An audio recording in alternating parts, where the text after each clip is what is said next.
Introduction by members. Madam Clerk. Introduction of bills. Orders of the day. Government House Leader.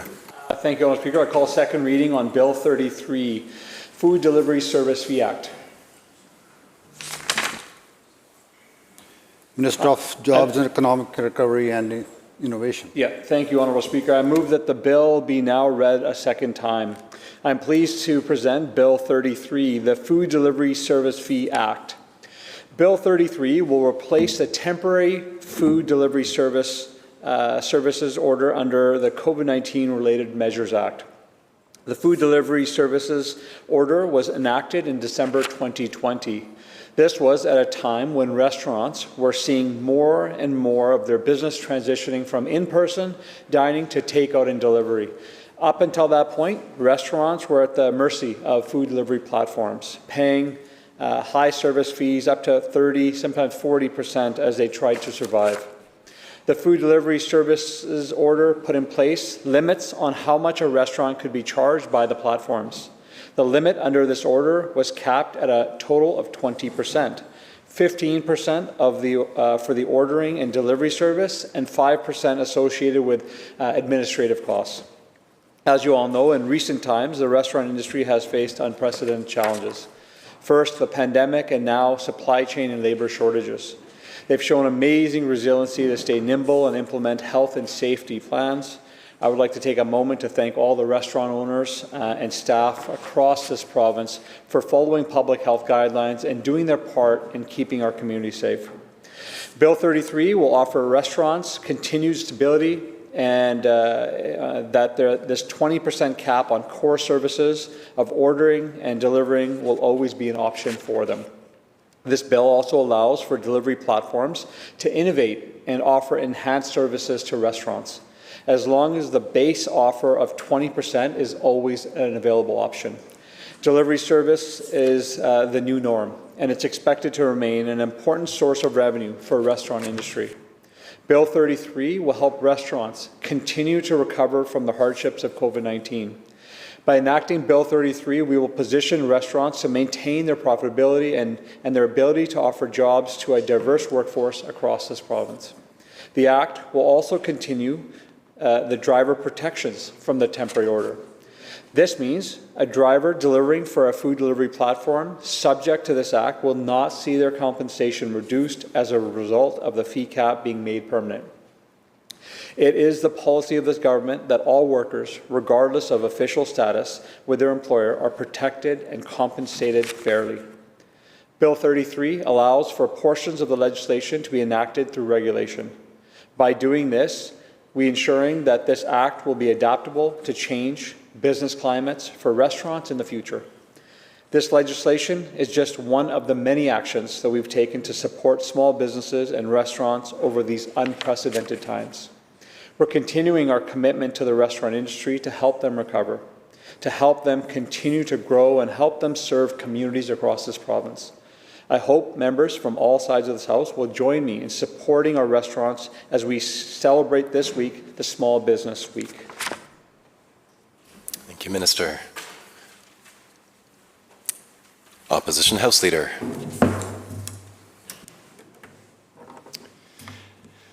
Thank you, Mr. Chair or Mr. Speaker. I appreciate the opportunity to rise and offer some comments on Bill 33, the Food Delivery Service Fee Act, and I thank the Minister for his opening comments there. I will say at the outset that our caucus is supportive of this legislation. We, as a caucus, made a very clear commitment to the restaurant sector, the hospitality sector, in relation to delivery fees in the last provincial election. I'm also very proud of the work that that my colleague from Surrey, White Rock, did on this file. It was actually the member for Surrey White Rock that brought forward a private member's bill that was a very common sense, focused, very practical solution to cap delivery fees that, I think he really lit a fire under the government on this that resulted in the government bringing forward the legislation that it did during the pandemic. So hats off to the MLA for Surrey White Rock for his advocacy on behalf of not just his caucus colleagues, but I think all British Columbians who own and operate or work for or supply a restaurant and others in the hospitality sector. We'll probably hear this theme through comments that other members will make in speaking to Bill 33, but it's obviously no surprise that during the pandemic there was perhaps few sectors that were impacted more significantly than restaurants and those in the hospitality business. In fact, we all can recount conversations and meetings and just stories that we all had as legislators with restaurants in our local communities and others in the hospitality business who struggled like others did in other sectors, but restaurants and hospitality sector businesses were impacted in many cases at a much deeper scale than other types of businesses were. Regrettably, there were many of these restaurants and hospitality sector businesses that didn't make it, that unfortunately ended up having to close their doors, and they are not in existence anymore. Thankfully, the vast majority were able to survive, and it's a testament to the resiliency of everyone in the restaurant hospitality sector. It's a testament to the work ethic, the focus, the entrepreneurial savvy that you see in people that own and operate and work for restaurants. I think it was also a heartwarming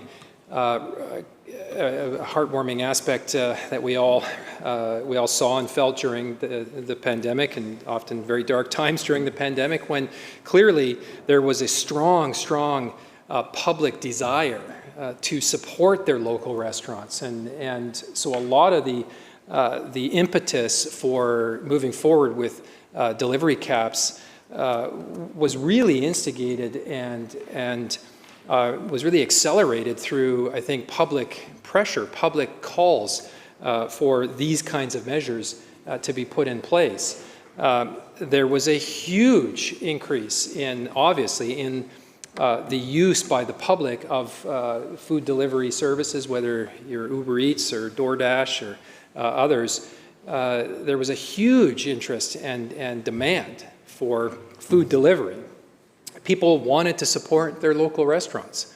They wanted to see these local establishments make it through the pandemic, and so they utilized these companies, these delivery companies, and their services that they offer in order to support their restaurants. But as part of that, it was also made very clear by the public that there is an expectation that fees charged to restaurants for those delivery services, that those fees be fair, that they be reasonable, that they be balanced between the profit interest of the companies in the delivery companies involved, and the interests, the financial viability interests of the restaurants that were dependent on these delivery companies. And so therein was the genesis for the delivery cap legislation during the pandemic, and it's a positive step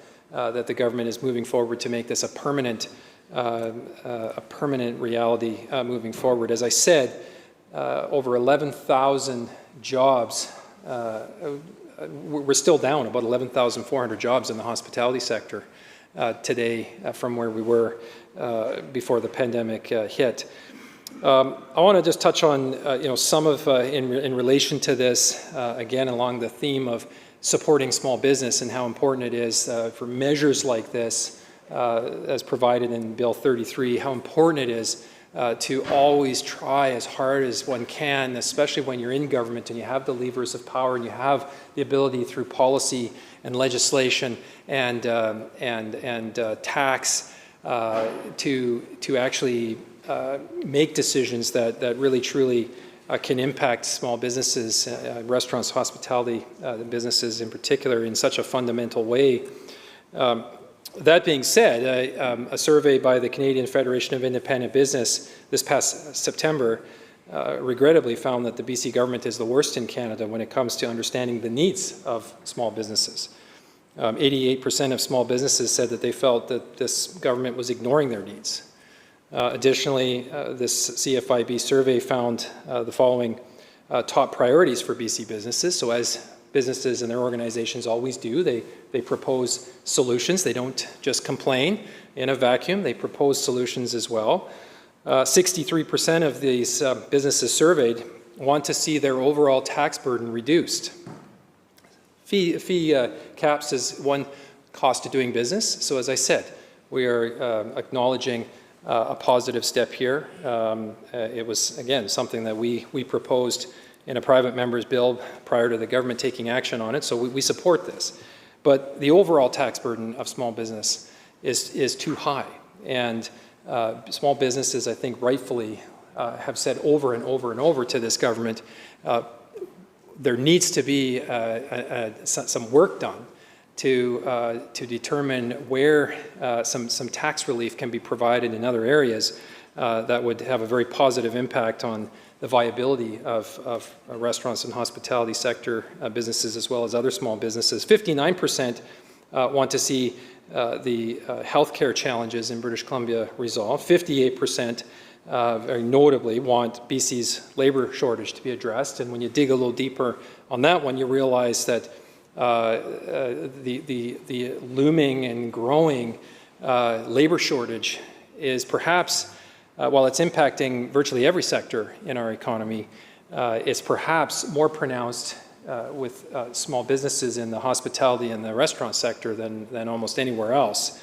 And yet, there doesn't appear to be a cohesive, focused strategy on the part of this government to address the labor shortage that so many of these restaurants and hospitality sector businesses are facing. So a strategy focused on that, a strategy focused on the overall costs, the cost burden that is on the shoulders of these businesses would be greatly welcomed by businesses in this sector. So, Mr. Speaker, in closing, again, I want to acknowledge that we are supportive of this legislation. Certainly, there will be a range of more technical questions that we will canvass in committee stage on this bill, and we'll have a very thoughtful, respectful exchange to that end. But as part of second reading, we do think this is a good step in the right direction. This will be of benefit to restaurants and others in the hospitality sector. I should point out as well that in conversations with a number of the delivery companies as well, the general sense seems to be that a decent balance has been struck here. Did the delivery companies get everything they wanted in this legislation? No, they didn't. Should they have gotten everything they wanted? No, they shouldn't have. But overall, I think there's a reasonable balance that has been struck here in recognizing first and foremost the interests of the small businesses, the restaurants, and those in the hospitality sector, and the important need for government to focus on doing all it can to help with the long-term sustainability and viability of these small businesses, all the while recognizing that approach, it does need to take into consideration other interests, most notably those of the delivery companies as well. So with that, I will look forward to an exchange in committee stage on a more detailed analysis section by section, but we'll look forward to doing that, and I will now take my seat. Thank you. Thank you, member. Recognizing the member for Surrey, White Rock. Thank you, Mr. Chair. I want to echo the remarks from my colleague from Kamloops, and this legislation I think is a good step. I think it's important that we take a moment and realize how we got here. The fact is that this has been an incredibly trying few years for the hospitality sector, specifically the restaurant sector, and I say that kind of with firsthand knowledge, and I know there's other colleagues in the House, and I speak to, I know the minister will share the sentiment that, growing up, it was a restaurant owned by my mom that put food on our table. And it was that restaurant that helped me pay for my hockey. And it was that restaurant that when I became a delivery driver for her, helped me pay for my university. So it's a sector I know well. I think it's a sector in British Columbia that has a great legacy. But it's also a sector that I've just stated a moment ago that has been hit incredibly hard. And when you look at things, and I had the opportunity, I was elected in October of 2020 with many other colleagues that are here today, and I will say this was an election promise I think made by both sides of the House, and it was one that we understood at the time was important. We'd been hearing this from the sector itself numerous times. That this was a struggle, and this is why I did bring in a private member's bill in that session, in that fall session of 2020, because to me, we needed to take action. And I will remind the House and those that are tuning in that one of the most important times, if not the most important time for the restaurant sector, is the holidays, is the month of December. For that, they have holiday parties to plan, they're rented out, and even though there was restrictions faced on people attending or gathering inside of restaurants, there was still an opportunity for restaurants to try and make up some of their losses through takeout. And I think that, I know that in our family is that we relied very heavily from some of the restaurants around us for our meals, and every single time I went in to pick up, we heard what a struggle it was, given the legislation that we're talking about today. So, I think, like I said, I think this is a good step in the right direction, and obviously we'll canvass this during committee. But I've always said, and I'll say it again, it is never too late to do the right thing. I would have wished, though, that we had the opportunity, whether it's a private member from this side of the House or the other side of the House, to act with a little bit more urgency, and we could have moved much more quicker and provided relief quicker to the sector that I think we all acknowledge in all our communities could have used it at that time. So again, I want to thank the Chair for the opportunity to speak, and I look forward to more discussion. Member for Langley East. Thank you, Honourable Speaker. The stairs in this building continuously remind me that I'm not in as great a shape as I could be. Oh boy. Thank you for the opportunity to speak to Bill 33, permanent food delivery cap. This is a bill which I was excited to see come through. One of the challenges that we've been facing as a society is rising food costs, and that's something that's been seen around the world. And as a farmer, I've noticed that when I go to the grocery store, you see such higher prices on just the staples. And I had this conversation the other day with my father. We were talking about the old $25 basket. I'm not sure how many people here recognize it. I'm looking at a few of my fellow members, and I think they would. They're in the same age group that would allow us to remember that. I'm not sure that I was ever alive when it was $25, but we would, talk about that. For $25, you could get all the staples you needed for a week. Bread, milk, butter, cheese. $25 now, I think, gets you the reusable cloth bag and some, Mr. Noodles, maybe, if you're lucky. There's certain stores where you walk in, and when you walk out, it's impossible to walk out for $100, and I'm not sure how that happens. You know, when I go into a store and I purchase like 3 things, none of which were probably on my list, and I walk out remembering that I had forgotten about something previously I went in there to buy, and it still comes to $150. That is one of the things that really mystifies me. So we're sitting in a time where, all joking aside, we have really serious challenges with affordability facing the world, and food is specifically one of them. And like I said, as a farmer, we see the costs rising, you know, at our end, and then when they go to the store, we're seeing that translated through, and it's all of the costs that go along with that. And through that, though, one of the things our government's recognized is that there's a need to support the restaurants to ensure that the prices are affordable and that the delivery companies aren't charging exorbitant fees. During the pandemic, you know, a meal delivery service really blew up and became quite popular in Langley. And as a single mother, I can say that it is really convenient to be able to order food when I'm on my way home here from the legislature and have it meet me the same time as my family and be able to enjoy a sit-down meal. But with that demand, often you see an increase in costs. And so it changed the dining habits, and people really pivoted towards food delivery services as an additional way to support their customers. And when I go to local restaurants in Langley, I see restaurants, you know, serving those 50, 60 tables that are in there, but also at the same time having the opportunity to diversify their income, to support the delivery model, which is in many ways actually, I was contemplating this other day, has opened some really interesting accessibility options for people.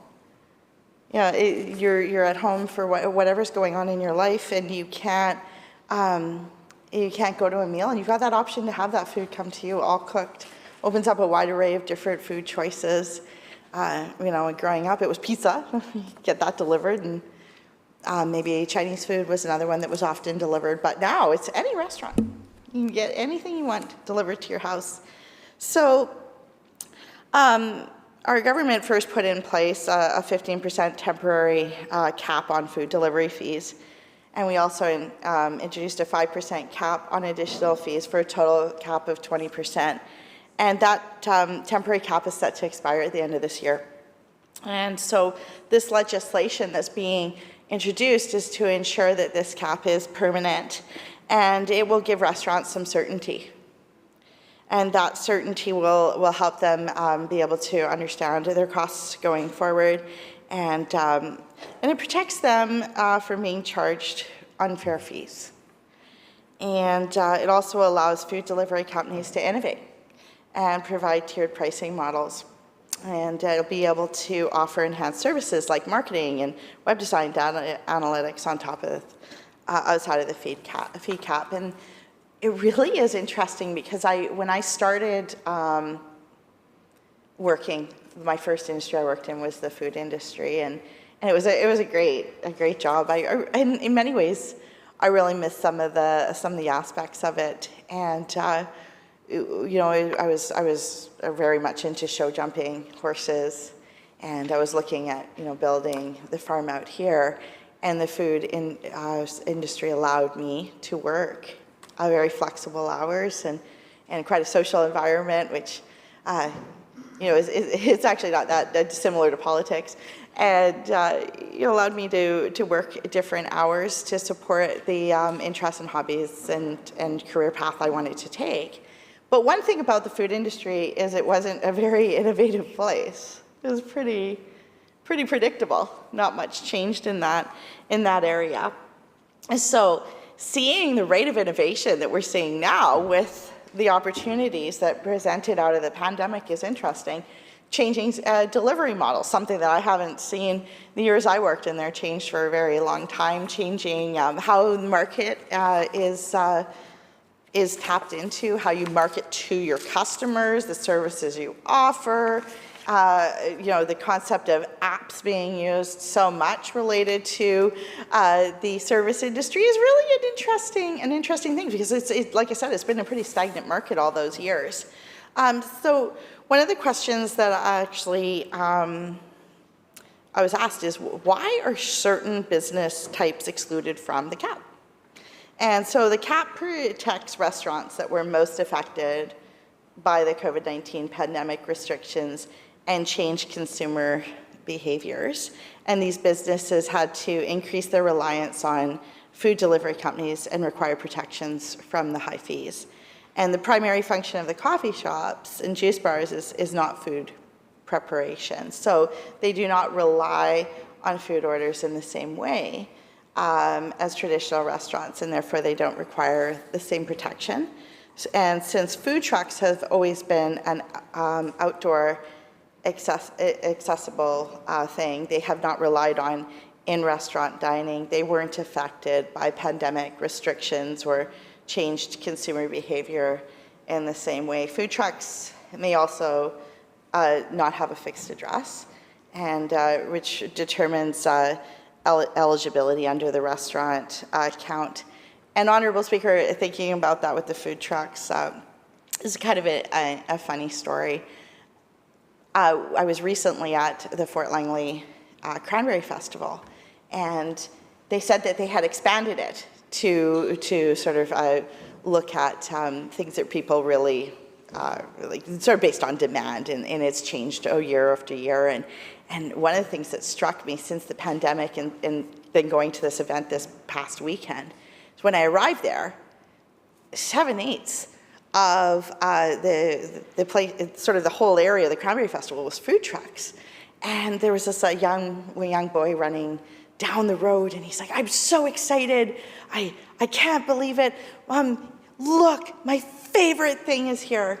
And he rounds the corner, and he stops. He puts his hands on his face, and he says, "Mini donuts."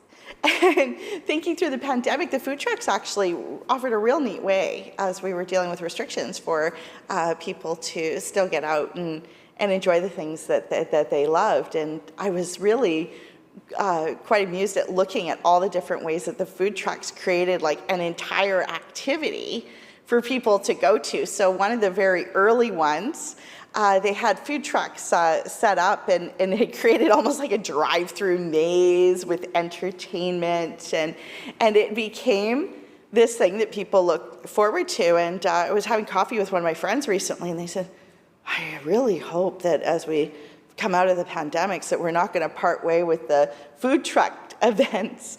But really, if you think about it, is that anything you ever would have thought you would have lived to hear, a couple of years ago? People ecstatic about like a food truck maze with entertainment. So it really is interesting, the things that have become sort of entertainment events for people since the COVID-19 pandemic restrictions have started to ease. So one of the things too that is obviously a concern with these, anything where you have a cap, is how it will affect people that work in the area. So one of the questions was, will delivery drivers see reduced compensation from this permanent cap? And no, there is going to be added driver protections to the legislation to ensure that driver compensation is not impacted by the fee cap, and developing a new enforcement model to be paired with this legislation to ensure that companies abide by this. And that's the thing about new and anything when we talk about innovation. You aren't able to easily predict how something's going to evolve. Like, the delivery service programs would be pushed to this level of sort of popularity with food delivery, and that's one of the things that came out of the challenges faced by the pandemic, was that there was added pressure and added interest in people having the flexibility to have food delivery. I have to say I'm really quite a fan of having my coffee arrive at my office before I get there. Makes me a nicer person, makes the day go a lot smoother if there's coffee waiting there, and you're still able to support a local business, which is such an important thing. And I always smile when I see how many of the local small businesses have been able to open up and reach new markets they've never seen before, which really helps support our buy local, support local, having local shops be able to expand their market when they maybe couldn't expand their physical space.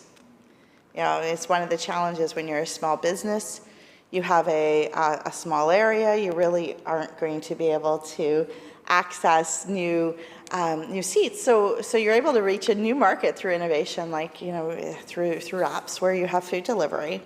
So one of the other questions that somebody asked me was, what action is the government taking to develop this strategy? And I just have to say, I'm sitting across looking at somebody who has put so much work into it, Parliamentary Secretary Walker, who led, so much of this work and led consultations on the fee cap.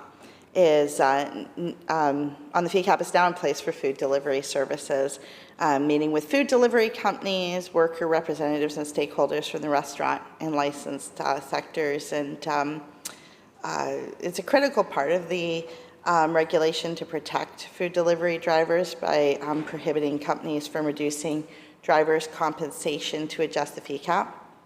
And in the coming weeks, the Parliamentary Secretary will have a lot more to say about the new public engagement, gathering information. And there was a lot of work put in there. And I really appreciate the work that was put in by the Parliamentary Secretary in this area. And all the consultations that took place in this area that the Parliamentary Secretary had undertaken, because it was a big job. And it was something that really I know that he led a lot of that strategy and work to see us here today in that area. So just wanted to say that it was really great to see that, because I know it's an area that he appeared very passionate about. So with that, Honourable Speaker, it really has been a privilege to be able to stand here and speak in favor of this bill. Like I said, we at the beginning, facing high food costs, facing a changing demographic and changing industry and evolving in innovation.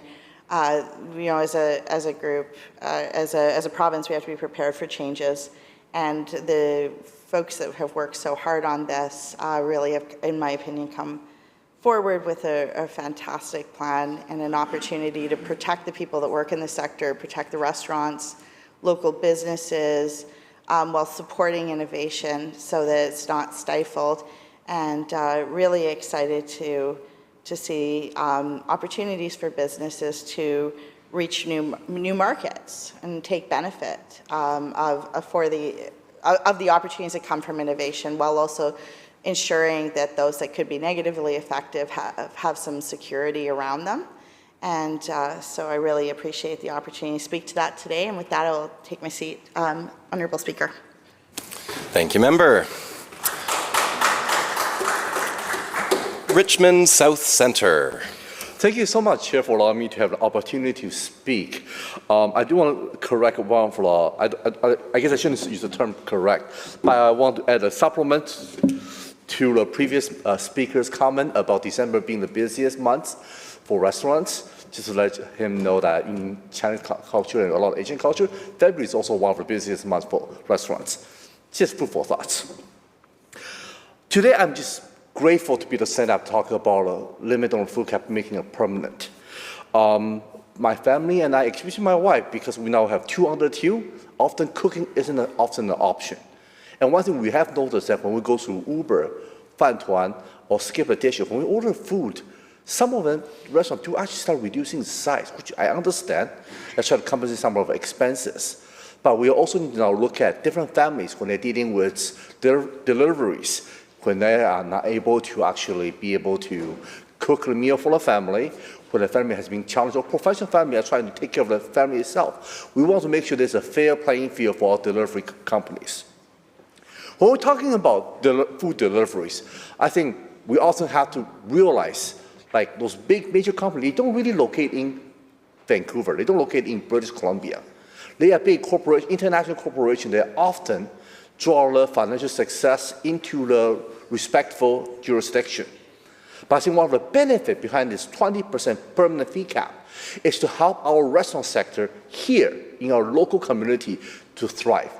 I think one of the key factors that has been pointed out by our minister in his bill is that only companies which serve 500 restaurants or more are subjected to this bill. Smaller companies, small delivery companies, maybe even localized delivery companies, may be able to get away from this requirement. But I do want to say, when the pandemic hit in 2020, a lot of our restaurant friends struggled. There's absolutely no doubt that food delivery was a lifeline that was thrown to them. But we also saw, at a moment of desperation, as many of our colleagues mentioned earlier, we were seeking cooperation. We're still seeing some of our businesses raise their delivery rate up to 30%. And we're talking about restaurants that already have to pay overhead, they have to pay staff. They're doing their best, doing what is right by keeping their staff working in the restaurant, cooking, preparing delivery meals, and still sending them out. And some of them often actually function under deficit. But at 30% plus sometimes can be the, sorry, I can't remember the analogy, but it can be the weight behind the back of a camel that actually breaks the camel. We're talking about restaurant struggles under the weight of COVID. We don't want to add an additional burden. But, sorry, I apologize. Sorry, I'm going to correct my speech. And another thing that we do want to also emphasize is that we also demonstrated, COVID-19 also demonstrated that there is a potential growth of delivery services. We're looking at the gig sector that we have talking about drivers, we're seeing them delivering food, giving people rides, and sometimes even delivering groceries. I know TNT and many supermarkets got participate in grocery delivery as well. And we're looking at different people actually delivering purchases from products. Of course, we see different kind of companies thriving in a post-COVID, I guess I shouldn't say post-COVID. We're still in COVID, but post-recovery time frame. We're all trying to find our best to survive in this economy. I think it's great when different sectors, different industries working together complement one another to strengthen our economic success. But we have to make sure it's done in a way that complements one another. Then I think this fee cap, again, going back to square one, 20%, where all sectors demonstrate to be a reasonable limit to set. It allows the delivery company to continue to thrive, but also allow our local businesses, local restaurants, small owners who are owned by our British Columbians to continue to be able to deliver services, deliver food product, deliver cuisines to our British Columbians. And I'm going to go back to square one. I often, me and my wife, we often like to order off meal at night when my wife spends the whole day looking after the kids, and sometimes when I come back home exhausted, or for whatever reason, to be honest, I don't think my wife wants to trust my cooking, but that's a completely different point. Be able to say we want to be able to come back and really find ways to have a lovely meal together. We often reach out to delivery apps. We're looking at, again, Uber. We're talking about what's it called, Fantuan. We're talking about Skip the Dishes. But I think one of the key factors I brought to many times in the past is we do notice the portion is getting smaller and smaller. And sometimes we have ordered extra portion just to balance it. And as my previous colleague spoke very clearly, British Columbia are dealing with a lot of challenges in affordability. And I think restaurants also want to build up their credibility. They also want to maintain a strong, healthy business and maintain strong trust between customer and restaurants. So by allowing the fee cap to be maintained and not be able to grow unnecessarily, it allows restaurants to find a balance when it comes to food deliveries and in-restaurant food products, to allow we continuously serve our British Columbians, serve our families, and still allowing families to be able to say, you know what, I can't afford dining out today. Maybe I can even afford a little delivery in today as well. I also want to emphasize the simple fact that going out, I'm pretty sure many British Columbians who are watching this right now with families understands once we have kids, once we have young kids, going out is almost like an operation. Everything is triple or quadruple the time frames required. And exhausted mom and dads and all grandparents at the same time, sometimes we just really want to enjoy warm meals together. And that by limiting this delivery cap, the option continuously become available.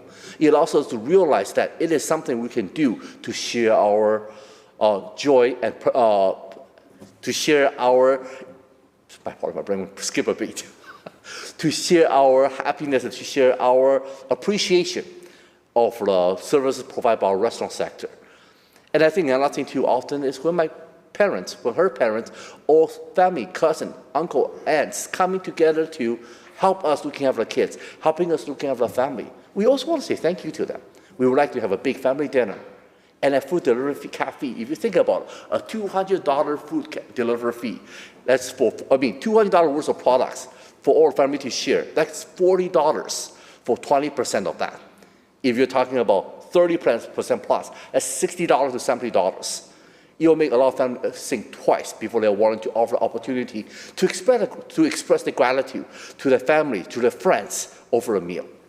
So today, I just want to take a moment to say thank you. Thank you to our ministers to bring us such a powerful bill. It is a bill, it sounds like much appreciated by both sides of the aisle, and it's a bill that is much appreciated by our small business sector, and most of all, as British Columbia is recovering from economic challenges from COVID-19, let's keep our economy in BC. Let's focus on thriving our growing and allowing a prosperity of our local restaurants and local businesses. And let's cap, again, compliments to that strategy. So I cannot say much more except I'm just very grateful that our minister came up with a strategy to keep British Columbia moving forward and allow all British Columbians prosper together. Thank you, Mr. Speaker. Thank you, Member. Member for North Vancouver Seymour. Thank you, Mr. Speaker, for this opportunity to speak on the Food Delivery Service Fee Act that has been brought towards this House for review. I recognize that COVID did not bring us a lot of good things. However, in my opinion, one of the good things that it did bring us is the expanded market that restaurants got from delivery of food and from the way that we got food delivered from a whole variety of places that never used to happen. I can sit in one of my favorite spaces in my area, which is called Tommy's. It's a little tiny restaurant about the size of this seating area. Tommy's is a haven for folks that ride bicycles on the North Shore Mountains, and it seats, I would say, 25 people at any given time. However, now Tommy's has stuff being made on this premises and going out by Uber Eats, by Skip the Dishes, by all those other service deliveries, and is offering options to a much greater customer base than they ever did before. And it's making it so that they're doing much better. And also, in my opinion, their food is really good and really healthy. And so it is offering some very wide options to our folks in our riding.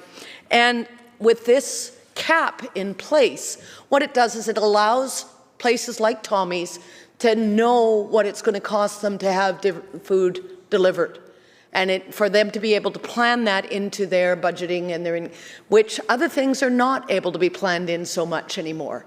Used to be able to sort of say, okay, if we need to get a flat of, let's say, cauliflower, it's going to be X amount. Well, it could be X plus Y next week. So those things have gotten out of control.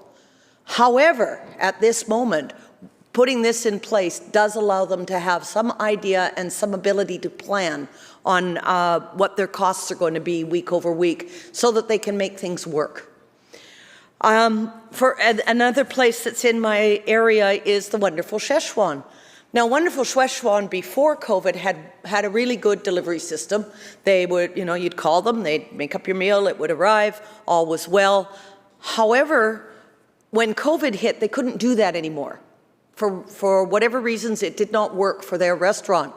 And so they actually tried working with delivery drivers, delivery systems, and it did not work for them. It just about broke them. They were very close to closing, so they just stopped. They just stopped having any delivery at all. We would go in and pick up from them, and they have managed to kind of scrape through. They are now back on. Once we brought in the delivery driver cap last year, they slowly, surely resumed it and are doing that again, and it's working out very well for them again, because once again, it allows them an expanded customer base. I perceive that everybody who has a small business in the restaurant industry and any small business, quite frankly, is there to not only survive, but to thrive. And in order for that to happen, everybody in the chain that they are working in financially has to be able to make some kind of income that isn't enough. The folks that are doing the service, the folks that are doing the cooking, the folks that are doing the delivering, etc., all need to make a decent wage so that they too can have a life. However, if one of those is out of whack, then it impacts all the others in that chain. And so this is an effort to make sure that that piece of the chain is kept within a reasonable level so that the other parts of the food delivery process are able to also survive and thrive. The other piece is really important to me, and I'd like no comments back from my colleagues at a later date, is that I really like to have a meal at home with no prep work and no cleanup. And my husband seconds the motion because he is the culinary expert in our home and has been for many, many years. If we depended on me for a meal, I'd be somewhat slimmer than I am at this point, or a lot. Stop laughing. And so for us to have a meal come in is lovely. You know, to be able to have a meal, enjoy, as my colleague was pointing out, to have a meal, enjoy each other's company, no prep, no cleanup, and to just have it, you know when it's going to arrive and know what it's going to cost. Because initially, when the food service delivery came out, again, the costs were questionable, depending on what delivery service you used, and it was generally a surprise when it got to the door. Now it's now it's manageable. We know what it's going to cost. It's going to cost more than it used to. However, it is, it's something that we can plan for. It also allows us to eat at home and have an alcoholic beverage and not be driving. And to us, that is also important. We'd like to have a glass of wine or, in my case, cider with supper or after supper.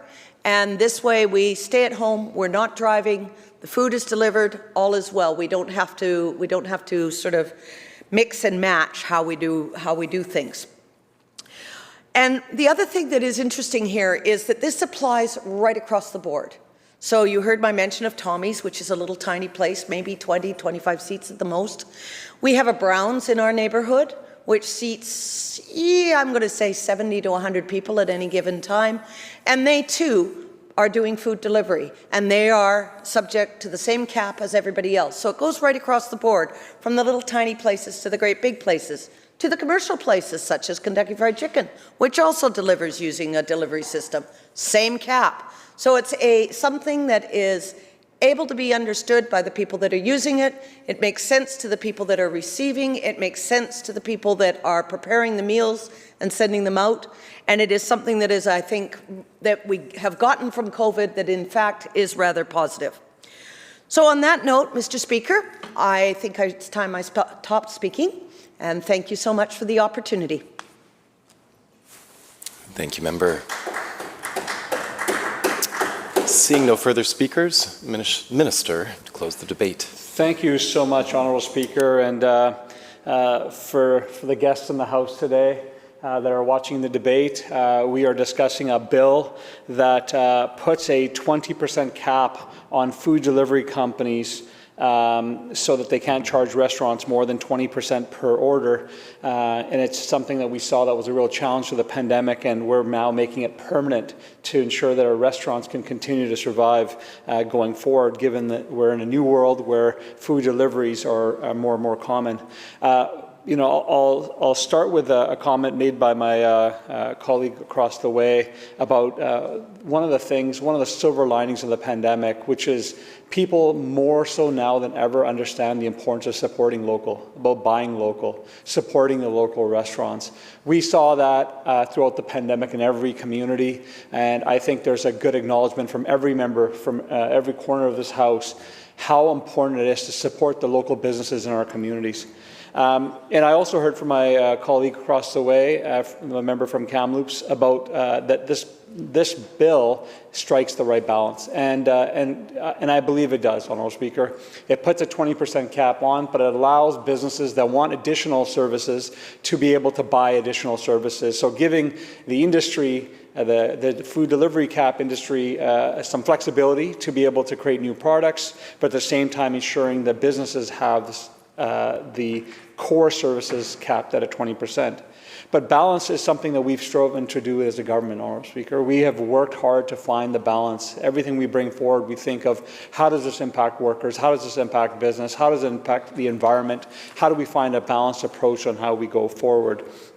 And certainly we know that this work started before the pandemic. The member across the way mentioned, pressures and taxes. There was a time, I believe it was Gordon Campbell, who promised to reduce small business tax.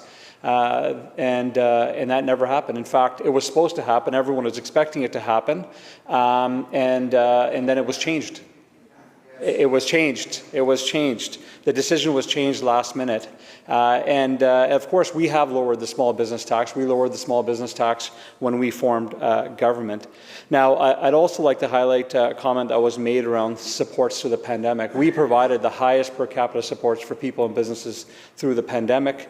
We're proud of the supports. Of course, we didn't have the same shutdowns as other jurisdictions. In fact, Ian Tossison from the Restaurant Association highlighted that we had the least amount of business closures from... Excuse me, Minister. I did believe I heard some unparliamentary language from this side of the House. I may have misheard it, but I would appreciate if folks tried to maintain some decorum in this House. Thank you.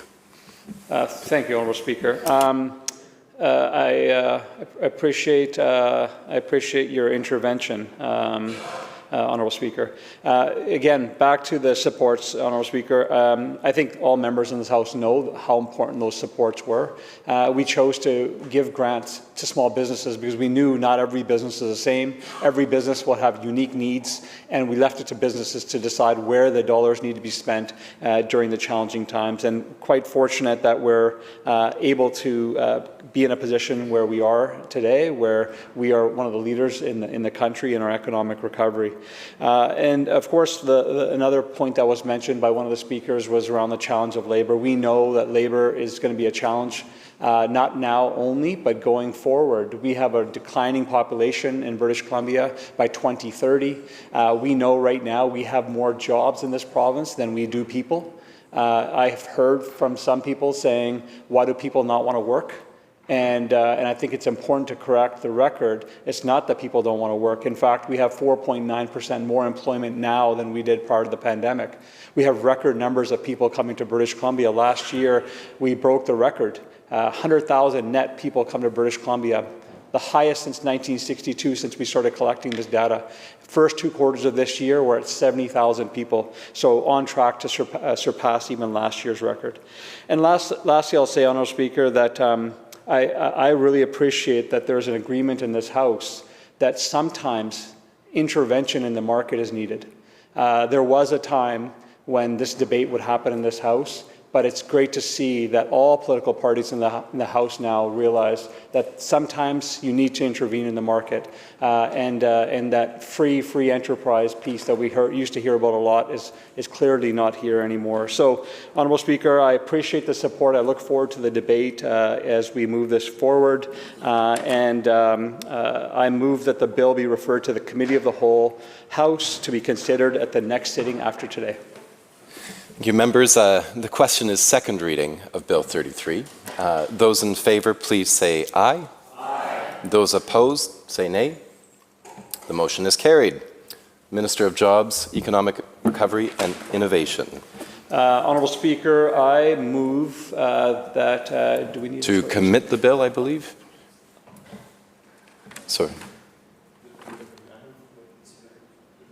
I move that the bill be committed to Committee of the Whole,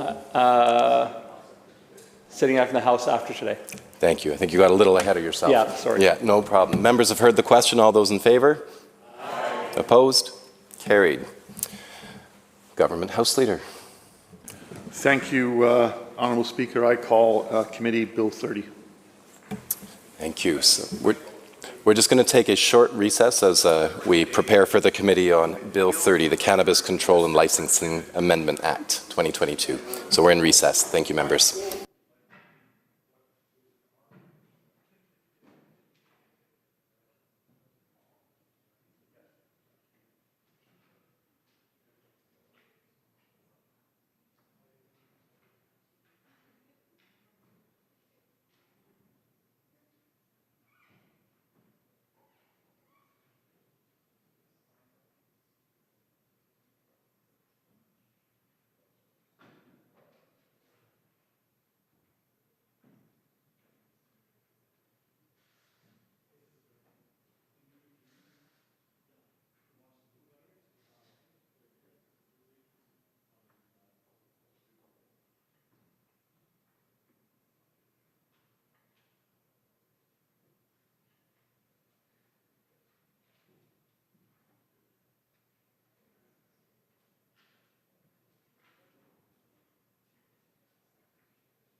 I'll call the committee to order. We're dealing with Bill 30, Cannabis Control and Licensing Amendment Act 2022. Would the minister like to introduce his staff?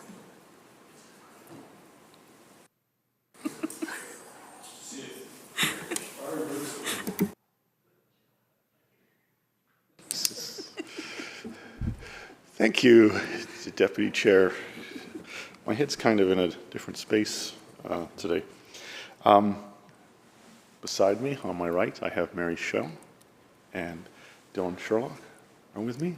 And with that, I'll turn it over to my critic. Thank you.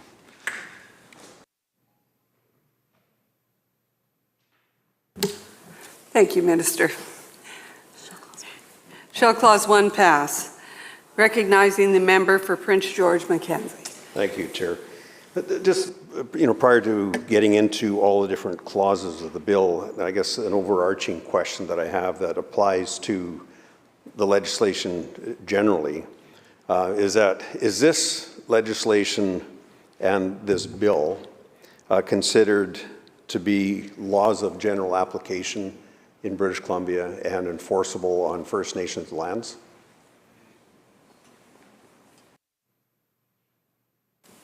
Minister. Thank you, Honourable Chair. Yes. Member. Thank you, Chair. And in consideration of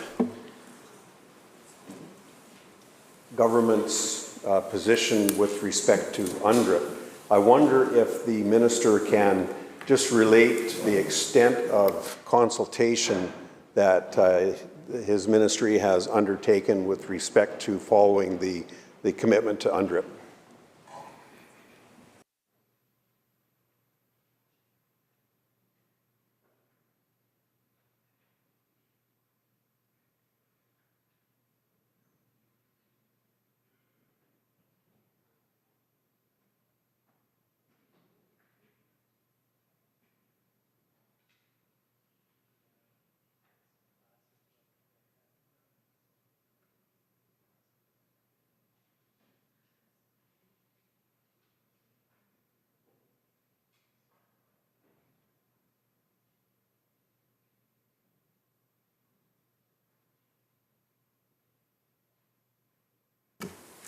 Minister. Thank you, Honourable Chair, and I thank the member for the question. So these amendments are technical amendments in nature and basically relate to the operational effectiveness of the CSU. They're not wide-ranging in terms of policy changes.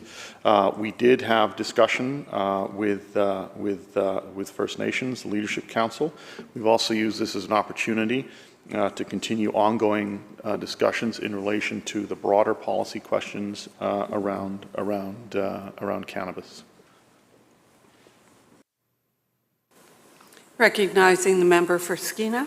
Thank you, Honourable Speaker and Honourable Chair. And sound like a broken record here because we've been having this discussion about UNDRIP for the past 4 years at least in terms of the commitments that were made by this government. And back then the discussion was not only would every bill be consulted with in terms of the legislation coming out of this building, but also all the laws would be aligned with the principles of UNDRIP. Now, I didn't think that was realistic at the time. And it took a lot of debate in this House to actually get out of the Attorney General at the last minute to say that UNDRIP, or DRIPA, would be in accordance with Section 35 of the Constitution and all the pursuant case law.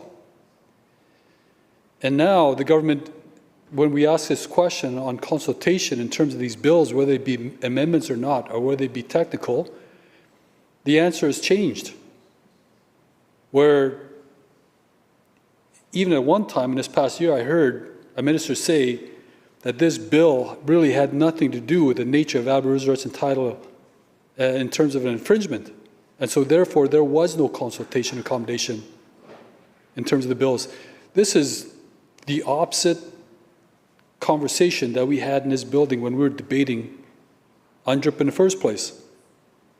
And not only that, I didn't think it was realistic for the government to consult the true title holders in this province, which are 203 bands in BC who hold on to their rights and title on behalf of their community. In fact, it's a community that owns the rights and title, it's not the leaders. And so to hear again from the Solicitor General that there was no consultation as per the definition of UNDRIP or even case law for that matter, that was determined in the courts of BC and Canada, but also they went back to consulting with an advocacy group, with the Leadership Council. The Leadership Council does not represent communities and they do not represent rights and title. So is there any true consultation as dictated by the courts of BC and Canada and actually confirmed by UNDRIP that was passed in this legislation proposed in the near future regarding this bill?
Minister. Thank you, Honourable Chair.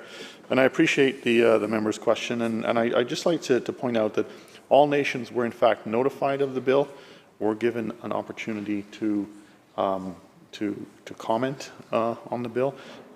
There was active discussion, and he's right, with the First Nations Leadership Council. And they have a working group on cannabis in particular. Many representatives and nations on that working group, part of the FNLC membership, who have an interest in the issue of cannabis. As I said, these particular amendments are technical, and on the broader discussion, absolutely, First Nations are and will be consulted on the broader cannabis issues. Member. Thank you, Honourable Chair. And notification is not consultation.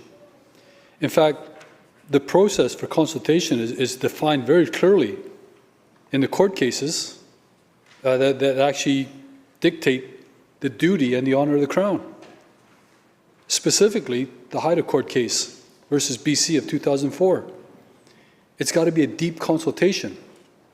It can't be just notification, or it can't be just a process for a First Nation to let off steam, and then the government goes back to decide whatever they want to do in the first place. Now, normally I would agree with Solicitor General in terms of the technical nature of this bill.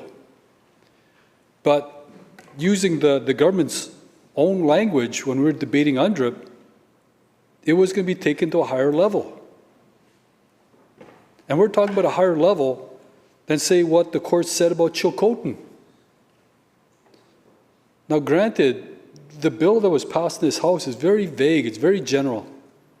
And a lot of that, the principles in that bill have already been accomplished or already in place already for many First Nations.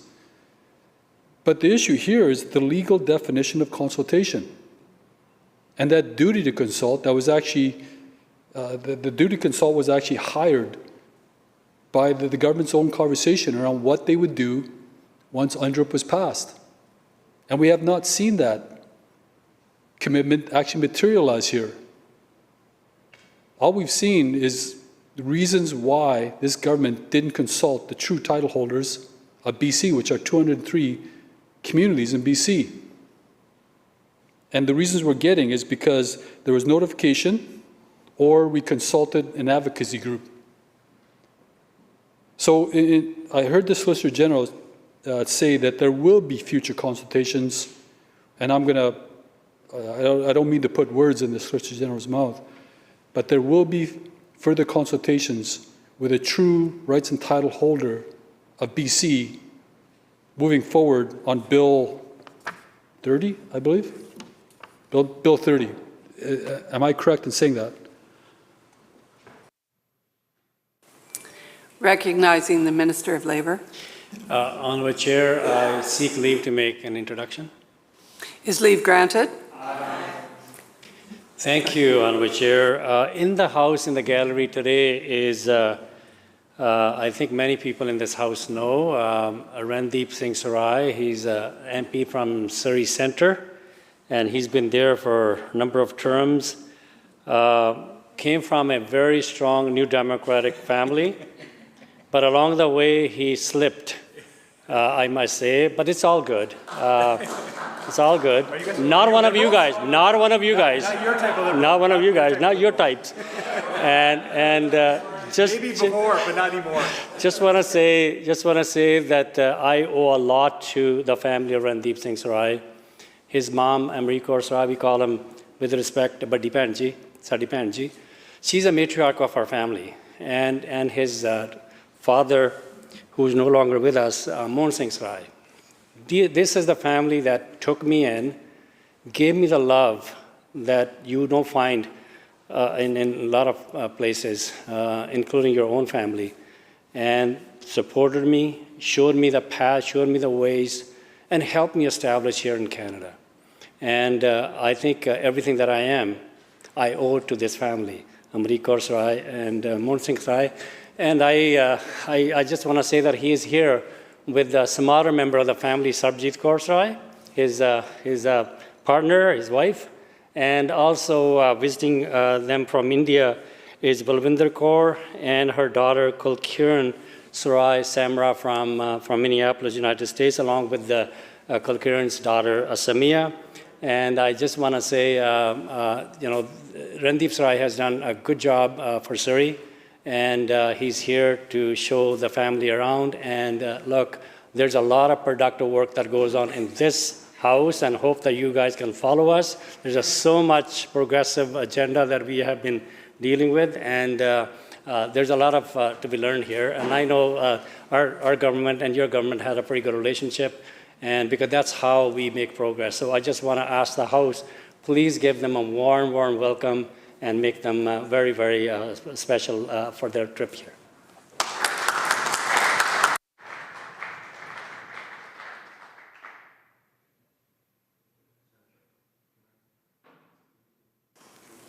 Recognizing the member for Vancouver-Langara. Thank you, Madam Chair. I'd like to seek leave to join in that introduction just now. Is leave granted? Thank you, Madam Chair. Well, on behalf of the official opposition and Kevin Falcon, our leader, the member from Vancouver-Clochena,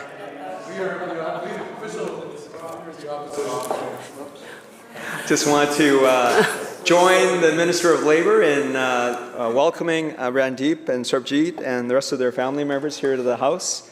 And also to say that Randeep has a strong history with South Vancouver as well, apart from the community in Surrey.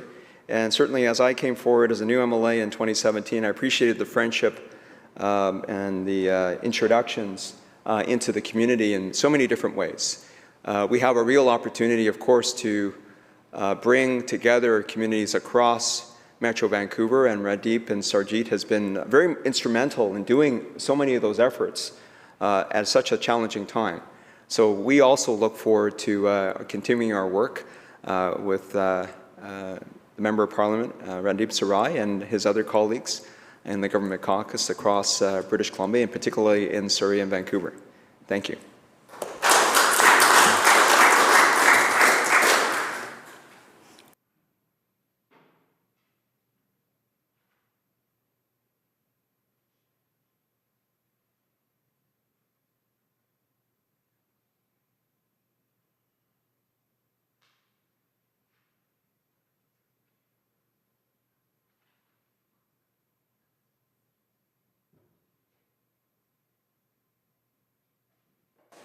Minister. Thank you, Honourable Chair, and I thank the member for his question. And in my comments are not related specifically to this particular bill, but rather to the broader policy questions, which take a lot more time to develop. And all First Nations are going to be invited to take part in those discussions around those broad policy questions. Member. Thank you, Honourable Chair. And consultation has been a word that's been defined in the courts. And it does speak to the honour of the Crown, the duty of the Crown to address it. And this bill wouldn't have been part of that discussion if it weren't for the UNDRIP and these promises that were made by this government to hire the bar in terms of that, in that regard. But there's another facet to consultation accommodation, and we haven't talked about accommodation yet. But for a First Nation to participate in the consultation process, which this isn't, by the way, notification is not consultation. I mean, you got to think about it. A band council could get 20, 30 letters a day, emails a day, asking for their input in something. They can't actually address every single issue. That's why the definition of consultation, the process for it, is so deep. It actually puts a lot of onus on the Crown to actually do their best to make sure a First Nation is fully understanding of the issue that the province is willing to undertake. So in that respect, when the government does go out and does propose to enact some sort of consultation process, in the past, since 2004, government realized that 203 bands did not have the capacity to respond. So in this question here, for something so vital to a community's health, not only First Nations, but non-First Nations as well, will there be capacity funding or support in place for 203 bands to respond fully to Bill 30?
Minister. Thank you, Honourable Chair, and I appreciate the question. And what I can tell the members is that while there is not specific capacity funding for this particular bill, as I've said, this is related to very specific technical amendments. It's not about broad policy changes.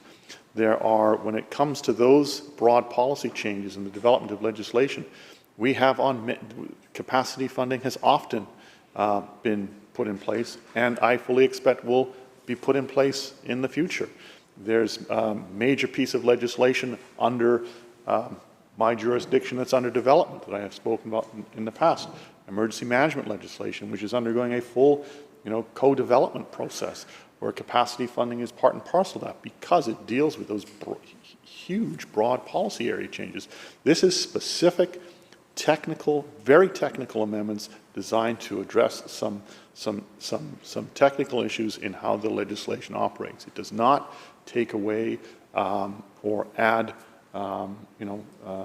additional burdens in terms of First Nations issues around cannabis or, for that matter, non-First Nations around cannabis policy. Member for Vancouver Langara. Thank you, Madam Chair. Just to further the questions from my colleague, the member from Skeena, who's canvassed well the nature of the consultation obligations and requirements here, and I appreciate the Minister's responses. Just let me turn to, and something that was cited on at least several of the colleagues on the government bench, members speaking to this bill on second reading, the reference to the Declaration of the Rights of Indigenous Peoples Act Action Plan. So through you, Madam Chair, to the Minister, could I ask the Minister to comment on where this bill is situated in terms of meeting the specific action 4.47 in the action plan, which of course includes advancing a collaborative approach to cannabis-related governance and jurisdiction between First Nations and the province.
Minister. Thank you, Honourable Chair. So in regards to the action plan that the member operates, there is a parallel process that is currently underway, and over the next 6 months, we will be having those conversations with First Nations who have an interest in this particular area, as well as a broader discussion with First Nations on the broader policies around cannabis, and I expect that is to be taking place over the next 6 months. Member. I just need to take us back to comments made in this House by the government, members of this government on the bench, on the government side. Appreciate the response from the minister. Good to hear timelines. So I look forward to that process working forward, and I will make another comment in a moment on a subsequent question, but just focusing on what's been said in this House on this bill, there was expectations raised that this is an important step towards dealing with that specific action item, and that there's certainly a recognition that currently there are concerns relating to unlicensed retail and production facilities operating on reserve. There are other issues I'm aware of, certainly from the Assembly of First Nations for British Columbia. But let me just bring the minister back to the comments by, for example, the member from Boundary-Similkameen and the member from North Coast around the expectations around what this bill is meaning to do. So, Madam Speaker, Madam Chair, through you to the minister, just so that we have a good, clear understanding. The minister refers to this as technical. We just want to have a clear understanding that in terms of the nature of this specific DRIPA action plan and what is going to be unfolding in this process, that are there any considerations in the design of this bill that are dealing with the larger considerations with First Nations in the area of a more collaborative approach around governance and jurisdiction in the aspect of cannabis production and sale?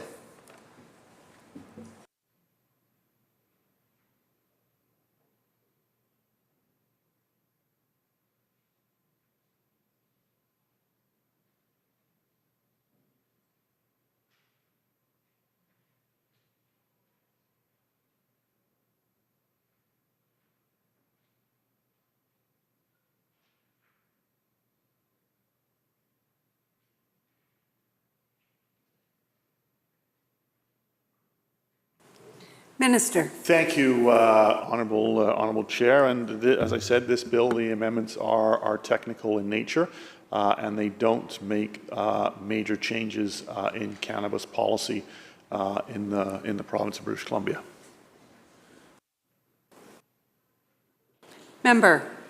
Thank you, Madam Chair. And just so we're clear, just because, as the member from Skeena referred to earlier, with the adoption of UNDRIP, there has been raised expectations in this province amongst First Nation leaders as to what UNDRIP means. And to ask a specific and narrow question to the minister through you, Madam Chair, is there any requirement, or has there been any work done to harmonize this bill and the act that we're addressing today, the Cannabis Control and Licensing Act, to harmonize that act, or this bill itself, to amend that act in accordance with UNDRIP?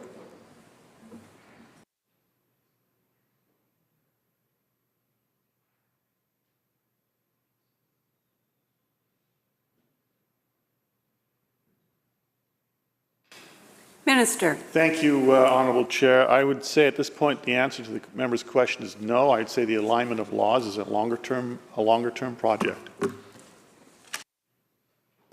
Member.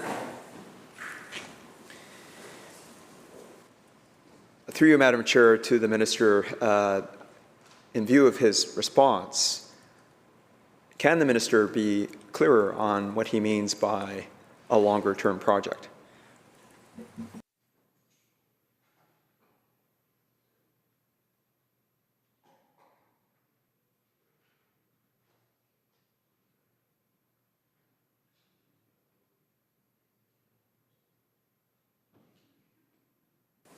Minister. Thank you, Honourable Chair. The DRIPA action plan is the starting point of that longer term process.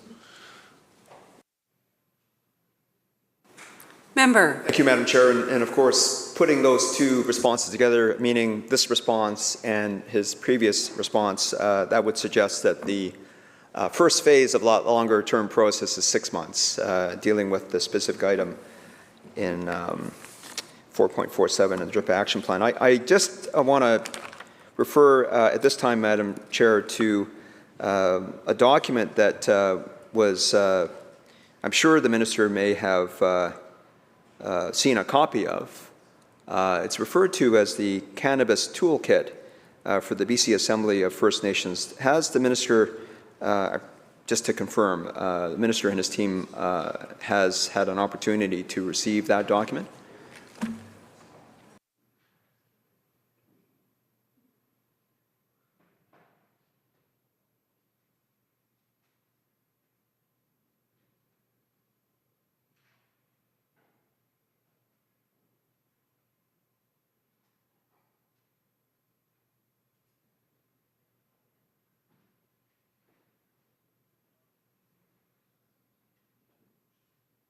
Minister. Thank you, Honourable Chair. I know that it is something the Secretariat has seen in the past, but it's not something I have before me today. Member. Thank you, Madam Chair. I just wanted to ensure that government has certainly been informed of the document, and it seems like that's the case. I mentioned earlier, I had the opportunity to attend as an observer meetings of the BCFN. I know that the Minister of Jobs had presented. I was present for that, as well as of course, the Minister of Indigenous Relations and Reconciliation on the day before I was there. But this document that I received a copy of includes a memorandum, let's say, of the regulatory framework federally, provincially, and in the territories of our country, and talks about some of the challenges as articulated, Madam Chair, which I believe speaks to, of course, the necessity of that specific action item that we're referring to, 4.47. And just recognizing again that we're talking about the Cannabis Control and Licensing Act. And as much as this may be a technical bill, as the minister has said, it is still the opportunity where, to the member from Skeena's point, when we're talking about free, prior, and informed consent, we're talking about a process where there's early consultation beyond just notification. We've had that discussion on this point here. The point that I'd like to ask the minister through you, Madam Chair, is what considerations have there been at this time in terms of the nature of the considerations and concerns raised by First Nations as to not being involved and consulted under the federal legislation regulating this industry, and the opportunities that First Nations are looking for on their territories to move forward in a good way. So looking at that opportunity in this act, does the minister see any gap here that's not being addressed for First Nations at this time in terms of any of these amendments that are being presented in this bill?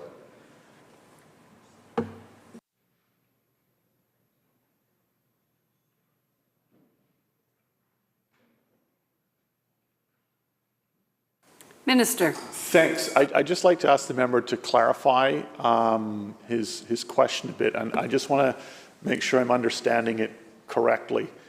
Is the member asking if, in the course of the discussion, or that in the process that led up to legalization at that federal level in terms of how the federal legalization process unfolded, are we addressing some of those gaps with First Nations either through this legislation or further discussion?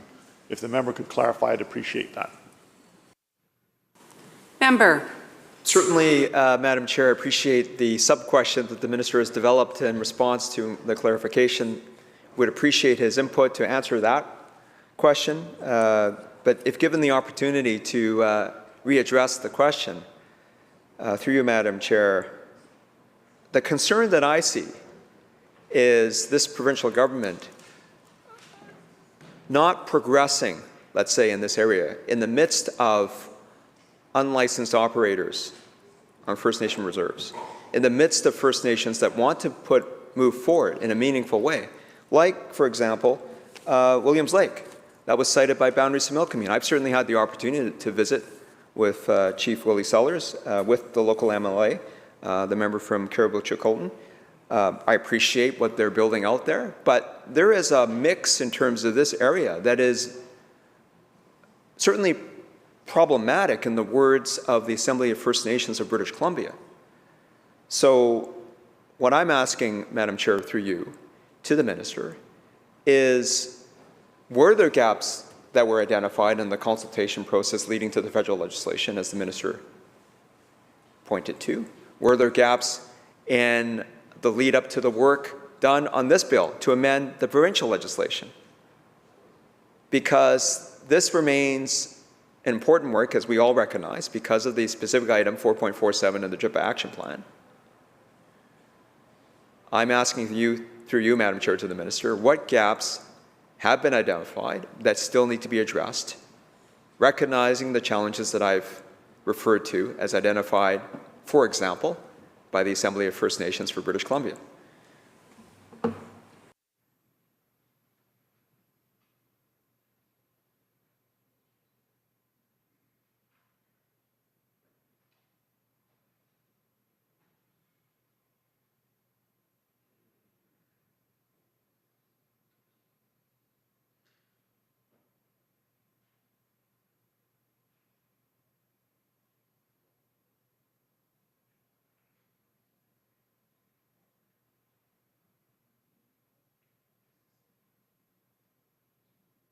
Minister. Thank you, Honourable Chair. I thank the member for the question, and I thank the member for the clarification.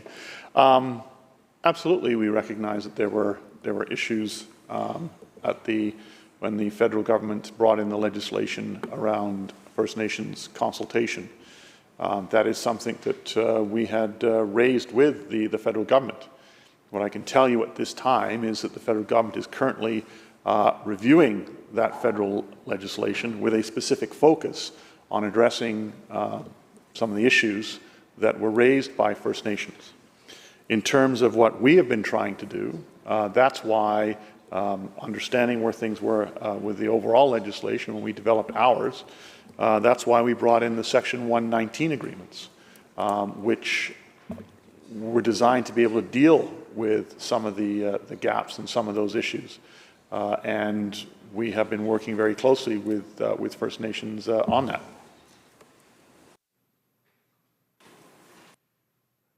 Member from Skeena. Thank you, Honourable Chair. And for those millions of people watching at home, we're talking about Bill 30, Cannabis Control and Licensing Amendment Act 2022. And the Solicitor General has made some comments and answered our questions around the duty to consult in regards to UNDRIP. And really, the impracticality of UNDRIP and the high-level promises that couldn't be kept since its enactment and still can't be kept. Because now we're starting to hear other reasonings why the true rights and title holders can't be consulted because it's technical in nature, or it's not truly an infringement of rights and title, so therefore there is no duty to consult. And that is not the conversation that was had here when there was passed UNDRIP. But we are discussing Section 1, specifically Section 11 of the Cannabis Control and Licensing Act. And I'm not sure if First Nation, this is the value of consultation, deep consultation, to make sure that an Aboriginal community truly understands what the government is doing in relation to what can affect a community or a band, for that matter. So Section 1 is amended by adding the Civil Forfeiture Act. Forfeiture. Basically what that means is giving the government the power, even though they got to go through the courts, to seize assets. So those that are breaking the law can't benefit from their illegal activities or criminal activities. So my question is, Solicitor General, through the chair, of course, is how does this clause, by adding the Civil Forfeiture Act, align with UNDRIP?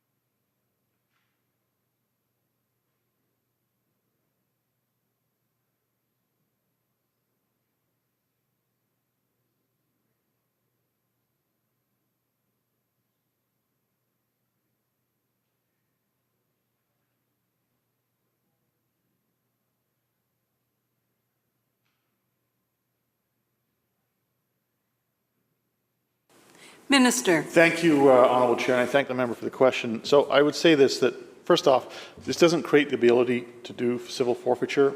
That already exists. What it does is it creates the ability to share information, and that is what is taking place. Member. Thank you, Honourable Chair. And that's the reason in our questions in terms of fulfilling the definition of consultation, not only in terms of the case law that's been established, but also in terms of the expectations that were set by this government in enacting UNDRIP. But in all my years of being a public servant, I've never come across a government talking to First Nations about their ability to go in and seize assets from a First Nation member that might be breaking the law. And this is not a technicality. This Civil Forfeiture Act is actually being added to the Cannabis Control and Licensing Amendment Act. And so for 203 bands in BC, I think that a number of them would be surprised to hear that the government is actually including this in their plan to control and license cannabis in BC. And don't get me wrong, this is a great bill. This is needed. I mean, we do have legalized cannabis in BC, we know that, but there is an element of illegal cannabis in BC. And I suspect that's what the government is trying to get a handle on. And that's a noble cause. Doesn't matter if it's First Nations or not. But it does come back to the idea of whether or not First Nations truly understand the extent of what the government's talking about and what I read into this, which is the ability for the government to seize assets from an illegal activity. And under UNDRIP, I feel that it's the duty of government to inform First Nations of this proposed ability, not just notify of Bill 30 and ask for comment, but actually explain to them exactly what it means in terms of the Civil Forfeiture Act, that, mind you, would not be, in normal circumstances, it wouldn't be necessary. But UNDRIP has raised that bar. So for that specific clause, is there plans of this government under the promises of UNDRIP to notify First Nations that there is the power of forfeiture with Bill 30 being proposed in First Nation communities?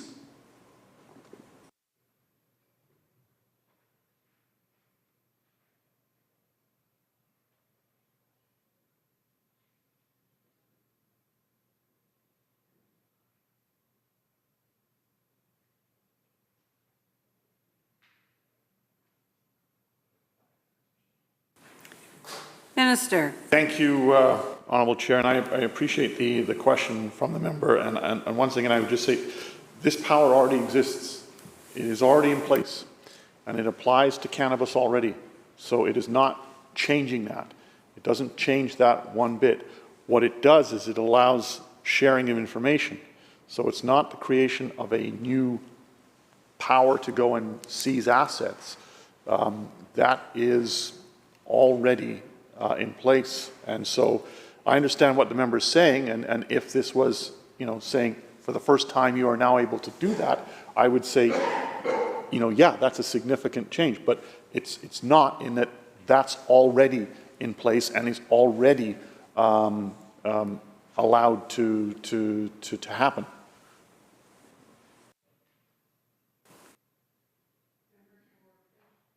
Member for Prince George Mackenzie. Thank you, Chair. Just further to the response that my colleague got on this, it says under Clause 1 that provides authority for information and records obtained under the Act to be disclosed for the purposes of administering or enforcing the Civil Forfeiture Act and the regulations under the Act.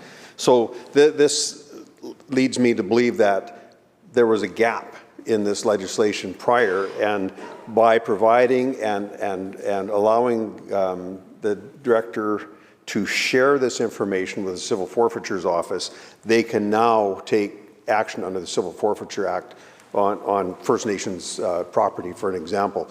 Is that right? That so I tend to think that that authority wasn't there before this section was proposed.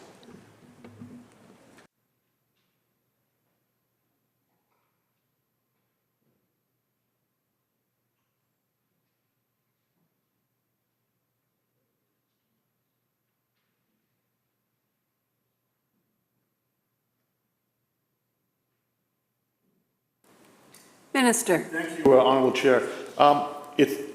This information has been able to have been shared by the Director of Civil Forfeiture asking for it. That's already been in place. What this does is it makes it more efficient by allowing the Director to be able to, I'm not sure what the correct phrase is, proffer the information, let the Director of Civil Forfeiture know the information without having to wait to be asked for the information. Member. Thank you. So this enables then the director to be proactive in submitting information to civil forfeiture. So one other question with respect to Clause 1 then. Once the section becomes law, will this allow the Community Safety Unit to take action on assets from previous files up until the date that this legislation is passed?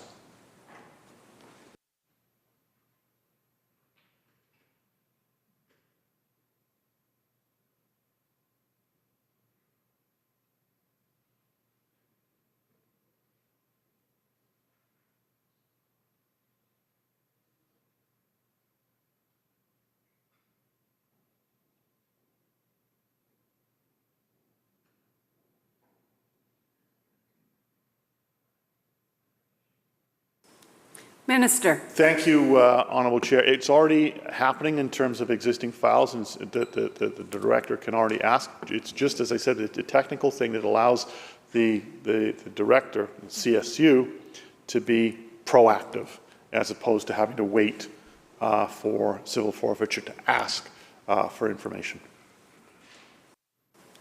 Member. Thank you, Chair. So has there been to date, since the statute was brought into force in 2018, has there been any civil forfeiture action taken on First Nations lands anywhere in the province?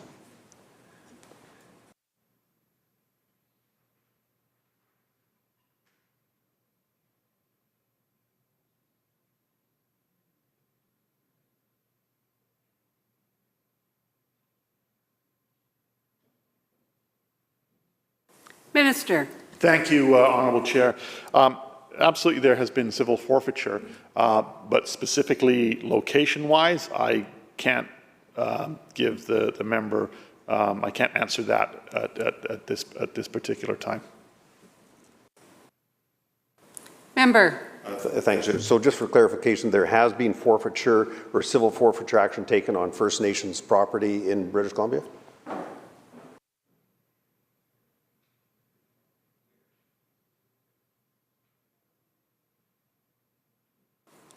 Minister. Thank you, Honourable Chair.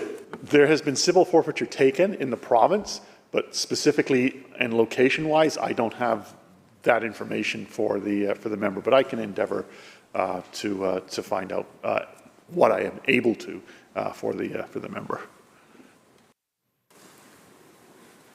Member for Skeena. Thank you, Honourable Chair. And it's the Civil Forfeiture Act. It's quite interesting when we talk about this in terms of UNDRIP as well as consultation. And also, I'm glad that the Minister is going to return to us some information regarding whether or not there's been civil forfeiture on First Nations land. And so there are some laws that apply across BC regardless of where you're located or who you are. And then there's some laws that don't apply on reserve. I was just questioning the Minister of Environment because I was unclear on the laws of shooting a grizzly bear on reserve, something that was actually part of our culture and custom to manage grizzly bear populations. I was surprised to hear that the Minister said that it was okay for us to shoot a grizzly bear on reserve as long as there was safety involved, or some of that respect. I don't remember the exact wording. Because when I was Chief Counsellor, I was told that we were not allowed to shoot grizzly bears, and the penalty at a minimum would be the confiscation of our firearms, which did happen. So I understand that there's some confusion about what the province can and can't do and whether or not they're welcome on First Nations land at all to begin with. So in terms of Bill 30, 2022 and the Civil Forfeiture Act and the Cannabis Distribution Act, will these acts be implemented fully across the board, including on First Nations land?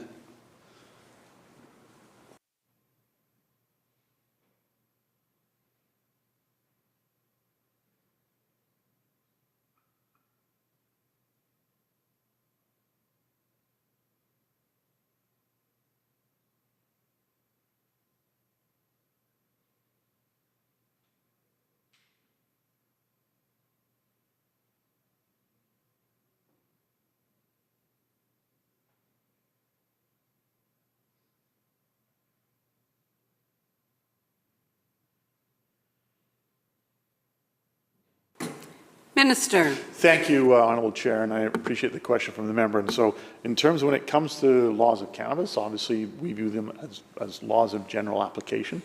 But as the member points out, when it comes to the Civil Forfeiture Act, I'm not in a position today to be able to, because it's not before us, but in terms of how that works specifically in the way that the member has posed that question. And he gave an example of himself being one and then earlier, but I'm sure that we can find out in particular as it relates to that specific piece of legislation the answer to the question that the member just asked. Member. Thank you, Honourable Chair, and thank you for that answer. And it seems like we don't both know the answer. And I was Chief Counsellor for 6 years, and I still don't know the answer.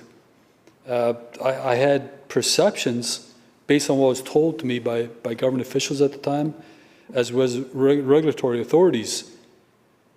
But it seemed to me there was a divide between federal jurisdiction and provincial jurisdiction. And I agree with the Solicitor General that the laws of application. And I thought that back in the day that I didn't agree with it jurisdictional-wise, but I understood it in terms of safety of the general population, the safety of society. And I see that's what the government is trying to do here, but we do have these technical, political issues in terms of whether or not the province can go on to reserve land and seize assets, let alone go on to reserve and basically charge a band member under Bill 30. And so is the question of the province under general laws of application or otherwise, are these issues being looked into and investigated while we're actually talking about Bill 30 right now? Because it's a huge question.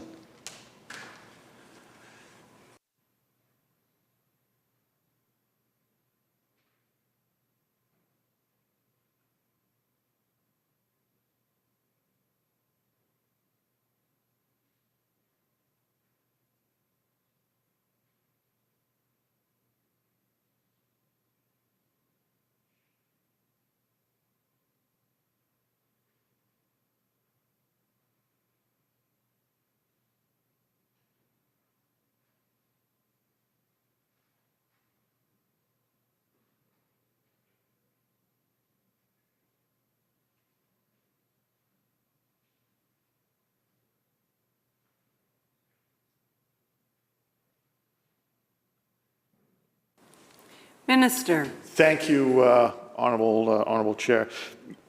And I appreciate the question from the member. And so what I can say is this bill doesn't create any new charges.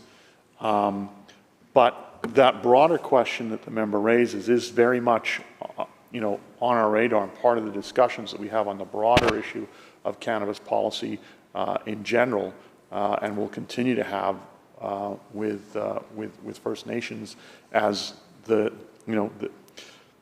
legalization process is still evolutionary in the sense that we've had legalization, there have been amendments that have been made, there have been regulatory changes over time. The federal government is now doing its review of the original legalization framework, and going from there in terms of what we have learnt through the legalization process, I expect there will be other changes. And with those changes, I think the whole the action plan and UNDRIP and consultation are clearly crucial. But specifically as it relates to this, I think, as I said, these are very technical and don't create any additional charges. Member. Thank you, Honourable Chair. And I seriously doubt many First Nations read the original Cannabis Control and Licensing Amendment Act, let alone whether or not they'll have the time or the capacity to read the amendment we're talking about here today. So, given that the government is actually adding the Civil Forfeiture Act and the Cannabis Distribution Act to the Cannabis Control and Licensing Act, is the government of the opinion that the Cannabis Control and Licensing Act and the Civil Forfeiture Act and the Cannabis Distribution Act will be enforceable on First Nations land once this is passed in this House?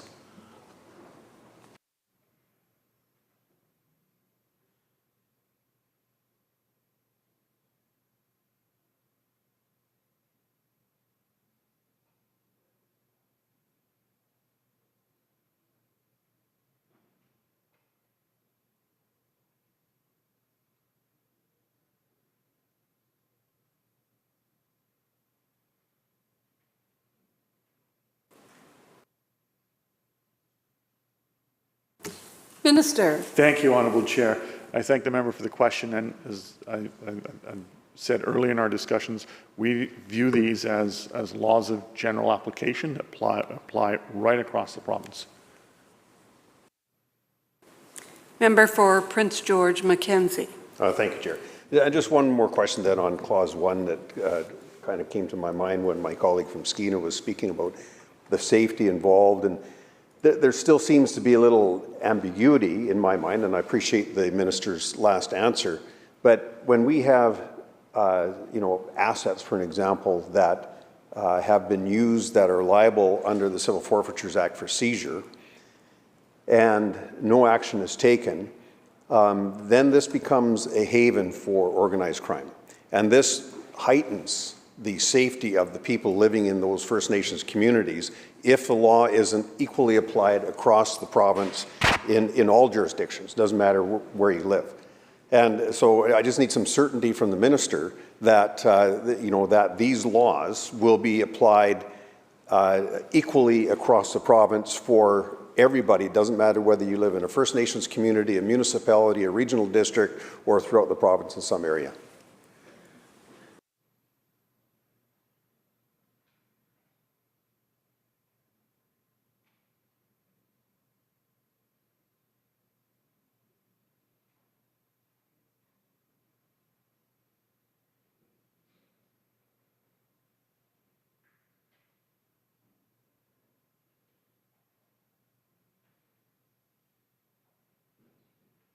Minister.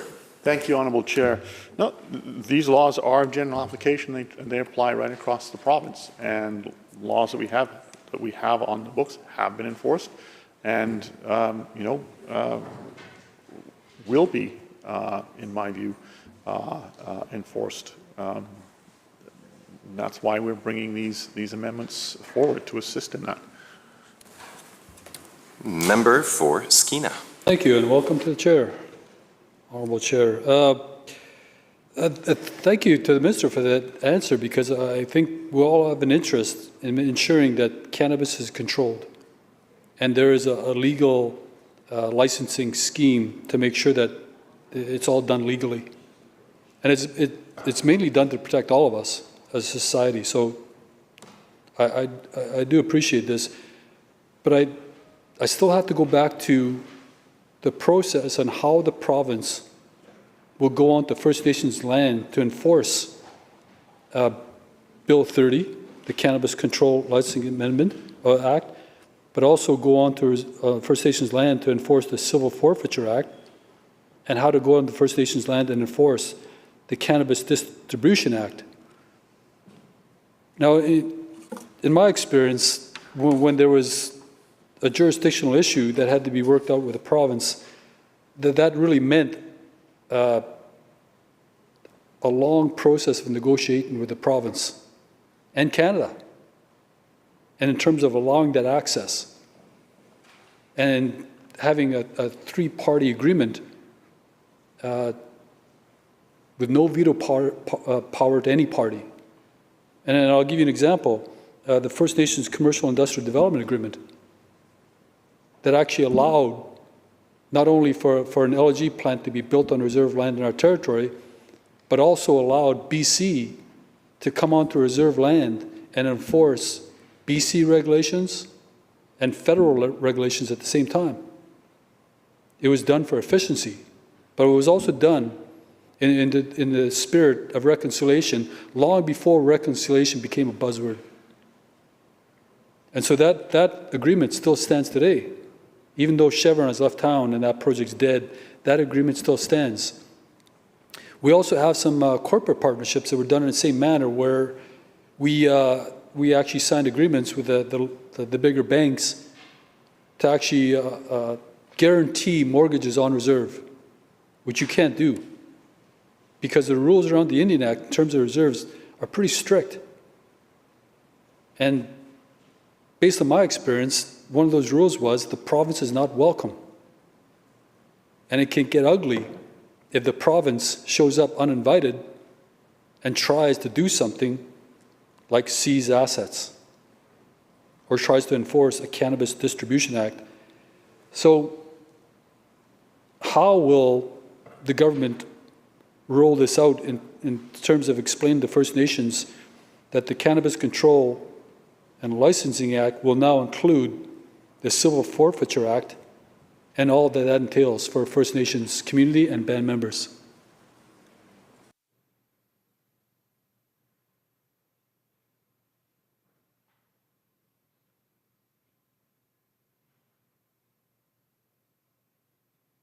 Minister of Public Safety. Thank you, Honourable Chair. And thank the member for his comments and question. And I would just say this, it already does. This is not new. So for First Nations, this is not new. That civil forfeiture is already in place. It already exists. So it is not new. It is nothing. That is not new in terms of this legislation. Member.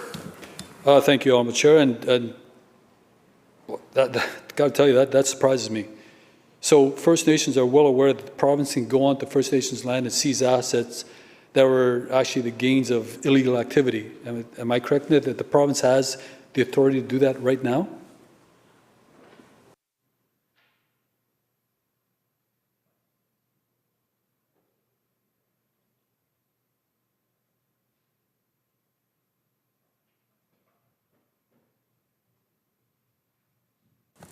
Minister.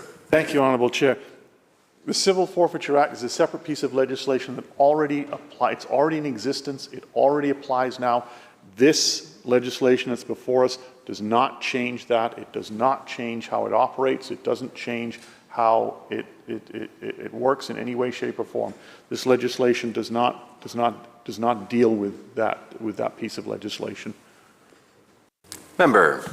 Yes, thank you, Honourable Chair. And to the Minister, I understand that portion. I understand that.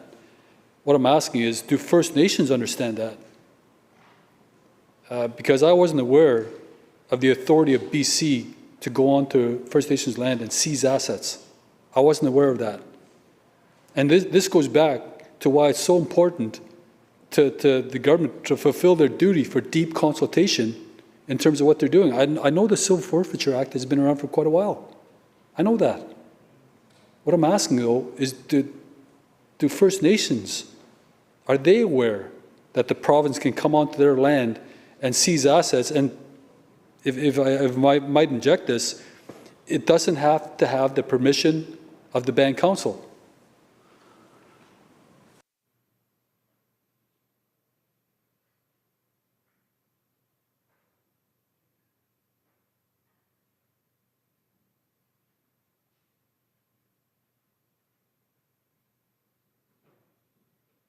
Minister.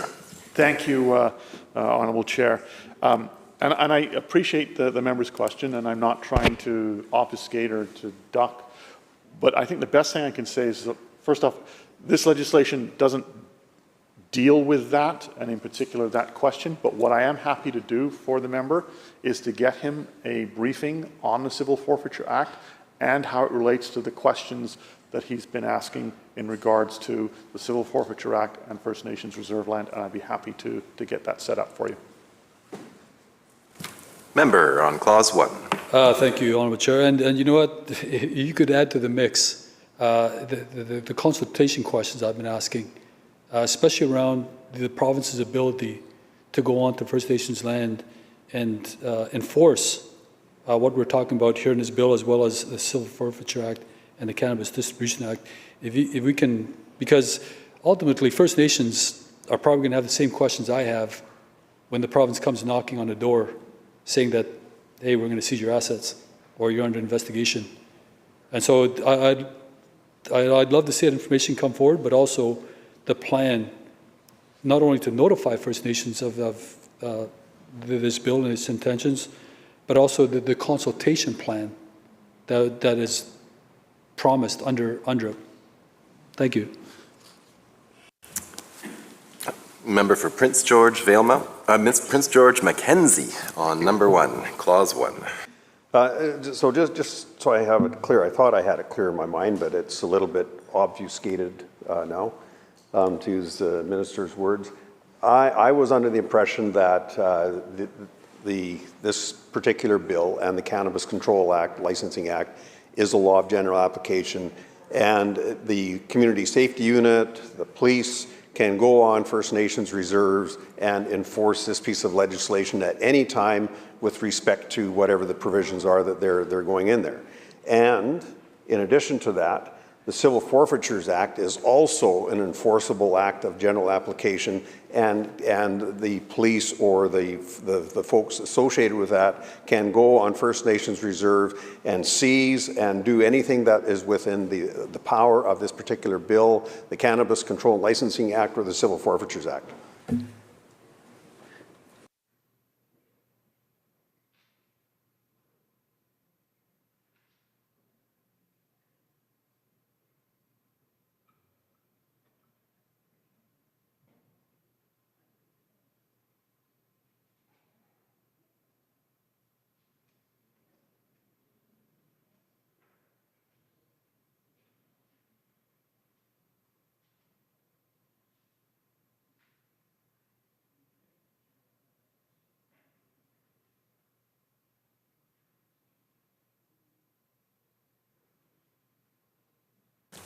Minister. Chair, and I thank the member for the question, and I just want to be really clear. Yes, the bill before us today, the cannabis laws are laws of general application. The Civil Forfeiture Act isn't here, and I'm just trying to be helpful in terms of the question that the member asked on how does it work, and I've said I'm happy to get a briefing for him on that related to those questions, and we will follow through on that commitment.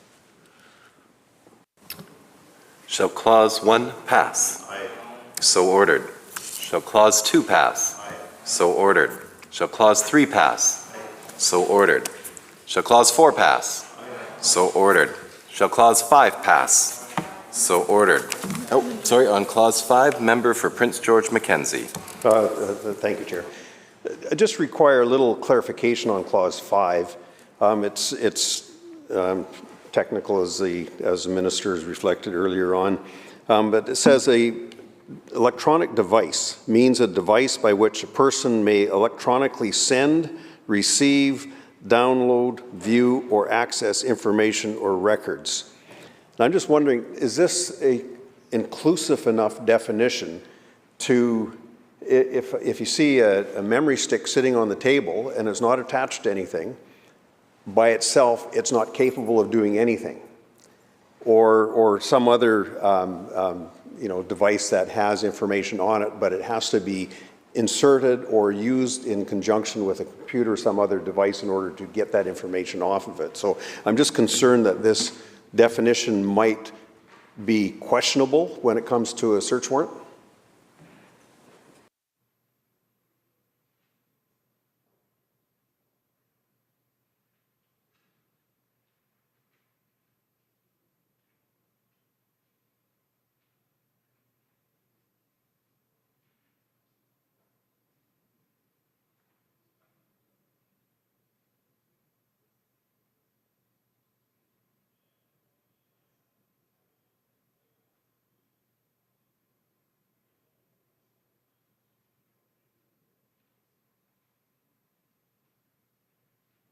Minister. Thank you, Honourable Chair, and I thank the member for the question. And so, two things. One, we have drawn on existing definitions of electronic devices to go into this.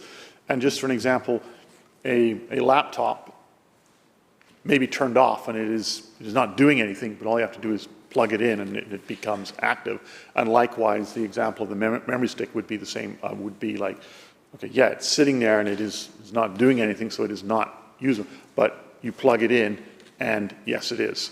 So that's why we are confident in the definition as it is here in the legislation. Shall Clause 5 pass? Aye. So ordered. Shall Clause 6, member on Clause 6, Prince George Mackenzie. He beat you by a second, member. Thank you. Just a question in reading Section 89, which this clause pertains to. Reading it implies that the director has to be present on every search. Am I wrong, or can he delegate that power to somebody, or how does that work? Minister. Thank you, Honourable Chair. She can delegate that power. Member for Skeena. Thank you, Honourable Chair. And in terms of Section 6, Section 89, sorry, Clause 6, it's a great clause, especially when you talk about an electronic device that can actually lead to charges being laid. But just a clarification on Section A.3, a request that any person provide a password or otherwise facilitate access to an electronic device if the director has reasonable grounds to believe that the electronic device contains or can provide access to records.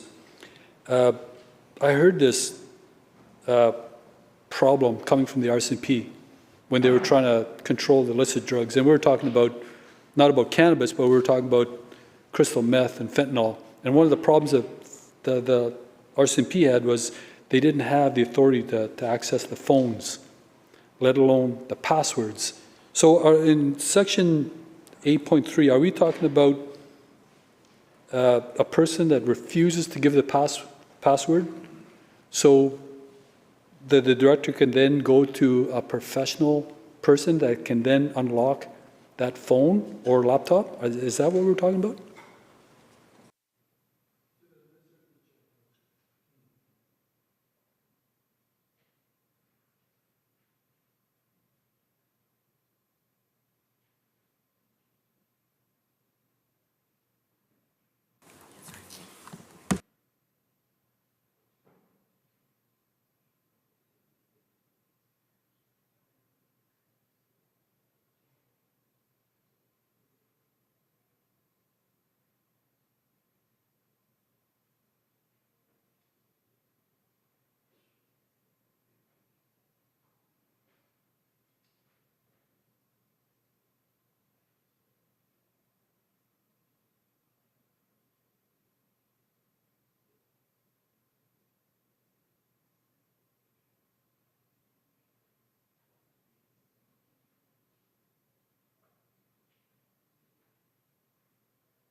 Minister.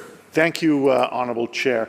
And I'll answer the question because the section actually deals with the specific of where I know the members, I think the member's going on this. So this particular part that the member's references deals with making a request. So I am asking the individual to supply password. So there is, that request is being made. If that request is denied, then the director can still seize the electronic device, but they have to get authorization from a judge to be able to access it, and the privacy considerations that go along that. So that's how this is intended to work. Member. Thank you, Honourable Chair. Just reading this, I mean, for those folks at home, we're not looking at the full act, we're just looking at the amendments, so it's hard to have the context without the full act in front of us.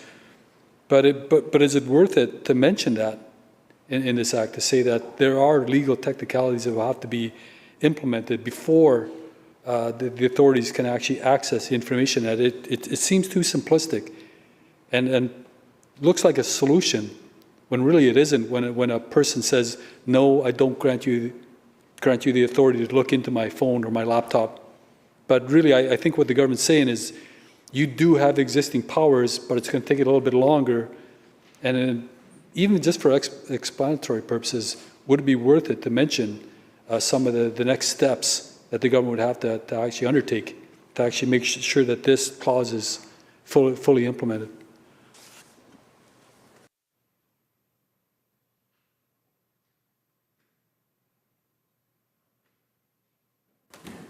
Minister. Thank you, Honourable Chair. And no, I appreciate the comments of the member, and I know that Section 11 does address, I think, in some way, the concerns that the member raised. But I do thank him for raising it and allowing us to put it on the record. So, as he said, the people watching at home get a better sense of the context. So, Clause 6 pass. So ordered. Clause 7 pass? So ordered. Shall Clause 8 pass? So ordered. Clause 9, shall it pass? So ordered. Shall Clause Member for Prince George Mackenzie on Clause 10? Thank you, Chair. So just again, some clarification on this particular clause.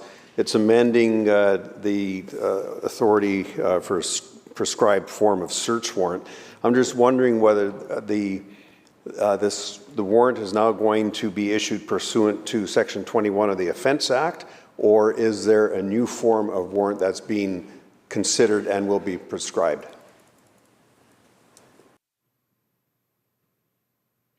Minister. Thank you, Honourable Chair. It will be a new form, which is why it will be prescribed. Member. So interesting, it'll be prescribed. I'm curious as to what conditions existed with the old format or with the format under Section 21 of the Offence Act that is leading towards prescribing a new form of warrant. Is there, is the issue surfaced with respect to, First Nations or municipalities or something? Because generally, search warrants have a prescribed form, and they've been tried and tested in courts of law many, many times. So I'm curious about what this new prescribed form is about and why.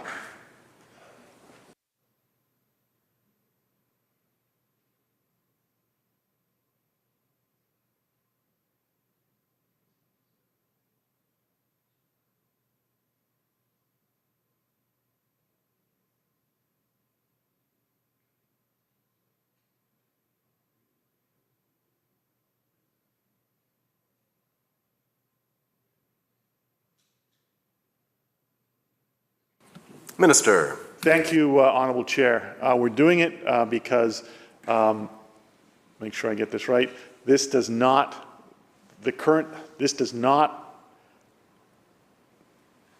me. It's not currently prescribed. In the offence.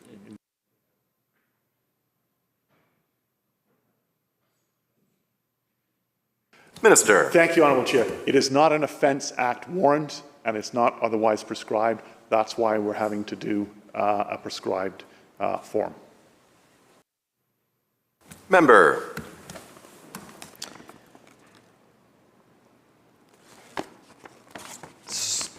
So,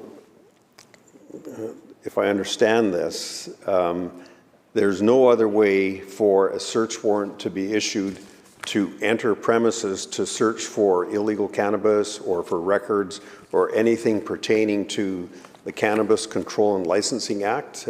So we need a new method of entering and searching for these things.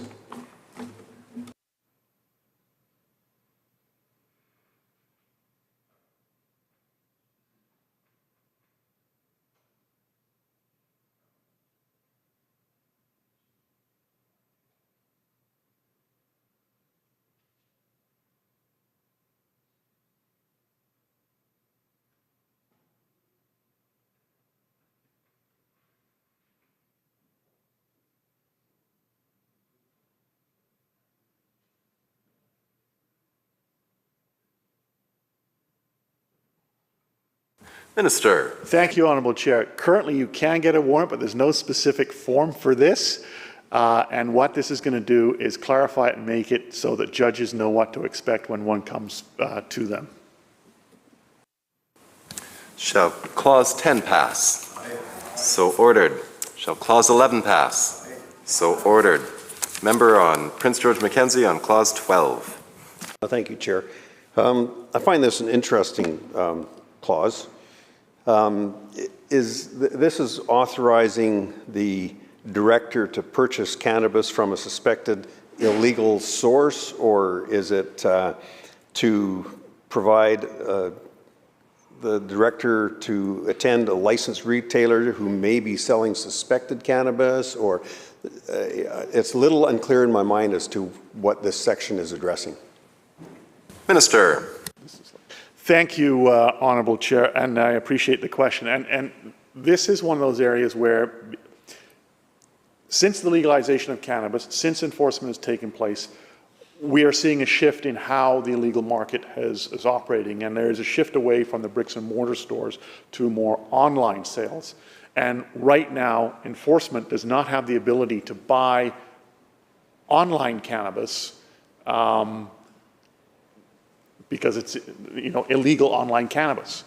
This will allow that to take place, and then it will allow them to start to have a much more in-depth investigation and allow them to build that case in terms of where the supply is coming from, who is selling the supply, and will allow for a much more effective enforcement operation. And so it is dealing with a gap that exists in terms of the ability to enforce on illegal cannabis by being able to deal or to be able to buy online.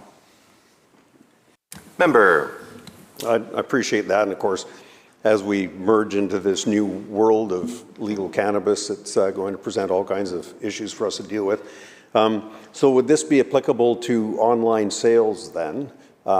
Anywhere? Like if it happens anywhere in Canada, what about down in the States? Is this just applicable to BC, or how does it apply across the nation?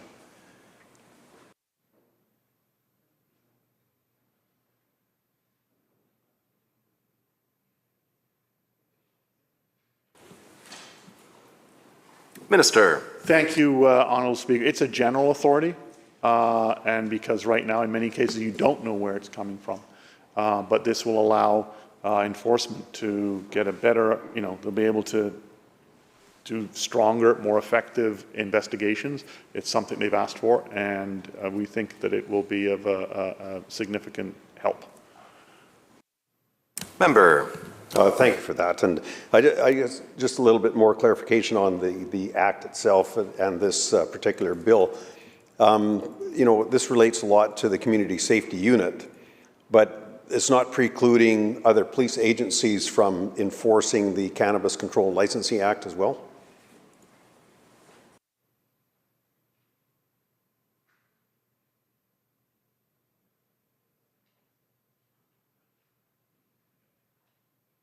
Minister. Thank you, Honourable Chair, and I thank the member for the question. So police already have the authority to do that. What this does is CSU allows the director to be able to do that, and so that will be that's another important way in terms of being able to do enforcement. Shall Clause 12 pass? Aye. So ordered. Member for Prince George Mackenzie on Clause 13. Thank you, Chair. So this is, Clause 13 is, establishes in the Act certain grounds for reconsideration of a compliance order. And so it says, there's a couple of amendments here. By striking out may be based only on one, and substituting may be based only on one. And the 1A is failure to observe the rules of procedural fairness. So is that procedural fairness by the director or the general manager, or who is this pointing at? Is it the applicant or the person that is being adjudicated?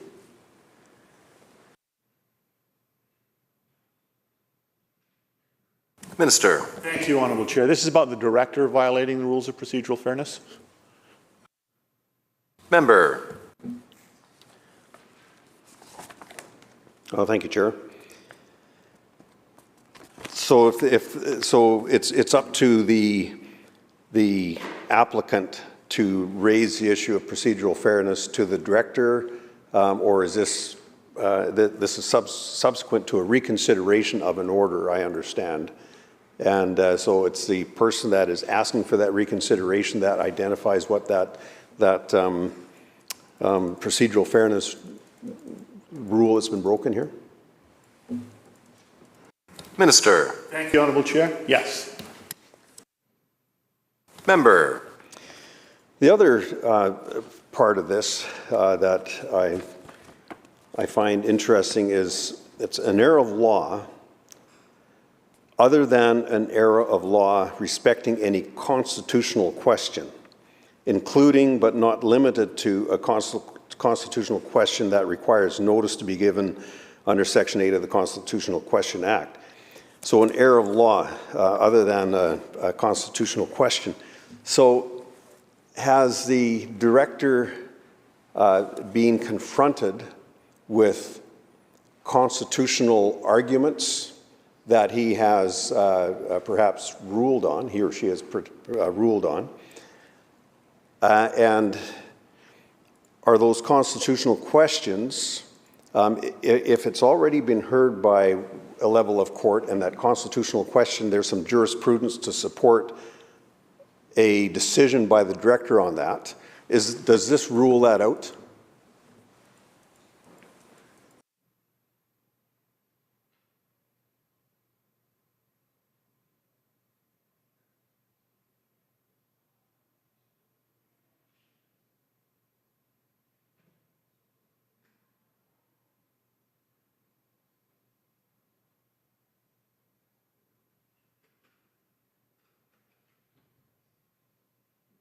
Minister. Thank you, Honourable Chair, and I appreciate the question. And the answer is yes, that is correct, because what we have been seeing is applicants asking the director to rule on the constitutionality of the question that they're raising, and they don't have that authority. And what this section is doing is making it clear that they don't have that authority, and that authority, obviously, when it comes to constitution, rests with the courts. Member. So the director has been faced with a situation where he's been asked constitutional questions to make a determination on that up to this point?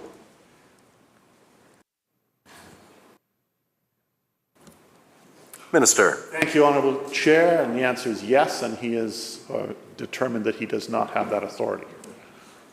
Member. And as a result of those constitutional questions, has the director set the process in motion to follow through on, under Section 8 of the Constitutional Question Act?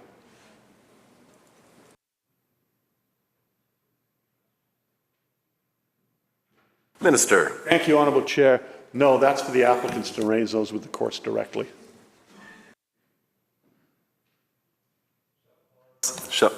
Skeena. Thank you, Honourable Chair. And in relation to Section 13, when we're talking about the Constitution, maybe Section 35 has already been considered in existing legislation, or is it being proposed now to explore that in full, or will the government be waiting for that question to be challenged to the government in respect to Bill 30?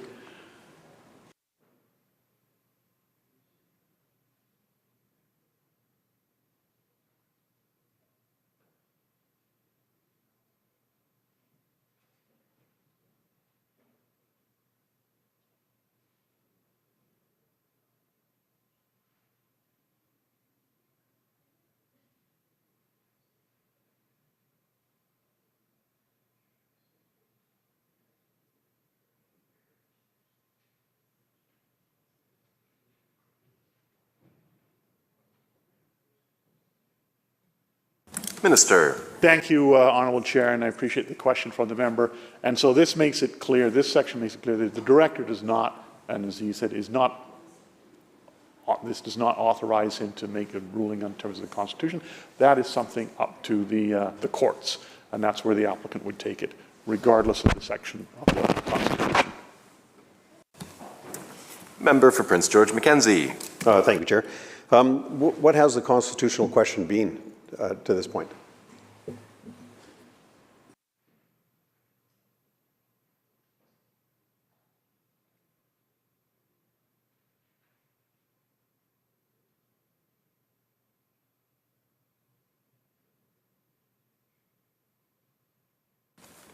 Minister. Thank you, Honourable Chair. They've been primarily around the medicinal cannabis issue. Those are the ones that have been raised. Member. Thank you, Chair. Constitutional question on medicinal cannabis. Has there been, so what is a constitutional question around medicinal cannabis? The federal legislation is quite clear on that. I'm just wondering what the question is that a director can't answer at this particular time? And is it something that, is it frequent enough that it perhaps needs some intervention on behalf of the ministry to forward that question under Section 8 of the Constitutional Questions Act, or have this thing go through a judicial process rather than an administrative process? Is that option available?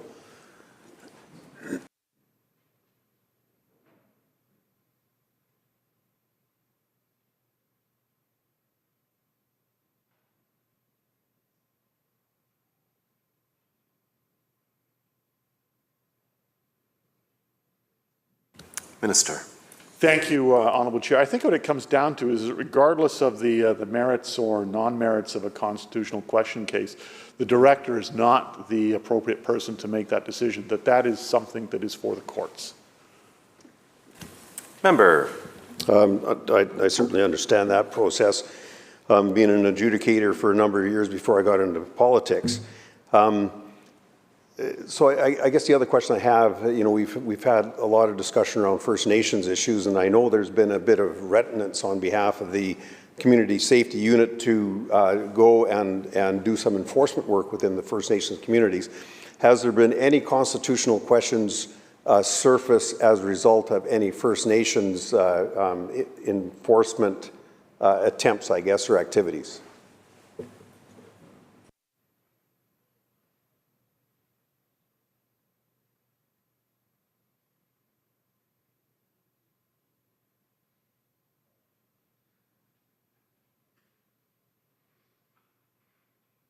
Minister. Thank you, Honourable Chair. Not to our knowledge. Member. Thank you, Chair. I wouldn't mind finding that out if it's possible to canvass the Community Safety Unit. To date, have there been any decisions made by the director that have been halted as a result of a constitutional question?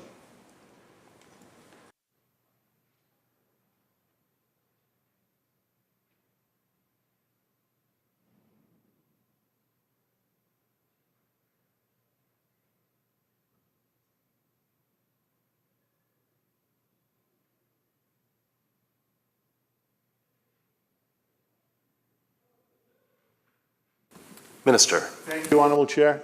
No. Member. Well, thank you for that. And so the director has made the decision to do whatever the case might be, and we'll get into it, Section 4 or Clause 14 and the monetary penalties and stuff down the road here. But I guess I'm just curious as to the inclusion of this in this particular clause when we know that the director dealing with administrative issues on constitutional matters has to be referred to a court of competent jurisdiction or through the Constitutional Question Act. I'm just curious as to why this particular clause was included in this legislation. Minister. Thank you, Honourable Chair, for clarity, because it has come up with applicants on a regular basis, and this makes it, the director has said that, they do not have the authority, and this clause makes it clear that they do not have that authority. Member. So it's come up on numerous occasions by applicants dealing with the medicinal cannabis issue or other aspects under this current legislation?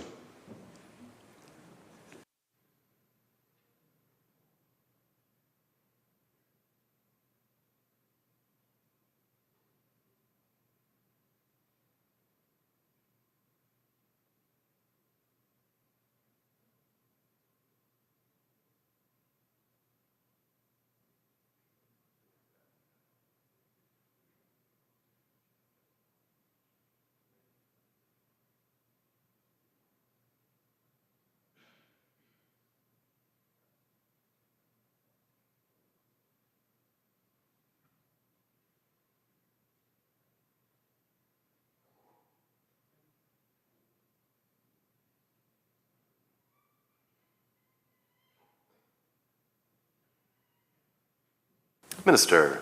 Thank you, Honourable Chair. And yes, it is primarily medicinal. It has been used, but it's the fact that there's a lack of clarity makes it easier for someone to delay, and draw out the administrative adjudicative process by constantly trying to raise, a constitutional issue, for example. And so what this makes it clear is that the director does not have that authority. And so an applicant, if they want to pursue that, is going to have to go through a court. Member. Thank you, Chair. So if I get this right then, so if the applicant is not happy with the director's consideration or response or determination, then the applicant next step is to take it to court. So in the interim, then the whatever decision that the director has made stands, and there's a separate action then that would take place through Section 8 of the Constitutional Question Act, or how does that process work?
Minister.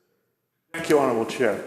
So they have avenues to pursue those things, but what this makes it clear is that the director does not have the authority to rule on constitutional questions. And if they don't like that, they can ask a judge to do a review of the director's decision, not to that they don't have the authority. And this specific section makes it clear that they don't have that authority. Member. Thank you, Chair. So this gets into, the constitutional question, depending on what it may be. A lot of those constitutional questions, just about all of them, need to be addressed by a court. And a lot of times the courts have, a judicial review is not the avenue to address a constitutional issue. It needs to be assessed on its own merits, on the evidence that's presented. So subject to the individual who is being adjudicated by the director and the decision of the director, it can't go on in infinity. So if that individual is not happy with that particular decision, a judicial review doesn't answer a constitutional question. It'll just confirm that the director doesn't have the authority or the jurisdiction to hear a constitutional matter. What happens next? Does it just sit in limbo, or does the director's decision stand?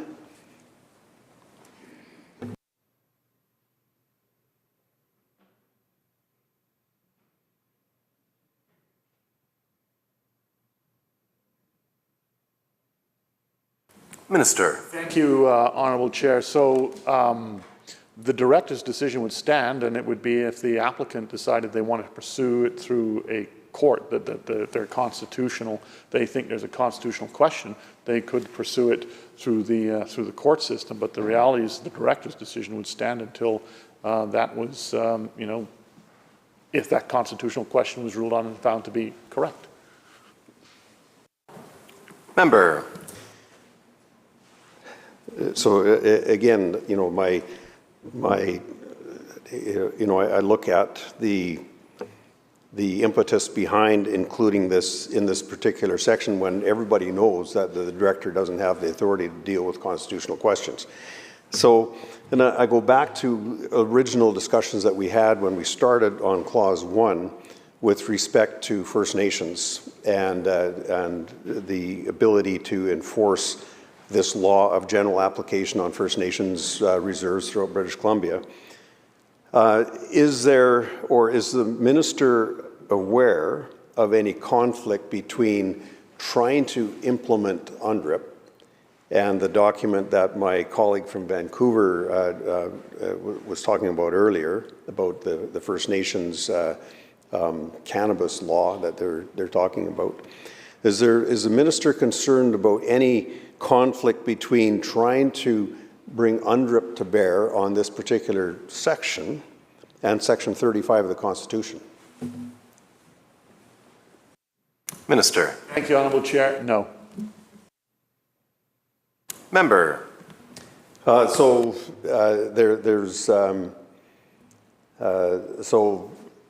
the issue, the constitutionality of this particular section, any argument that might be presented, they can go to court, they can figure things out, and the director's decision will stand till the end of time unless a judge comes back and says that, the constitutional question is answered and it needs to be reconsidered.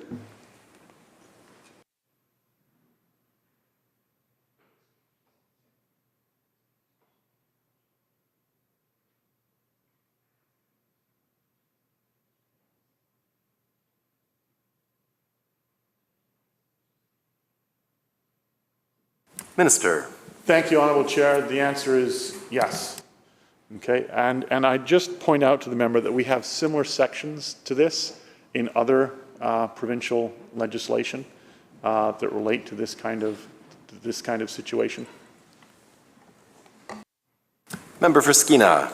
Thank you, Honourable Chair. And it's the constitutional question is big in First Nation communities, and with First Nations leadership. I myself thought that Section 35 was the answer to everything, meaning that my inherent rights included everything from lawmaking to self-determination. That's not what Section 35 promises. Section 35 under the Constitution basically just recognizes that Aboriginal rights and title exist. That's it. That's all it says. There's no definition. The definition comes from case law. Over 250 court cases that actually came out with the principles that everybody has to abide by, including government. A lot of those court cases were won, but a lot of them were lost by First Nations. But it did set out a roadmap on how our two societies are supposed to cohabit this land. And the Solicitor General said it himself, the laws of application that apply to all of us will be enforced on First Nations land. But the constitutional question will always be brought up when a First Nation wants to implement something like a cannabis facility that grows or acquires or sells cannabis. And it'll always go back to Section 35, and I know that's not the answer. Section 35 is not the answer. I think the answer would have been in the general laws of application. That's a great answer. It keeps us all safe. I think there's probably existing case law that speaks to that already. But the uncertain question is still UNDRIP, even in relation to the general laws of application. Because UNDRIP talks about the ability for First Nations to make their own laws, but it doesn't talk about in what manner. Like, is it an oral law that they just came up with in relation to cannabis? or forfeiture? Is it a council law? Is it a law that was set up by hereditary chiefs? It's all going to flow from that constitutional question of Section 35 of the Constitution. That's where it's going to come from. And it's going to take a long time to understand the answer. It would have been answerable 5 years ago. It would have been clear cut. The government would have had strong ground. And they would have been confident going to court in terms of their ability and their jurisdiction to enforce these types of laws. But now with UNDRIP, that's all up in the air. So does the province have a type of mandate or a type of principled approach to what will happen when a First Nation questions their ability to grow, acquire, sell cannabis outside of the laws being proposed by BC?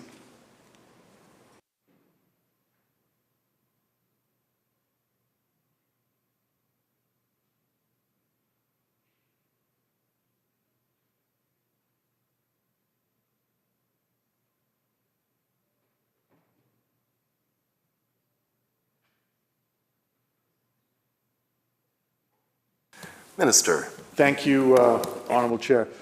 And I thank the member for his question. And in fact, he raises, I think, some very legitimate and complex questions that governments are dealing with and courts are dealing with.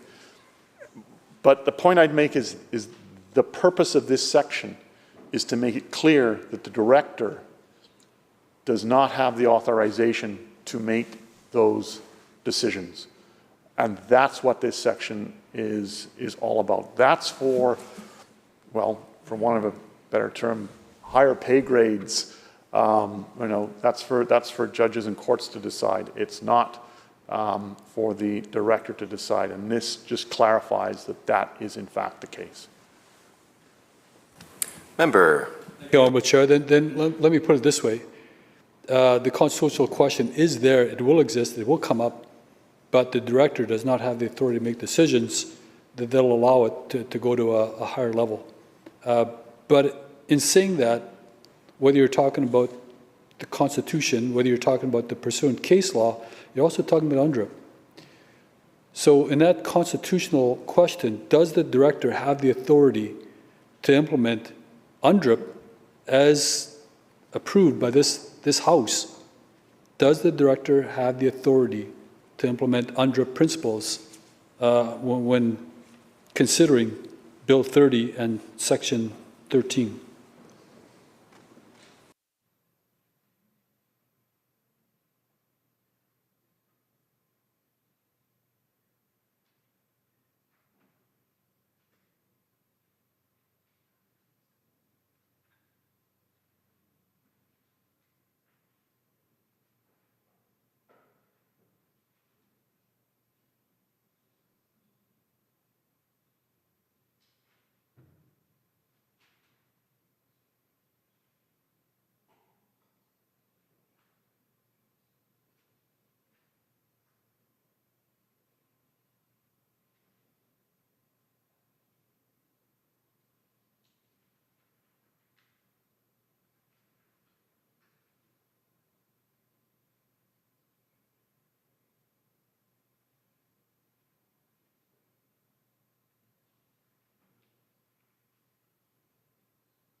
Minister. Thank you, Honourable Chair. So the director exercises the authority given to them or that they have through the legislation. And DRIPA is part and parcel of the overall, the value system, if you like, that helps to inform that work.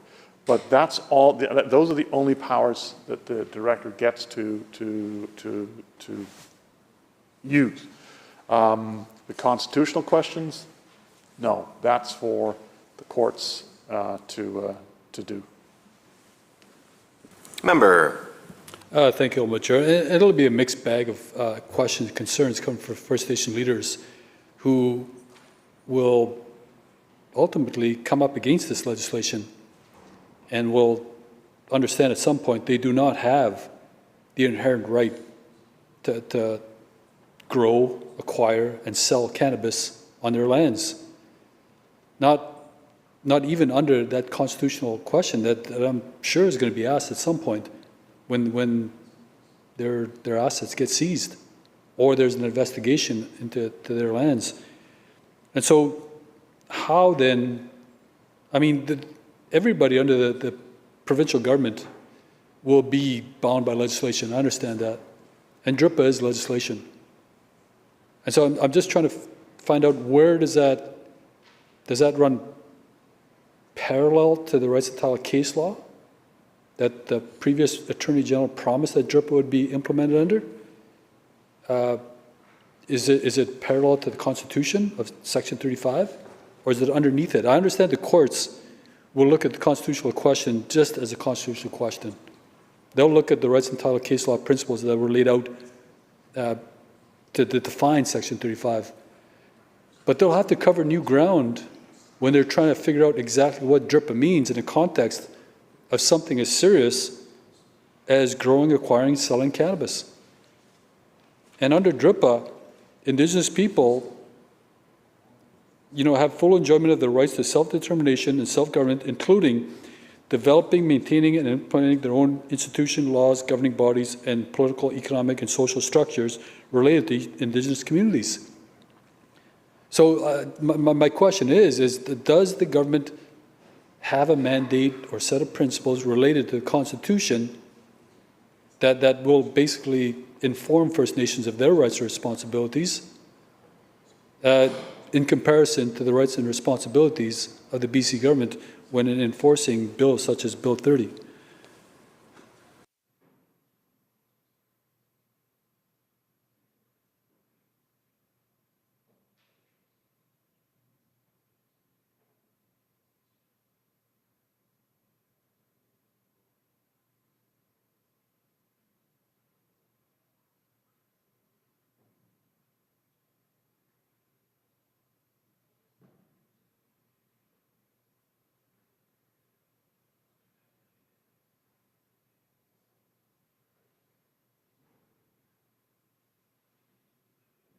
Minister. Thank you, Honourable Chair, and I appreciate the question from the member, and I would make this point. I think the questions that he raises are important, but they are far and above beyond the scope of this particular piece of legislation.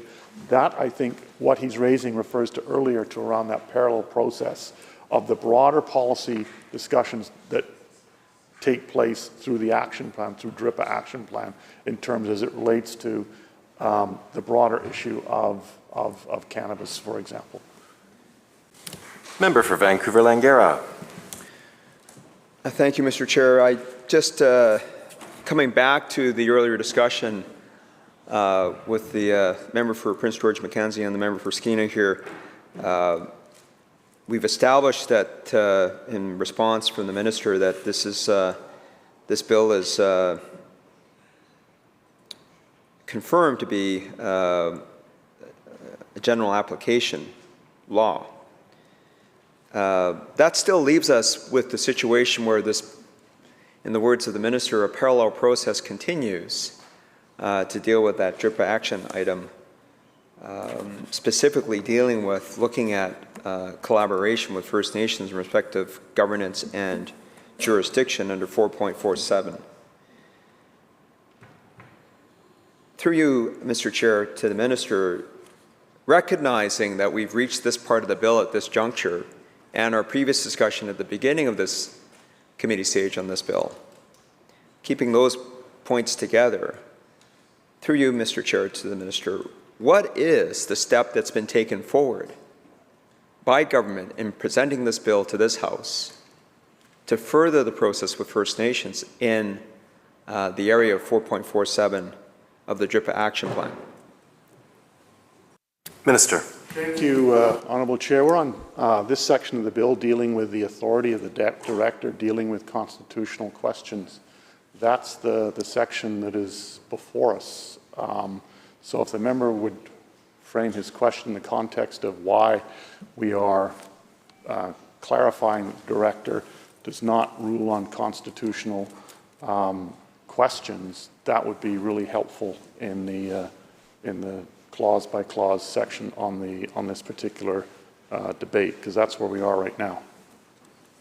Clause 13, member for Vancouver Langara. Thank you, Mr. Chair. And we're talking about constitutional questions here.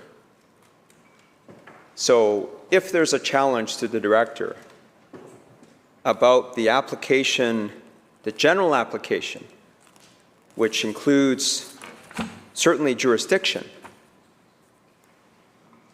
that is specifically pertinent, Mr. Chair, to the DRIPA action plan item 4.47, because as I read out that language previously, it talks about advancing a collaborative approach to cannabis-related governance and jurisdiction between First Nations and the province.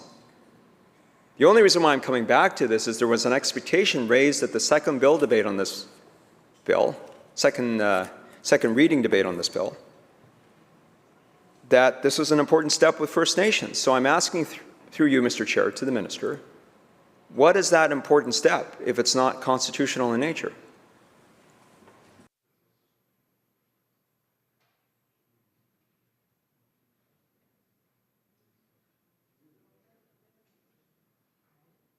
Minister. Thank you, Honourable Chair, and I thank the member for the question.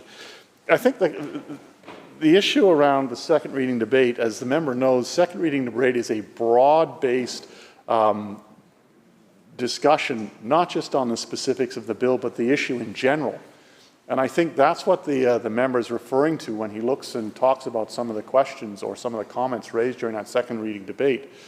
The issue here that we are dealing with in terms of and the member raises constitutional questions, is that the director is often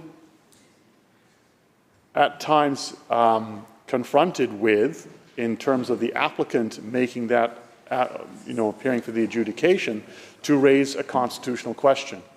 And the director has said, I do not have that authority to make that ruling on a constitutional question. And this section clarifies that is in fact the case. On the broader discussion around cannabis and First Nations, there is significant work that is underway with the First Nations Leadership Council, a working group on that. I mentioned the broader, the parallel process that is underway, and that's where many of those issues are addressed. So I think we need to recognize the difference between second reading debate, which can be broad and general encompassing, not just on the specifics, but also on the philosophy and what's happening on the issue in general, as opposed to the very specifics that are taking place in committee stage debate. Member for Vancouver Langara.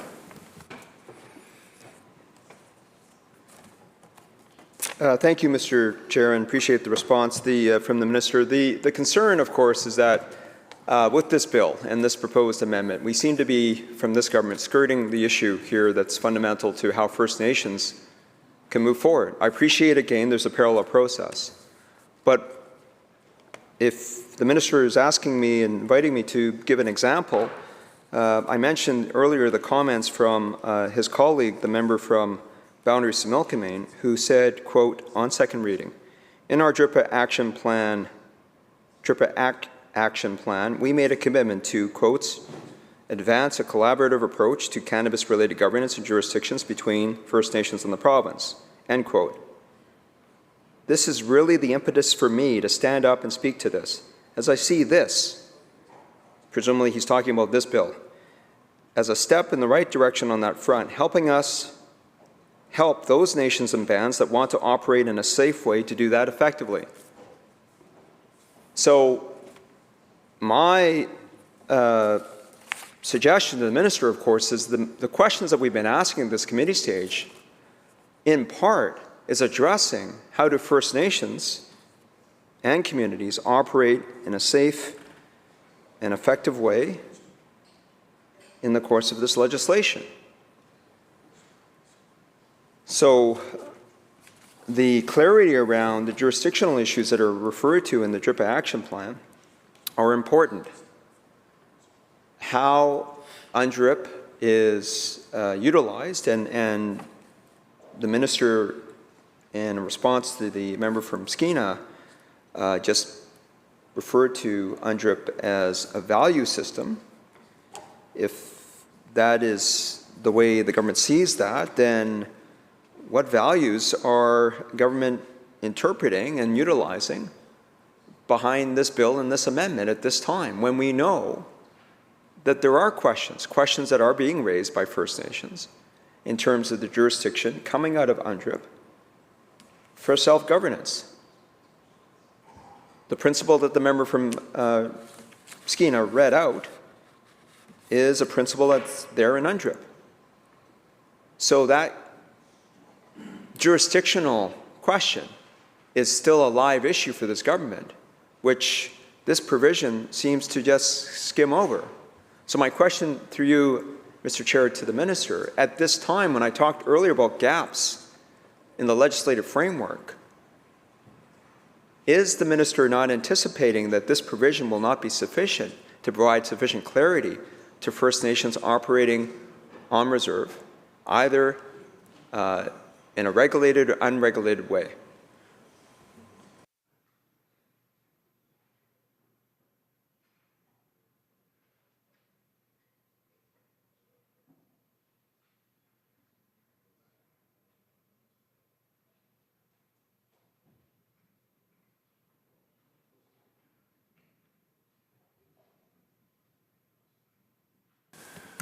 Minister. Thank you, Honourable Chair.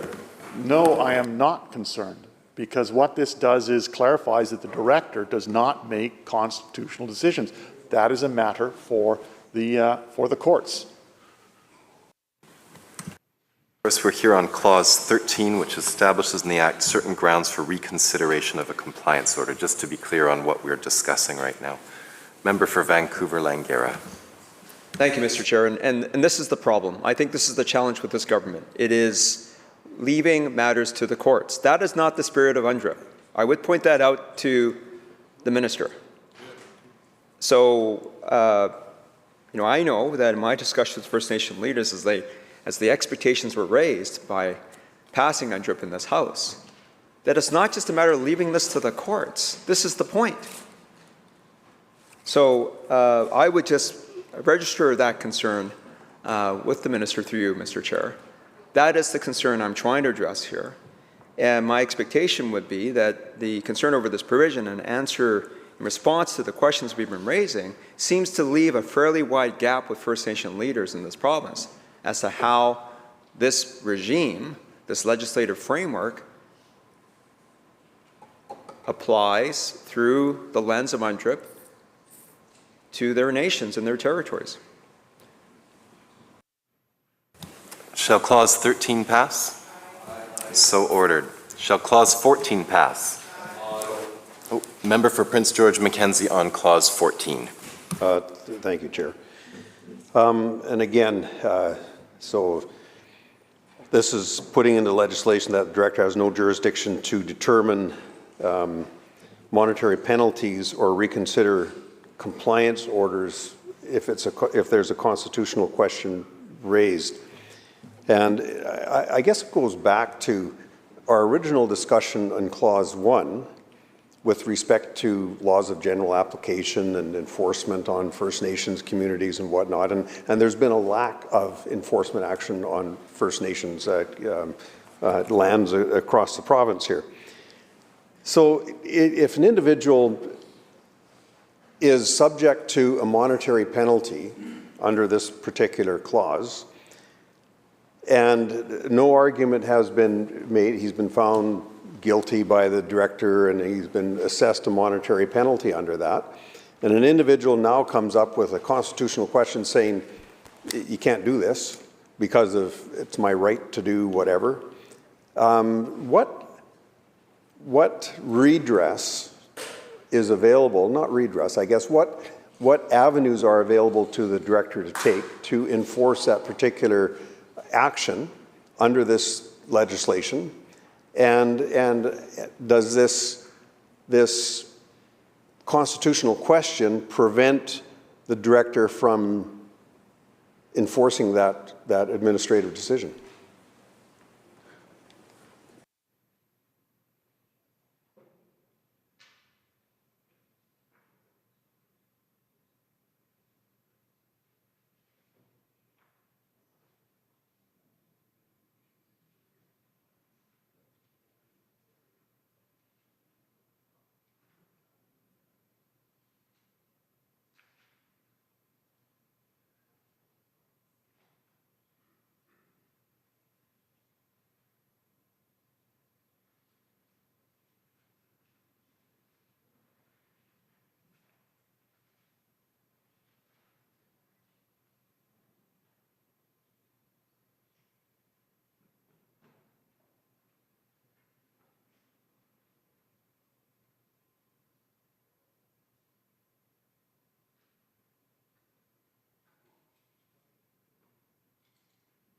Minister. Thank you,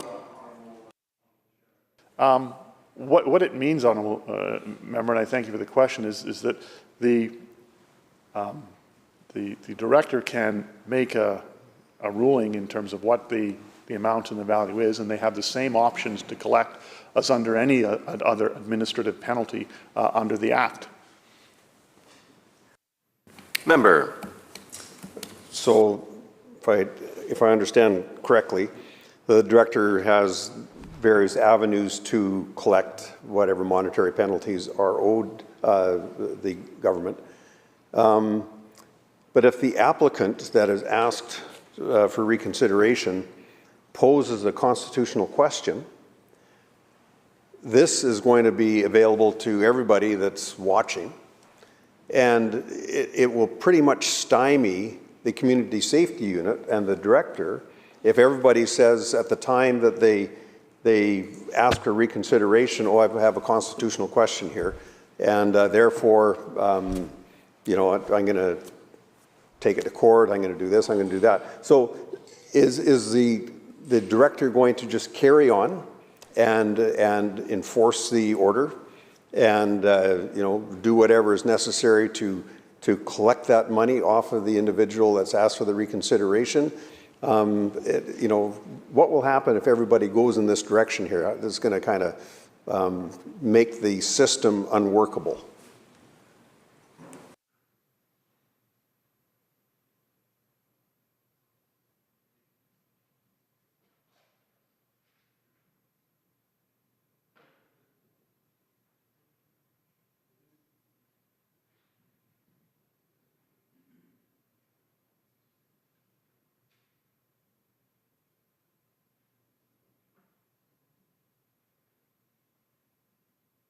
Minister. Thank you, Honourable Chair. They can do that right now. They can do that right now. But what this change does is it makes it clear that the director does not make that ruling on the constitutional matters. It means that they can go ahead and continue make the decision on you owe $3 million because that's how much is the value. And that will go into, you know, the collections processes that are available under the Act. So it's not going to stop that. Member. Thank you, Chair. So it goes into the collection process under the Act, goes to a collection agency, whoever might be contracted to do that particular job, but it still doesn't answer the constitutional question. And that constitutional question will be lingering out there,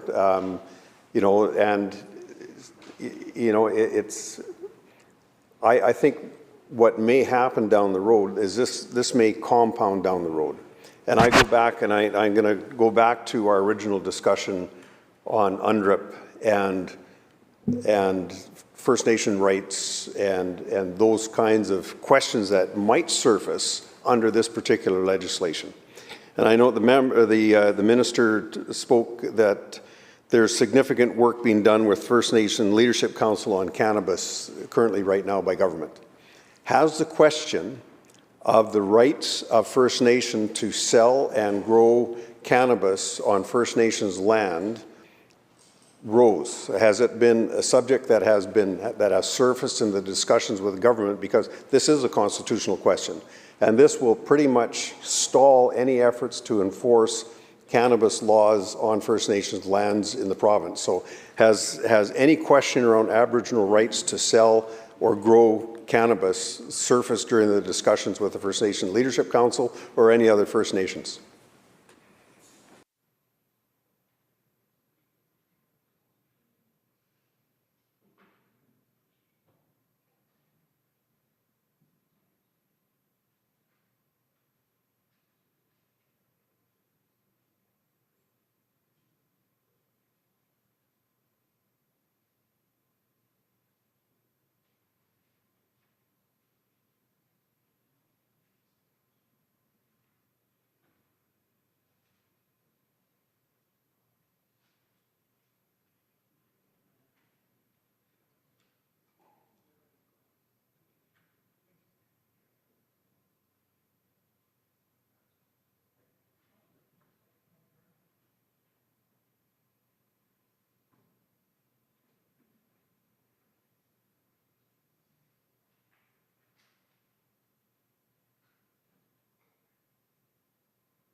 Minister. Thank you, Honourable Chair.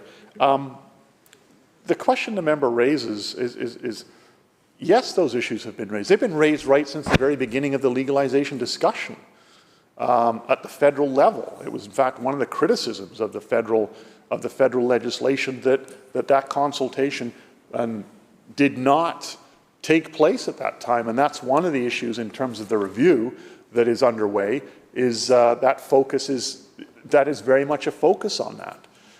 That being said, what we're trying to do is to ensure and to streamline as much as possible and make it as efficient as possible that when those decisions that are made by the director and are challenged, that we're able to remove some of those roadblocks that stymie some of the enforcement taking place or drag it out.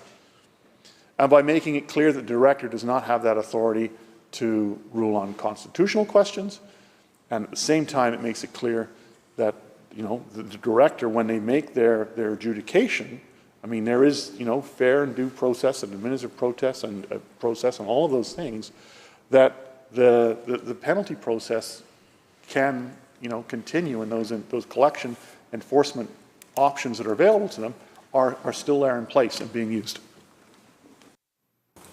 Member. I appreciate the Minister's answer on this. It's still a little murky in my mind, and I suppose it would be probably murky for the director as well when he's looking at enforcing on First Nations lands through the Okanagan or wherever it might be. So the question that I put to the Minister is, through the Chair, is what is the province's position on First Nations selling and growing cannabis on First Nations lands in British Columbia with respect to this particular statute?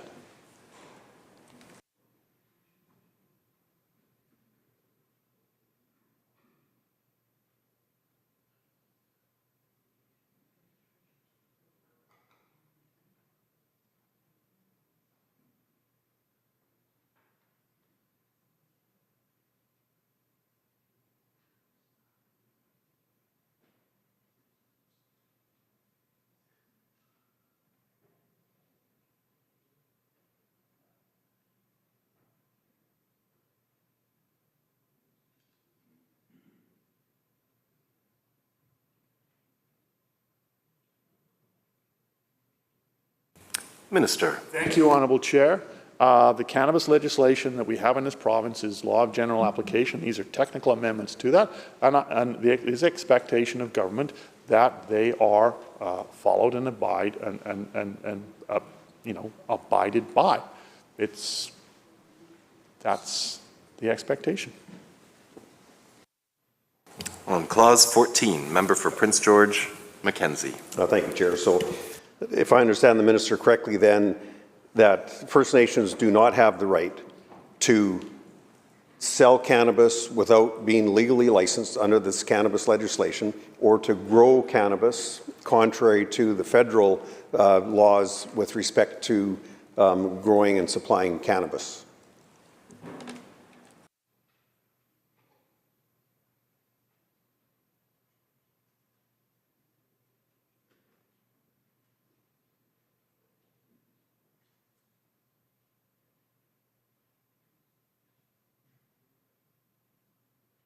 Minister. Thank you, Honourable Chair. Our expectation is that the growing and production of cannabis, retail and cannabis, takes place within the framework of the laws of this province and of the laws of Canada. At the same time, we also know that there are areas where nations want to be able to exercise some authority, and the DRIPA process allows those discussions to take place, and we've indicated that those discussions are taking place over the next number of months. Member. Thank you, Chair. You know, the discussion's taking place. So this leads me into the area where it appears that there's discussions between government and the First Nations Leadership Council or other First Nations groups within the province here with respect to providing First Nations the ability to sell and perhaps grow cannabis on the First Nations reserves. If this is it government's intent to recognize this as an Aboriginal right for them to do that, or how would they sell and distribute cannabis on First Nations lands in compliance with the legislation as it appears today?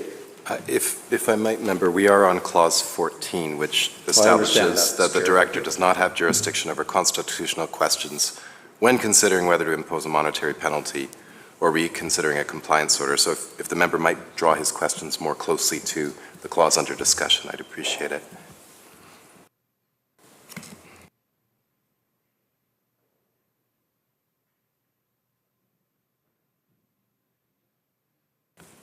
Minister. Thank you, Honourable Chair. I want to make two comments. First off, this bill is not this is a bill that applies right across the province. So I know the member is focused on First Nations issues, and that is fine. But at the same time, it also applies everywhere else in the province to non-First Nations, non-Indigenous people as well engaged in cannabis. So I think it's important that is on the record. Our expectation is that it is done through, this is right now, the laws of the province, and First Nations, many of them are now expressing a real interest in the Section 119, for example, as a way to enter and to be in the legal cannabis market. And the agreements that we have signed are now very much, First Nations are saying, hey, this works for us. And that's what we want to continue to encourage that. And at the same time, we know that there's, we're doing discussions in the context of DRIPA, and cannabis is rules and regulations are evolving, and will continue to evolve, particularly as we see the federal government, for example, doing the review that they're undertaking. So, I'll come back to, these are technical amendments designed to deal with some specific issues. And I think that they will be effective, at the same time recognizing that, down the road as cannabis continues to evolve, there will no doubt be other amendments and regulations that apply to Indigenous and non-Indigenous alike. Member on Clause 14. Thank you, Chair. The reason I've been focusing on the First Nations aspect more than the rest is because the majority of the complaints that I hear about and that have surfaced in the province are on First Nations lands. And the reluctance of the Community Safety Unit to engage in enforcement activities on First Nations lands in the province is problematic. it appears that there's two standards that are being used in the application of the Cannabis Control and Licensing Act with respect to First Nations and some of the other communities that we have. And First Nations communities are at risk, of the illegal activities that take place as a result of illegal cannabis sales. It's a breeding ground for organized crime to infiltrate and to disrupt the safety of the citizens in these communities. So that's my concern over this. The other concern that I have was surfaced by my friend from Vancouver, by a colleague from Vancouver, with a document he produced that indicated that First Nations were working with government on establishing a First Nations law for cannabis. And so this is the time to address it. It's a constitutional question. And I asked the question before, what's the province's position on the constitutional question of Aboriginal rights to sell and produce cannabis on First Nations reserves in British Columbia?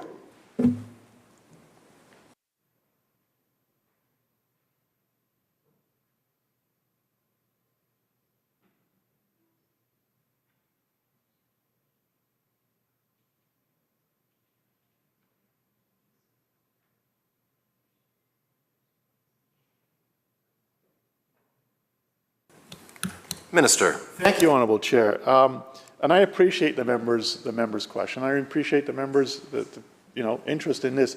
And we've laid out the DRIP it's not a single event. It is a long process and discussions. And First Nations will bring their views on things, and government will have their views, and they will have that. They will have those discussions. This bill does not deal with that. This bill deals with technical amendments, and that's what's before this House. That's what's before this House today. What I can tell you is that the issues the member raises, we take those concerns seriously as well. That's why these amendments are designed to assist in exactly the kind of enforcement. And I fully expect over time there will be other initiatives, amendments, policy directives, regulations that come forward. Shall Clause 14 pass? Aye. So ordered. Shall Clause 15 pass? So ordered. Sorry, member. We'll go back. We're on Clause 15. 15. It might help, member, if as we go through, just let me know what's coming up, because we start to speed up in numbers and then I miss you, and I don't want to do that. So if you got something coming up when we're going through a couple of numbers, please let me know, and I won't go quite so fast. Thank you, member. Clause 15 requires a hearing to be in writing unless the director determines that an oral hearing is necessary. It also says that a hearing under this division, no person may be cross-examined.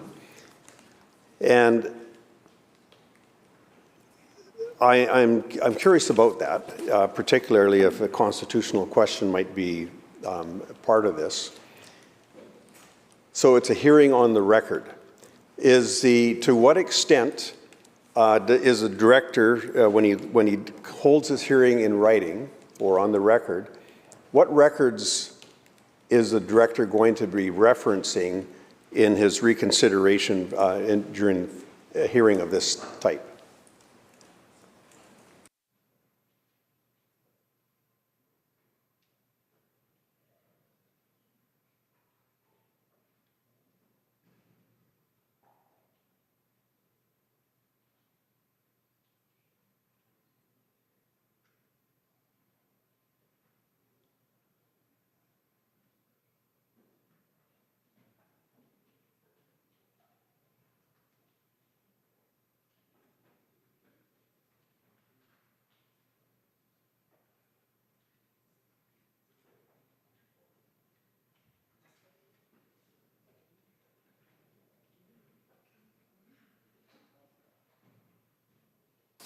Minister.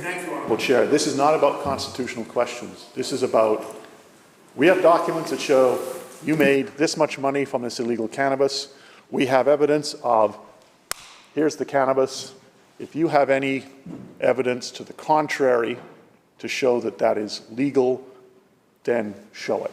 And that's what it's about. Member Thank you, Chair.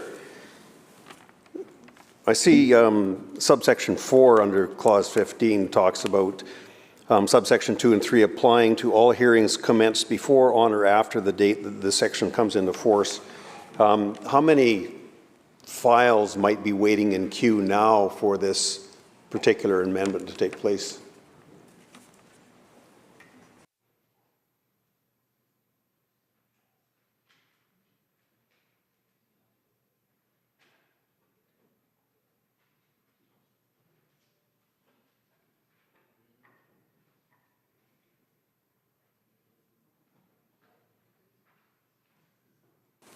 Minister. Thank you, Honourable Chair. We don't have the exact number. It changes from week to week, but I will get the member the latest figures that we have. Member. Oh. Shall clause 15 pass? Aye. So ordered. Shall clause 16 pass? Aye. So ordered. Shall clause 17 pass? Aye. So ordered. Shall clause 18 pass? Member. Thank you, Chair. Again, constitutional question, but so if a general manager receives an application under Section 105 that was a constitutional question used as the basis for a return of the cannabis, I'm assuming that the general manager can proceed with a decision under subsection 2?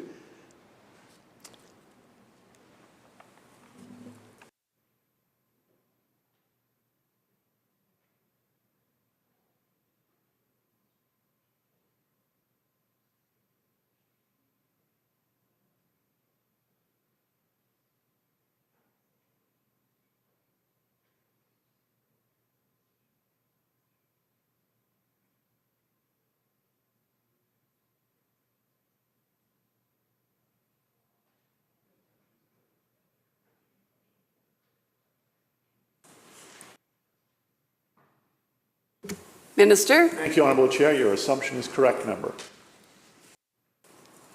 Member. Thank you for that. So, if the director doesn't return the cannabis or whatever is subject of the seizure, the only alternative would be, if there's a constitutional question, for the applicant to go to court and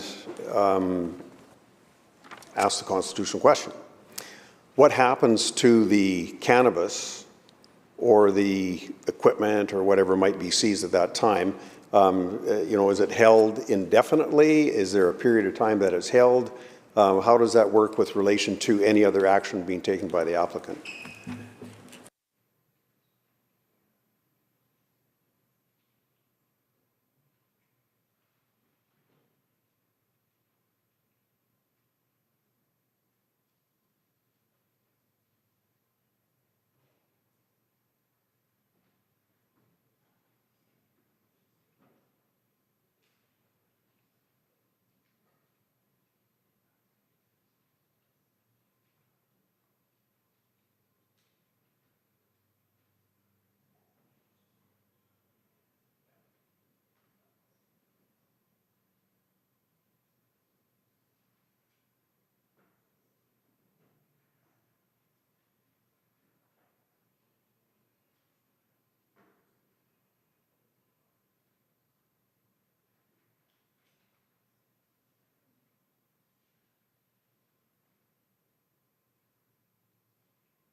Minister. Thank you, Honourable Chair. So the cannabis could be destroyed if, let's say, there was a court case that followed and they were found, the cannabis was found to be legal. Then there are compensatory avenues, but that has not happened.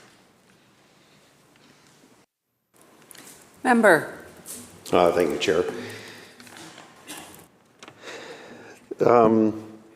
So 105.2, subsection 1 refers to the general manager and the director may each make rules respecting the practices and procedures to be followed in considering applications under section 105. Can the minister provide an example of why both these positions are making rules and why this section is being added?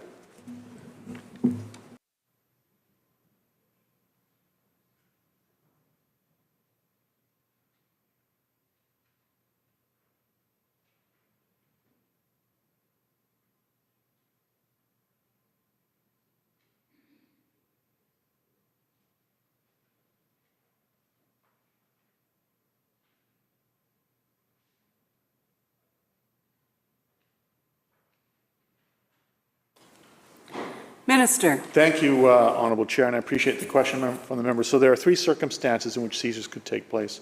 One is the general manager, so if they found a retail store was selling illegally, for example, illegal cannabis.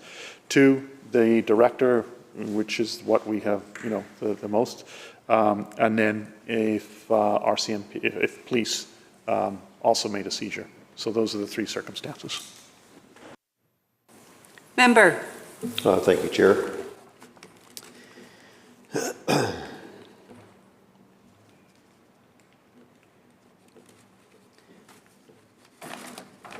The subsection 105.3, subsection 5 talks about equipment that has been seized is related to a prosecution of an offence under this Act. The director is not required to make a decision on an application under this section until the proceedings are complete. So is that any statute for appeal, anything that takes place after that? So they could actually have this equipment, some of it could be quite large in their possession for a long time?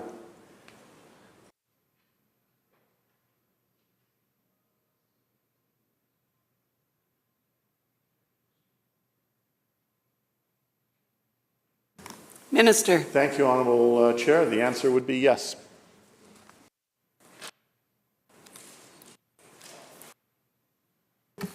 Member. Thank you, Chair.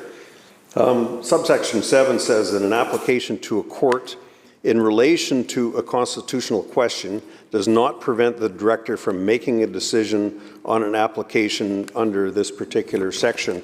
So, the decision is if the director is going to seize the cannabis or the equipment or whatever the case is, and the application has gone to a court, and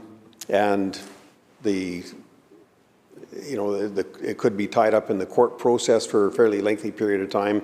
Again, the director holds that equipment in their possession until such time as that constitutional question might be answered.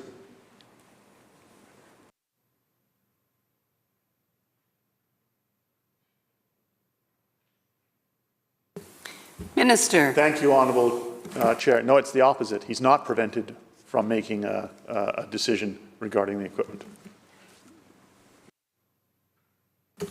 Member.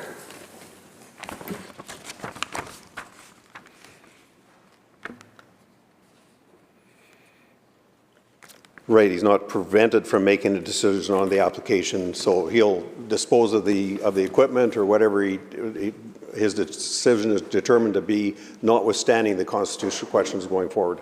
Okay. So under sub 8, it says, subject to subsection 9, the director may make rules respecting the practices and procedures to be followed in considering applications under this section. And the director must consider applications under the section on the basis of written representations only. Is there any opportunity for other interested parties to intervene at this particular stage?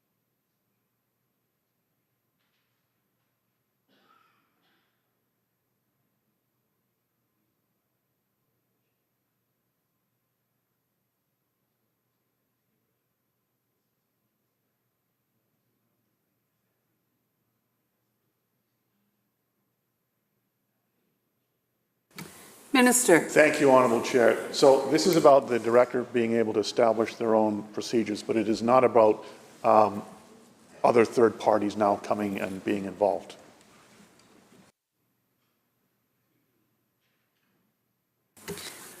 Shall Clause 18 pass? So ordered. Shall Clause 19 pass? So ordered. Shall Clause 20 pass? So ordered. Shall Clause 21 pass? Member. Thank you.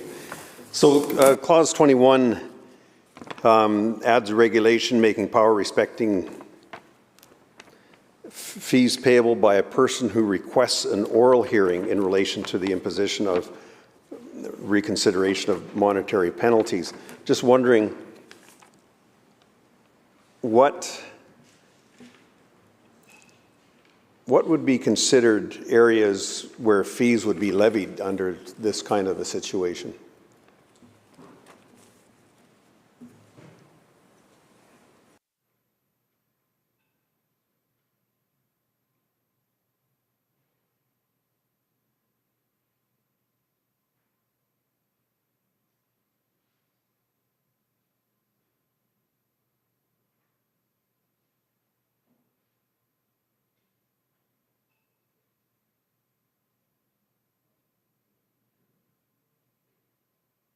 Minister. Thank you, Honourable Chair. It's a fee that recognizes that oral hearings can be time-consuming or may require a particular way of getting it set up, and it gives the director the ability to put a fee that will, potentially cover the cost of the oral hearing. Member. Thank you, Chair. So a pretty broad response, and so I guess I'm curious, is the individual responsible, will the individual be responsible for covering the costs of a venue, for covering the costs of attending government representatives, of the community safety unit, of the police, or whoever might be involved in this? Or what costs would the individual requesting the review be faced with?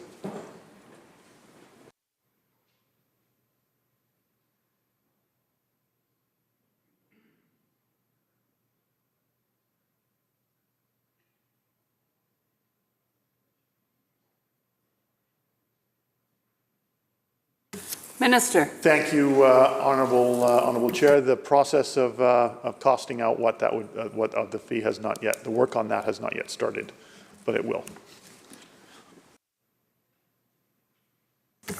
Shall Clause 21 pass? Aye. So ordered. Shall Clause 22 pass? Aye. So ordered. Shall the title pass? Aye. So ordered.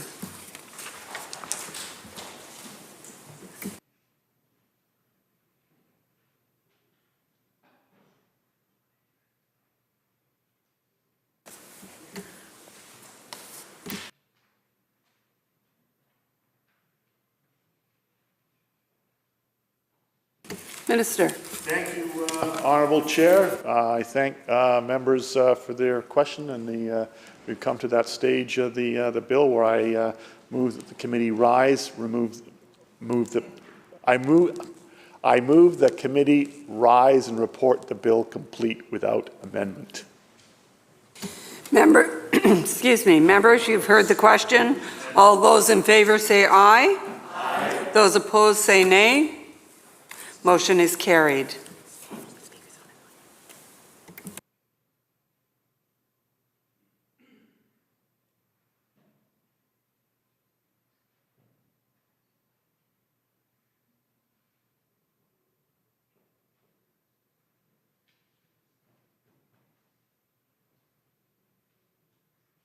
Committee here.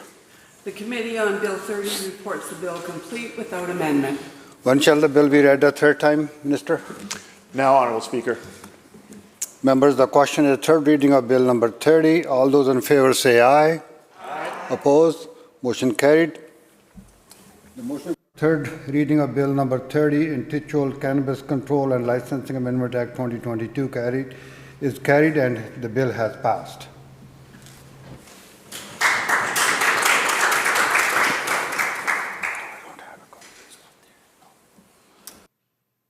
Minister. Thank you, Honourable Speaker. I call Committee of the Whole Bill 32, Gaming Control Act in my name, and I would also at this point ask for like a 5-minute recess. The House will be in recess for a short period of time. Thanks.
We'll call the committee to order. We're dealing with Bill 32, Gaming Control Act, and I'll recognize the minister who will introduce his staff. Thank you, Honourable Chair. So with me is Sam MacLeod, my Assistant Deputy Minister in charge of gaming, Gillian Hazel, the Executive Director, and Rachel Cheng, also Director. And with that, we can start. Shall Clause 1 pass? Recognizing the member for Prince George, Mackenzie. Mackenzie, thank you, Yes. Chair. Before we get rolling on this, I just have to commend the writers of this legislation. You know, comparing the old act that has been replaced by this particular bill, this one, there is a lot of clarity to this. The way it's laid out is a lot more beneficial to an enforcement person going through this. It's laid out quite well, so my hat's off to the drafters of this particular bill. A lot of work went into it. A lot of the old stuff is brought over into here, but it's been rearranged in a more chronological order, I guess, if you want to put it that way. User-friendly, yeah, no, I appreciate that. So I have a few questions we'll go through here, and particularly with respect to some of the newer things as a result of this. But I think overall, this legislation encapsulates what the Cullen Commission identified and what my old colleague and friend, Dr. Peter German, described in his reports as well. So the first one is under definitions, part 1. It talks about associated persons, it's a pretty broad description, a lot of discretion for the general manager because it's in the general manager's opinion. And, you know, I applaud this from an enforcement perspective. I think it's pretty good. Based on my many years as a criminal investigator, oftentimes there's several layers between the front and the person behind all of that. So I just wanted to make that comment. But I guess it also leads to a question. So does the minister have any concerns with respect to the size and the capabilities of the investigative team required to follow through on all these in-depth investigations and whatnot within the BC Lottery Corporation?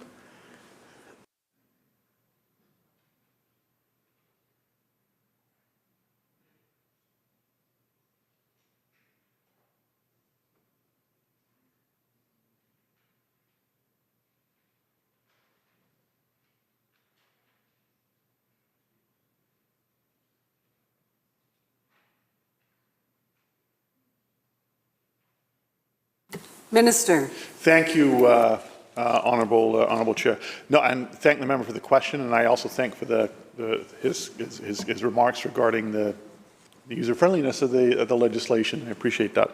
So yeah, no, we are confident that they have the ability and the resources they need. In fact, it operates in many ways. It will be operating on a cost recovery basis. So in terms of what's required, they will be able to get. Shall Clause 1 pass? Aye. So ordered. Shall Clause 2 pass? Aye. So ordered. Shall Clause 3 pass? Aye. So ordered. Shall Clause 4 pass? Aye. So ordered. Shall Clause 5 pass? Aye. So ordered. Shall Clause 6 pass? Member for Prince George, Mackenzie. Thank you, Chair. So just a quick question. You know, the Clause 6 is the British Columbia Lottery Corporation is continuing as a corporation. Question is, what about the Gaming Policy and Enforcement Branch? Is that being dissolved? Is that no longer part of the process?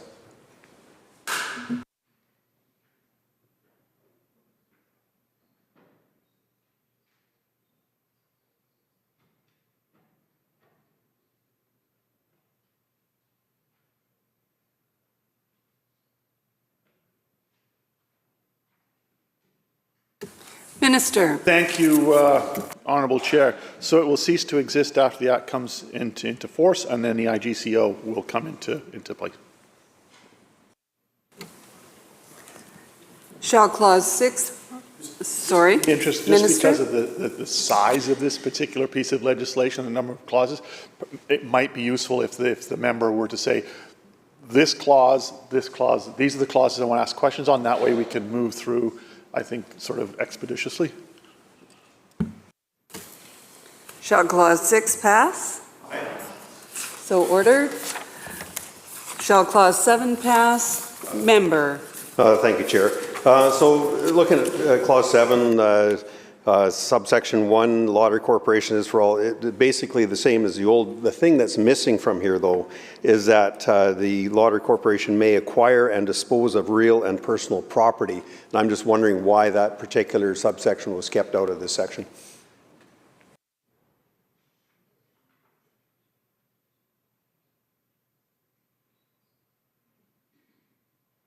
Minister. Thank you, Honourable Chair. So that's captured under Section 8, where the person has a natural authority. Shall Clause 7 pass? Aye. So ordered. Shall Clause 8 pass? Member. Thank you, Chair. So the Clause 8 is subject to this Act and the regulations. The Lottery Corporation has the capacity and powers of a natural person of full capacity. I'm also wondering whether that was made to facilitate the provisions of Section 161.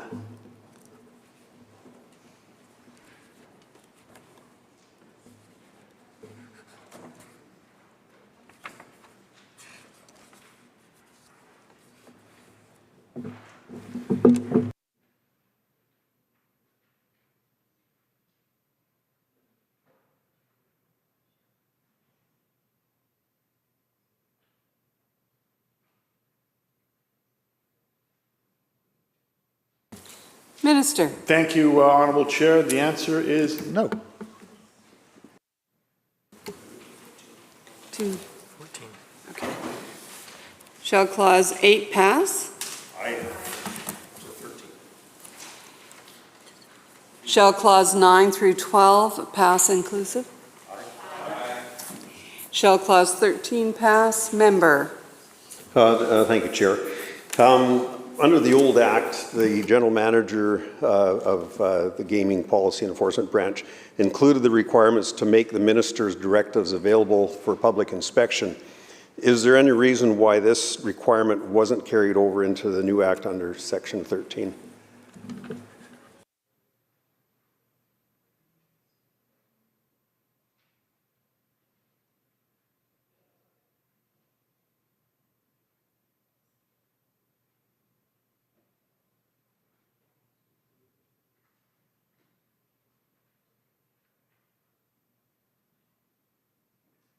Minister. Thank you, Honourable Chair, and I appreciate the member's question. So, yes, no, it is made public. It is just in updated language. So, instead of necessarily being physically there, it can be, or will be, online.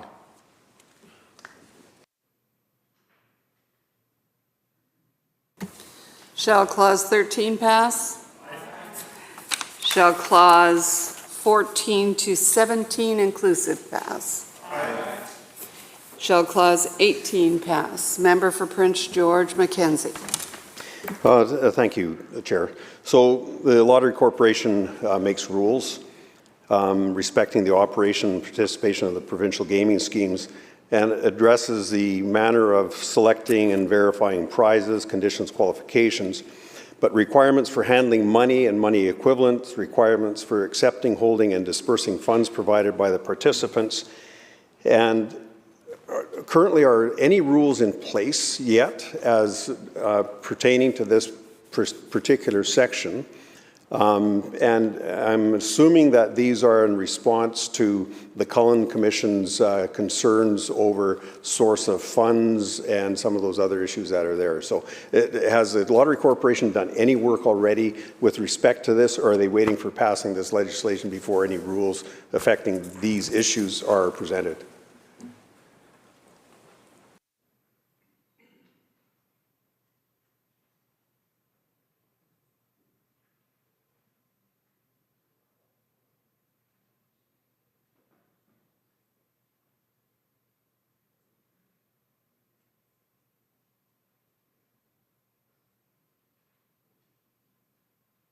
Minister. Thank you, Honourable Chair. Yes, they currently do have rules in place.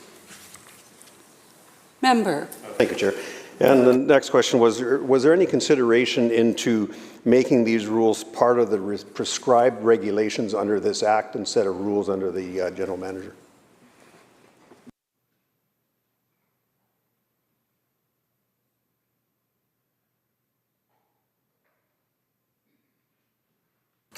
Minister. Thank you, Honourable Chair. So these are BCLC's rules. They're not the General Manager's rules. Member. Okay, well, the same question applies then. So they're BCLC rules, but was there any consideration to include them in the prescribed regulations under the Act rather than rules sitting with BCLC?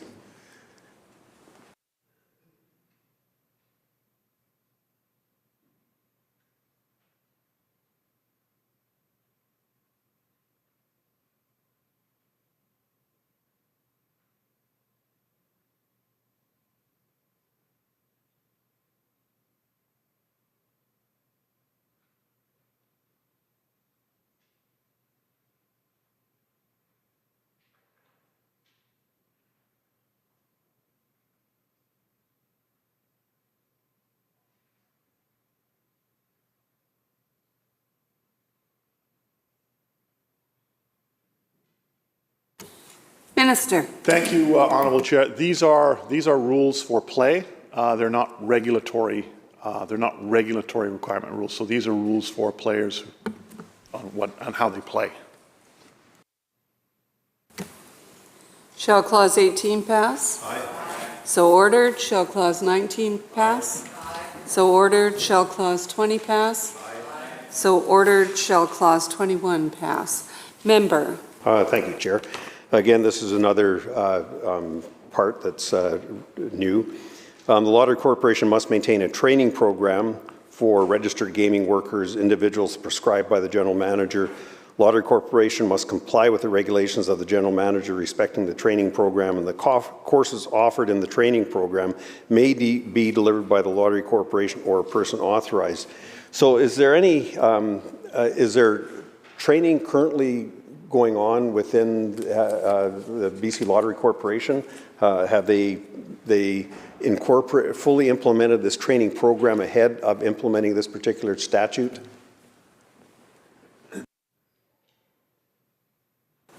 Minister. Thank you, Honourable Chair. Yes. Member. And thanks. So who is delivering the training program? Is it BCLC themselves, or do the various individual gaming centers have their own training people following a BCLC training syllabus, I guess?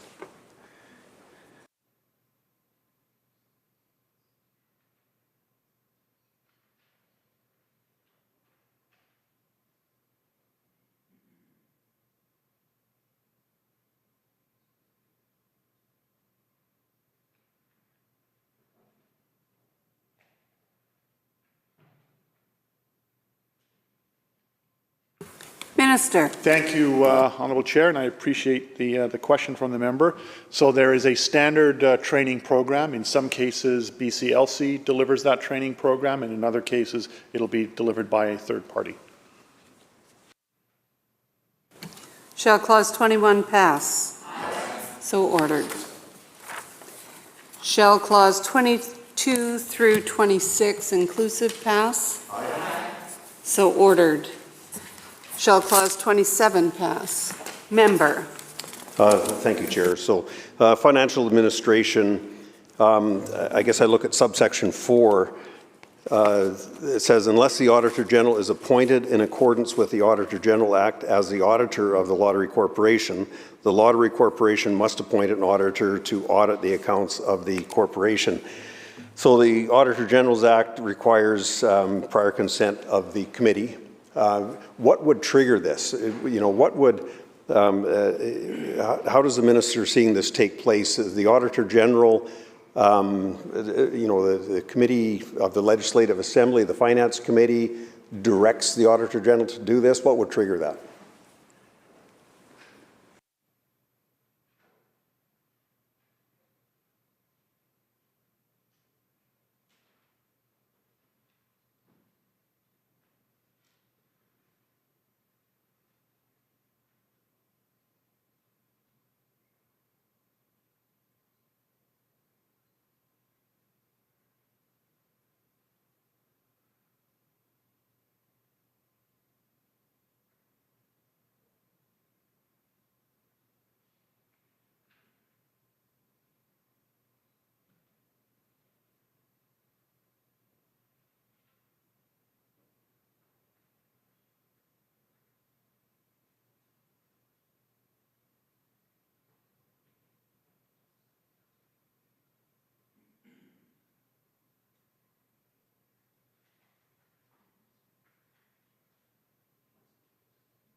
Minister. Thank you, Honourable Chair. So obviously there'll be an annual audit that's done by an outside agency, and if the Auditor General decides to audit, then the Auditor General goes in and decides to audit. Member. Yeah, just to follow up to that. My understanding under the Auditor General's Act is that the Auditor General, with the prior consent of the committee, which I'm assuming is the Finance Committee, may agree to be appointed for a term specified by the committee as the auditor of an organization other than a government organization or trust fund. So would this be triggered by the Lottery Corporation, or is it triggered by a concern that the Finance Committee might have, or is it triggered by the Auditor General going to the Finance Committee saying we better have a look at this organization?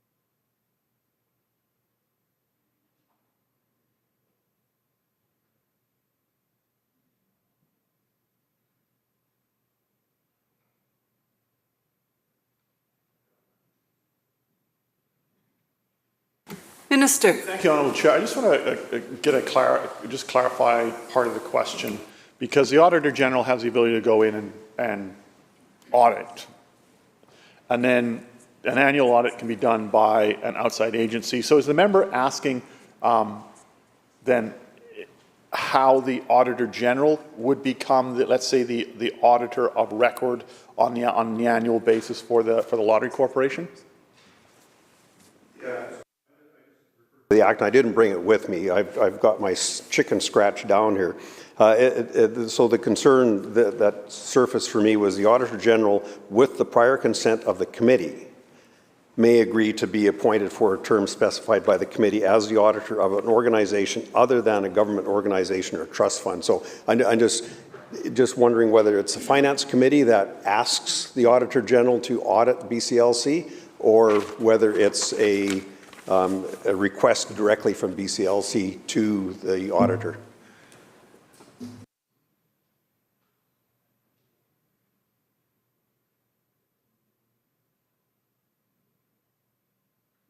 Minister. Thanks, Honourable Chair. So yes, the Finance Committee might say, could say, hey, that we want the Auditor General to be the auditor of record, and there's processes in place that would allow that to happen.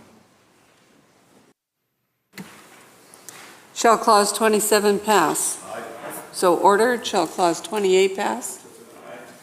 So ordered. Shall Clause 29 pass? Aye. So ordered. Shall Clause 30 pass? Aye. So ordered. Shall Clause 31 pass? Member Prince George Mackenzie. Thank you, Chair. So this part deals with the designation of a general manager. The Lieutenant Governor, it's an order in council appointment. The general manager holds office for a 5-year term and may be redesignated once for a further term of up to 5 years. I'm just wondering what made the minister land on this 5-year term and the 5-year extension.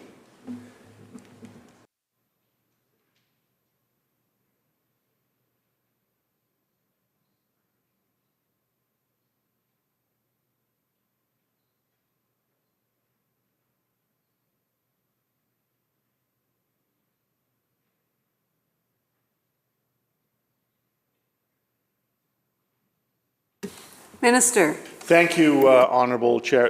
There's a number of reasons. One, the Investigations Office has a similar term. Two, the 10 years is similar to a number of the independent officers of the Legislature, and many. It's like do a 5 years and then review, and you can do 5 years, and the ability, and also what happens is you have the ability. The individual has overlaps. The terms of governments as well. So that's why the number of the 10 years total was arrived at. Shall Clause 31 pass? So ordered. Shall Clause 32 pass? So ordered. Shall Clause 33 pass? So ordered. Shall Clause 34 pass? Member. Thank you, Chair. Section 34, purposes of exercising a power or performing a duty of the general manager under this Act. The general manager may collect information from any of the following: the lottery corporation, an applicant for a license or for the registration as a registrant, a licensee or a registrant, or an associated person. And I looked at the definition of associated person and talked about it earlier. What if? So what tools does the lottery corporation have, or the general manager have, to get the information from or collect information from an associated person if they're down that list, if they're buried somewhere out there in the gangs and they're hidden from view?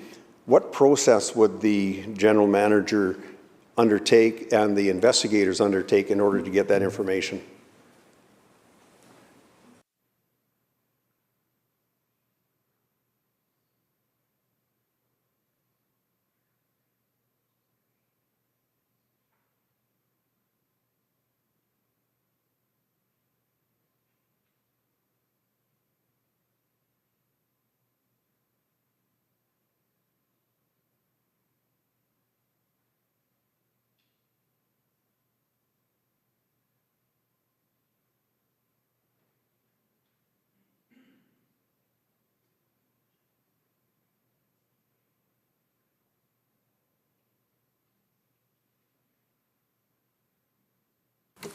Minister. Thank you, Honourable Chair. So if the general manager is not able to get any of this information that is requested, then they may not get the license.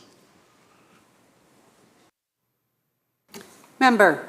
Thank you. So that was my next question. So, excuse me, obviously the person or the applicant, whoever was holding that license, if the general manager is not getting the information that he receives, that just cancels that whole process. Okay.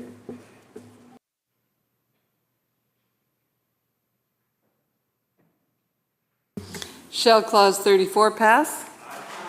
So ordered. Shall Clause 35 pass? So ordered. Shall Clause 36 pass? Member. Thank you, Chair. So sub 2 under 36, inquiries, research, and reports. General manager may make inquiries and conduct research respecting the conduct, management, et cetera, but sub 2 says the general manager may report to the public in an independent manner on inquiries made or research conducted under this section. So just a little clarification on what that independent manner is. He can do that without the permission of the general manager. Is there a prescribed form that he needs to follow?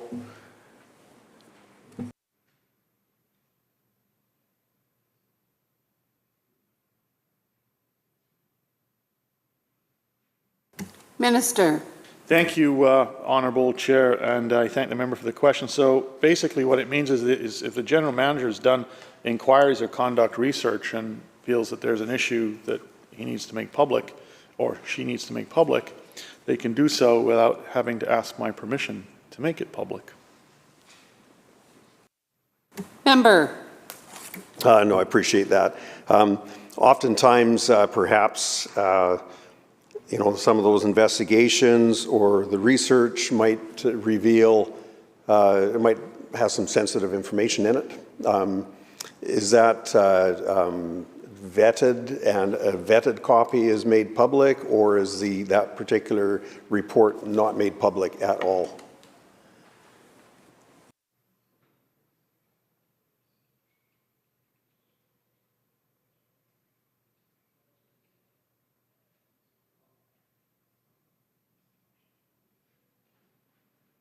Minister. Thank you, Honourable Chair, and I appreciate the question from the member. So this section is very much dealing primarily with research. So it's not necessarily about investigations. It's about doing research into issues that may be coming up. Let's say it's problem gambling,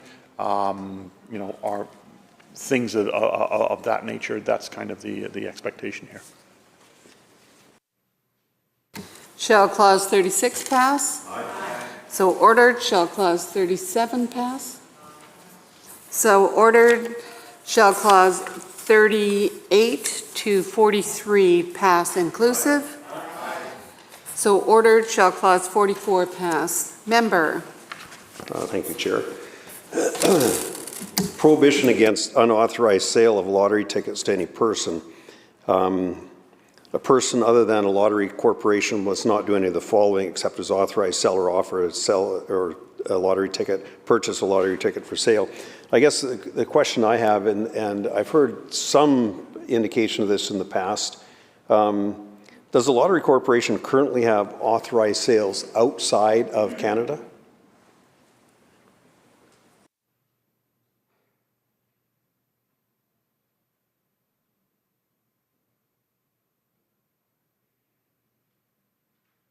Minister. Thank you, Honourable Chair.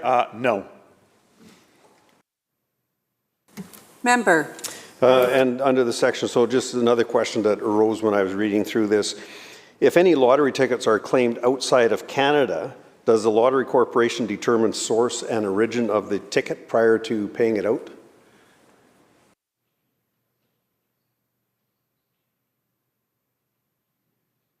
Minister.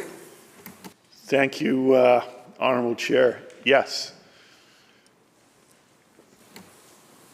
Shall Clause 44 pass? Aye. So ordered. Shall Clause 45 pass? Aye. So ordered. Shall Clause 46 pass? Member Prince George Mackenzie. Thank you, Chair. So approval of lottery schemes, pretty general, I guess, or basic. But does this section authorize the general manager to approve a new facility that operates a lottery in a class already approved? Minister. Thank you, Honourable Chair. No. Member. So then this addresses a current facility wanting to expand their offering. Is that what this section is about?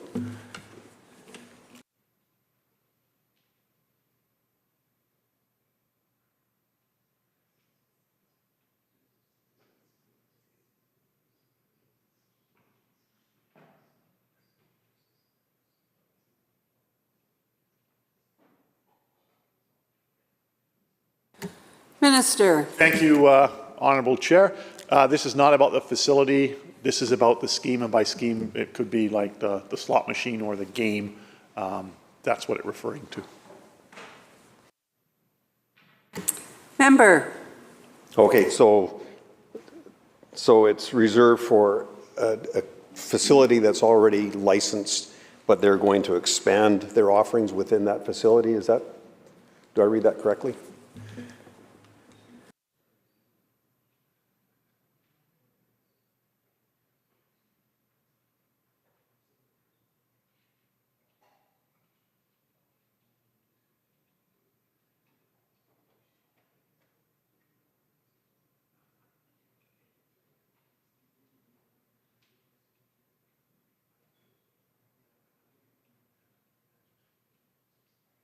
Minister. Thank you, Honourable Chair. So it relates to the technical components of the different aspects within the facility.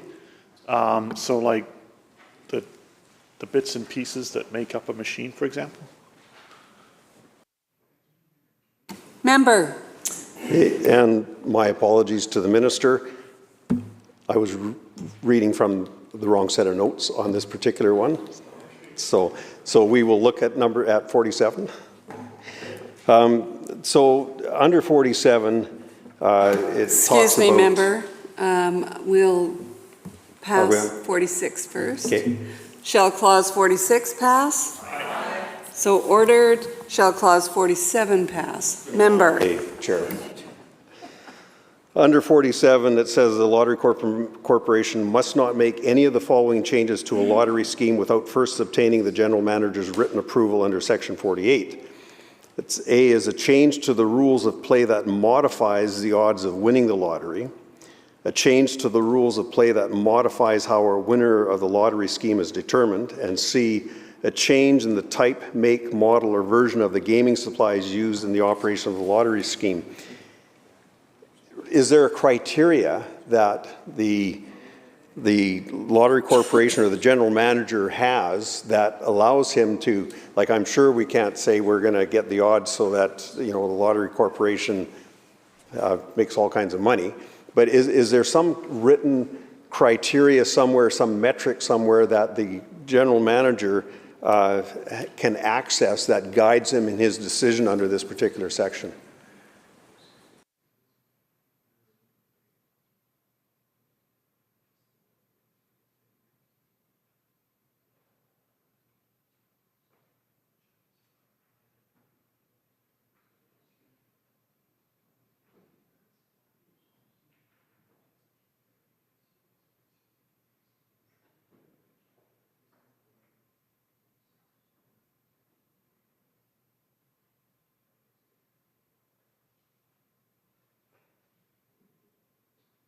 Minister. Thank you, Honourable Chair. So there are international technical standards regarding types of games. There are standards that we will have inside the province, and the general manager understands those, and so the Lottery Corporation can't come along and say, oh, we suddenly want to start changing things. There are rules and standards in place. And just as an aside, it's not like the Lottery Corporation can't come in and say, oh, you know, the jackpot this week, you may think it's 7 million, but we've decided it's 3.5. So, like, you can't do that. Member. Thank you, Chair. So these regulations that Lottery Corporation follows with respect to 47, is it a federal law? Is there some kind of a legal standard here that they must follow? If they don't, then they are in violation of whatever this standard is?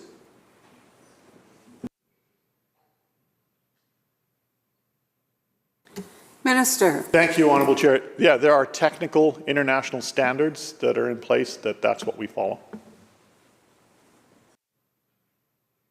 Shall Clause 47 pass? Aye. So ordered. Shall Clause 48 pass? Aye. So ordered. Shall Clause 49 pass? Aye. So ordered. Shall Clause 50 pass? Member. Thank you, Chair. So 50 gives the general manager the authority to suspend or rescind the approval if there's any violations under these under the previous two sections that we just talked about here. So I'm wondering, would any of the 2A or B items in here, so the lottery scheme to which the approval relates is no longer fair and safe, or B, the gaming supplies used in the operation of the lottery scheme are no longer fair, reliable, secure, or safe, would this not be getting into the offense area as well? So he'll rescind the licenses and whatnot, but if it's got to this particular point, I'm sure that the investigations or the investigators would be looking at this, and there could be some offense repercussions here under the Act.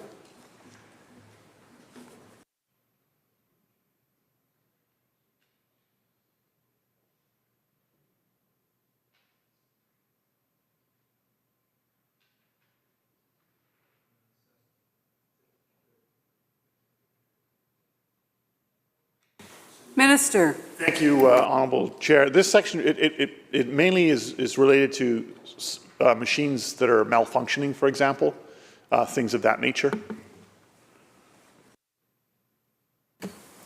Shall Clause 50 pass? Aye. So ordered. Shall Clause 51 pass? Aye. So ordered. Shall Clause 52 pass? Member. Thank you, Chair.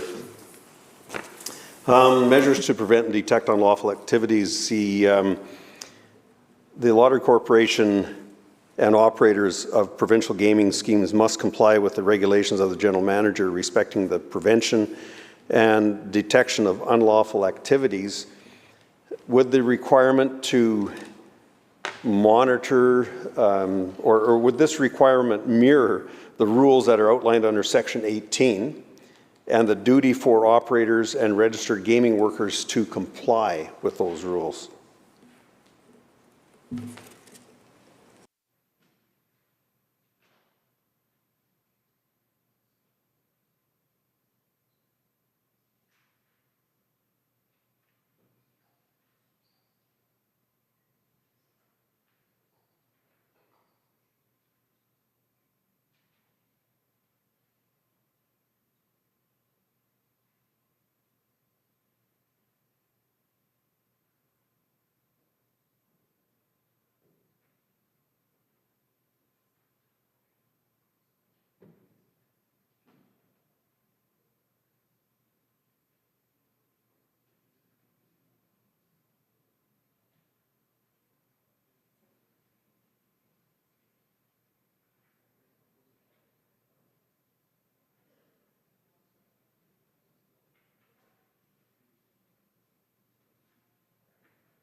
Minister. Thank you, Honourable Speaker. So this section, Section 18 is dealing with regulatory around players and how they play. So, for example, somebody's like card counting, that would be, Section 18. This is more about regulated individuals. This is about the prevention of illegal activity. Money laundering, organized crime, that kind of thing. So it's 52 is separate. It's not the same as 18.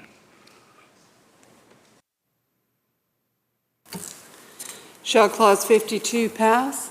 Oh, sorry. Recognizing the member for Prince George Mackenzie. Thank you, Chair. So are there currently regulations in place that will be adopted under this particular section once this legislation is passed that clarifies these things?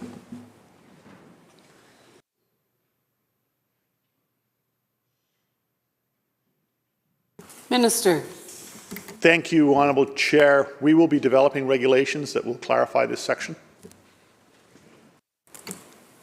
Shall Clause 52 pass? Aye. So ordered. Shall Clause 53 pass? Member. I'll get it straight in my head one of these days once this is passed and we see how things shake out. But just a comment more than a question on this. It appears that we've got regulations as per Section 12. We got rules made by the Lottery Corporation and under Section 18.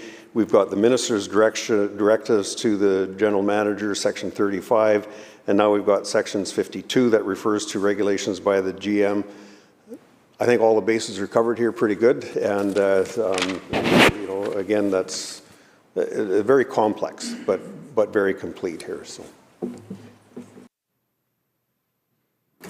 Shall Clause 53 pass? So ordered. Shall Clause 54 pass? Member Prince George Mackenzie.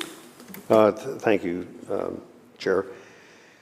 Source of funds, and this was a big issue that the Cullen inquiry looked at, and he had some specific recommendations from that. What information will the General Manager's form? So source of funds declarations must be in the form and made in the manner required by the General Manager and accompanied by the records prescribed by the General Manager. Perhaps the Minister can just relate what that looks like.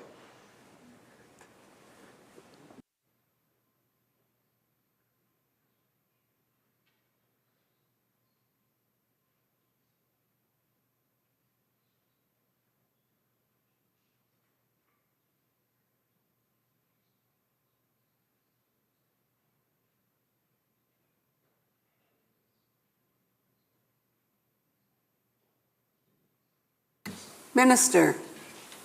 Thank you, Honourable Chair. So that's done now, but it's done by identification of the individual, source of where the money comes from, how it's, is it a bank draft, for example? That's the kind of information that is taken and required in terms of understanding where money is coming from. Member. No, I appreciate that, and pretty complex in order to cover all the bases there. How will this information be kept and stored, and is it available to the people that require that information who make those decisions in the different gaming centers that we have? So these individuals might be going from one to the other. So how is it available to the people that really need that information?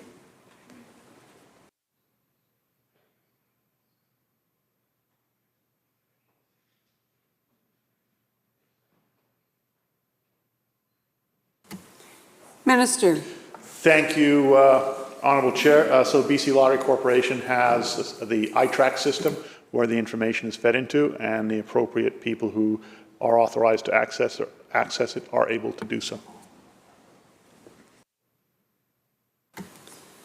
Shall Clause 54 pass? Aye. So ordered. Shall Clause 55 pass? Member. Thank you, Chair.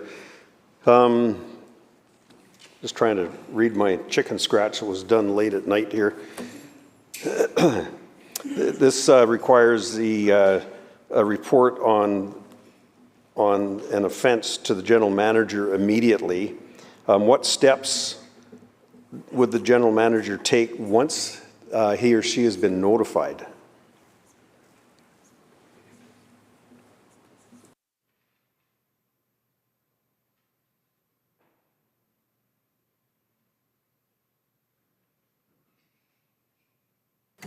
Minister. Thank you, Honourable Chair. I just wonder if the members, we're on the Section 55, the prohibition against presenting false or misleading identification of records.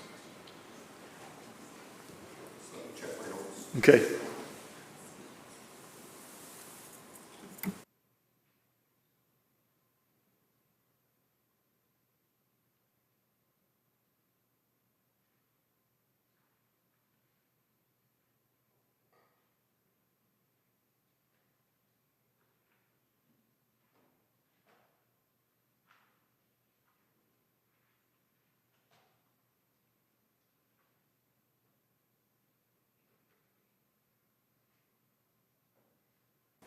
Member. Thank you, Chair.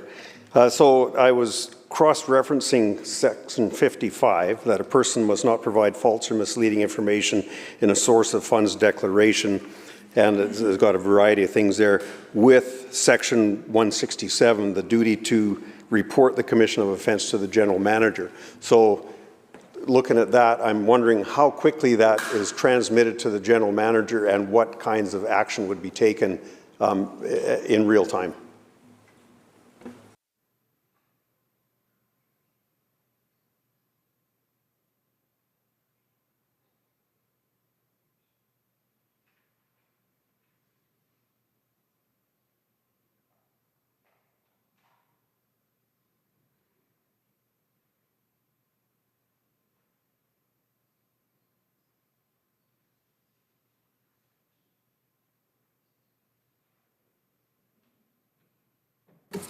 Minister. Thank you, Honourable Chair, and I thank the member for the question. So they would, the information could be very quickly, or it could also be sometime after the fact. If there's been an investigation, there's inspectors in there who notice something, and then you know, investigation takes place, and then information will be passed on. But the expectation is once you know, then it gets passed on very quickly.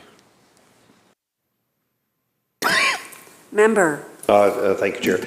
Yeah, no, my concern when I was reading this was just the ability, particularly in larger population centres where we might have one or more gaming centres available, where the individual might have provided false information in one location, scurries over to the next place and provides the same thing over there, maybe not getting caught. So you know, probably the information management system that you referred to earlier, would it be capable of catching that kind of activity?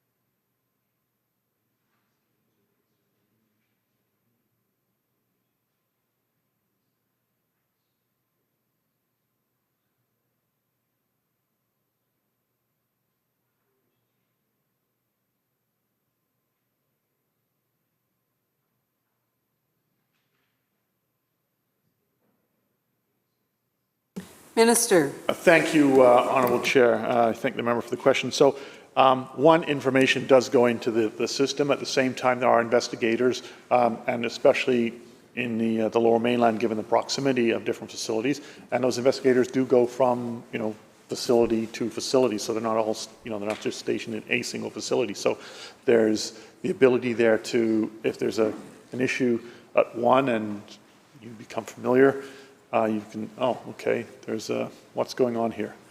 So there is a number of ways in which these things can be tracked. Shall Clause 55 pass? Aye. So ordered. Shall Clause 56 pass? Member. Thank you, Chair. So this is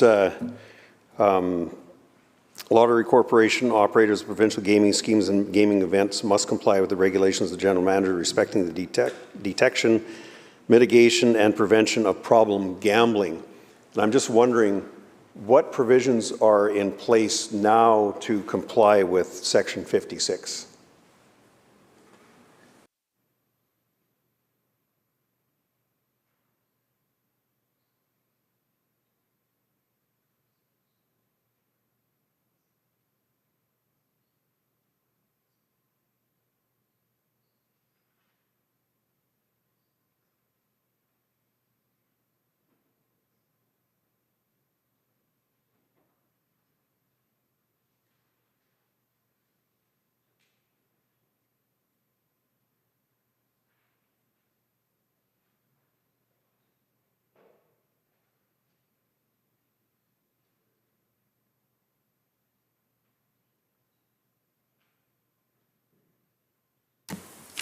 Minister. Thank you, Honourable Chair. So currently there are General Manager public interest standards that are in place that will be going to be put into regulation.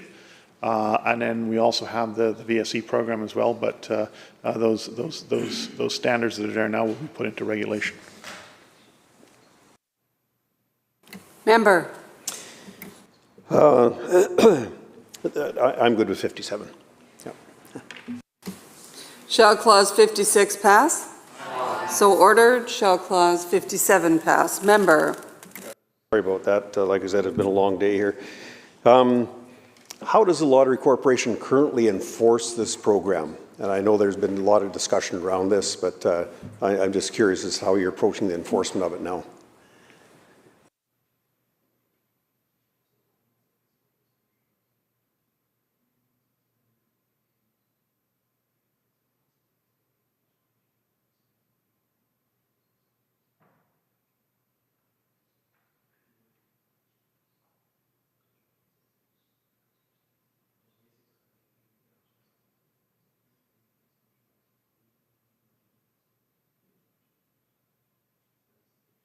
Minister.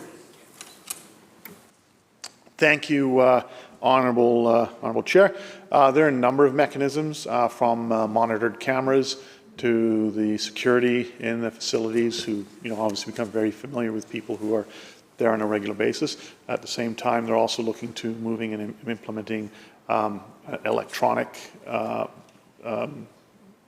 monitoring as well. So there are a number of mechanisms that are in place.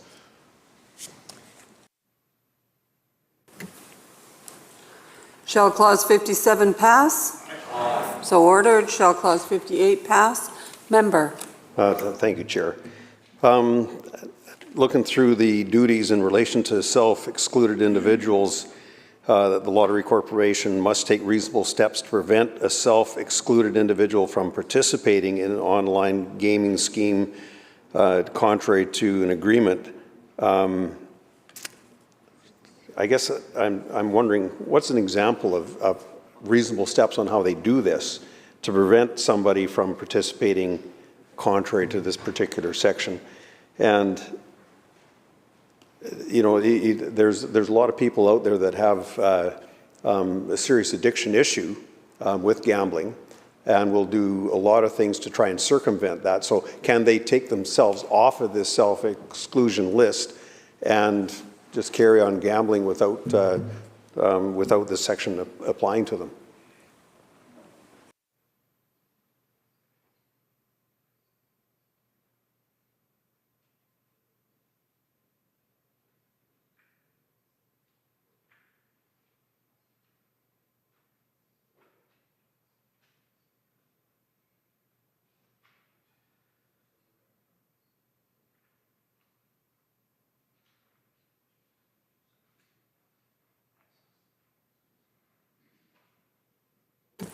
Minister.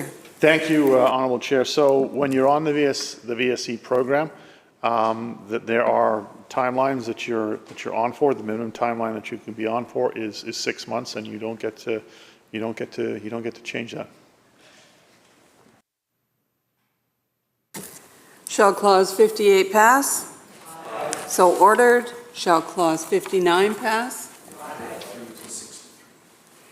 Shall Clause 60 pass? Aye. Recognizing the member for Kootenay East. Thank you, Chair. Just want to get some clarification on provincial gaming facilities and online gaming schemes, and whether or not provincial gaming facilities include not-for-profit or online gaming in general.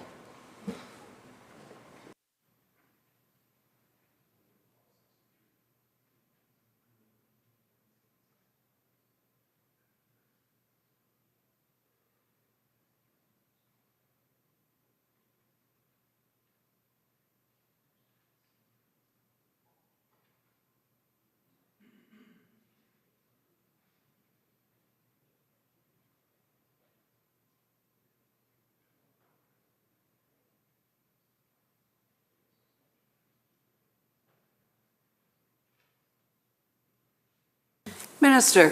Thank you, Honourable Chair. So not-for-profits, no, but this deals with BCLC licensed facilities. Member. Yeah, thank you, Chair. So just further to that then, I'm just wondering if there's anywhere in this Act that prohibits not-for-profits participating in what was brought in play during COVID for online gaming. I'm talking about online bingo. I know as a Rotarian, we've had some great success with online bingo, and that seems to be hopefully not affected by this Act. I'm just wondering if there's clarification from the Minister that could let me know that those not-for-profits can still continue on with their online bingos.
Minister. Thank you, Honourable Chair. So the General Manager can authorize some online activities, but they have to be in compliance with the Criminal Code. Member. Yeah, thank you, Chair. Well, what I'm getting at is there's obviously these online bingos and these not-for-profits that are benefiting. Nobody, when we went through COVID, nobody really asked for that, but we found out some hybrid solutions to keep these not-for-profits going. And through that, there's been some great success with our Rotary clubs, bringing in some much-needed revenue. I know some of those indirect revenues go to places like the Ukraine Society and bringing people from overseas into our communities and facilitating those needs. And a lot of that is due to some of this hybrid or evolutionary type gaming that we've seen through COVID. And we'd hate to see that be upended in any way, shape, or form. And so, of course, they have to go make their way through the criminal code. These are already being done legally. And so I'm just asking the question if this act will prohibit that operation from going any farther.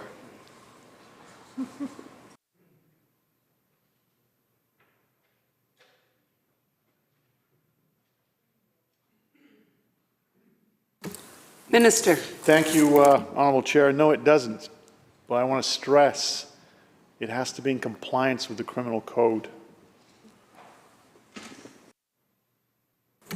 Member. Okay. Thank you. I'll be good. I'll be good there. Shall Clause 60 pass? So ordered. Shall Clause 61 pass? Member for Prince George, Mackenzie. Thank you, Chair. I'm pretty much done. My clause-by-clause review of this particular statute, again, I commend the folks that wrote it up and put it in such clarity moving forward here. A lot of it is just been rearranged from the old statute into this statute and whatnot. So I'm good to go right to the final clause on this. And unless I have another colleague that is good.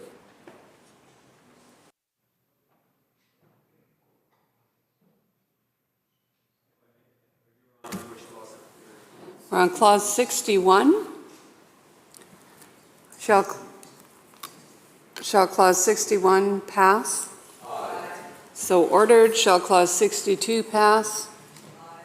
So ordered. Shall Clause 63 pass? Recognizing the member for Vancouver-Langara.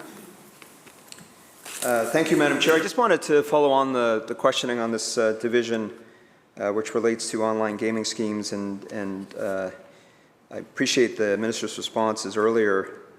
The language, of course, in Section 63 refers to unlawful activity. Just to ask the Minister to comment, recognizing, and I'm aware of this as well, in terms of some of these online gaming platforms that not-for-profits have been able to do during the pandemic to support good community initiatives in their local regions. Has there been consideration of those online gaming schemes in terms of compliance with the criminal code? Is that the concern that the Minister is raising in terms of unlawful activity?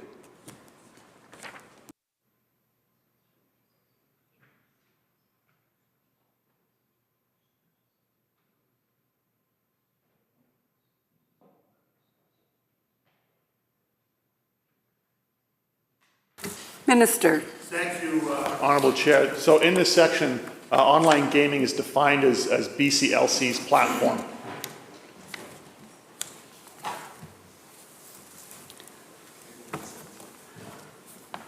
Shall Clause 63 through, okay.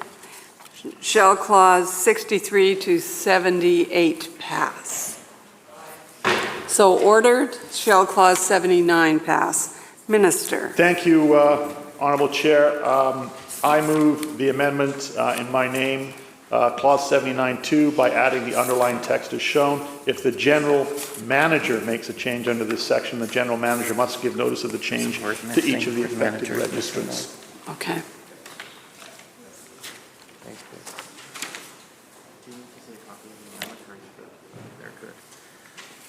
So just put the question on the amendment.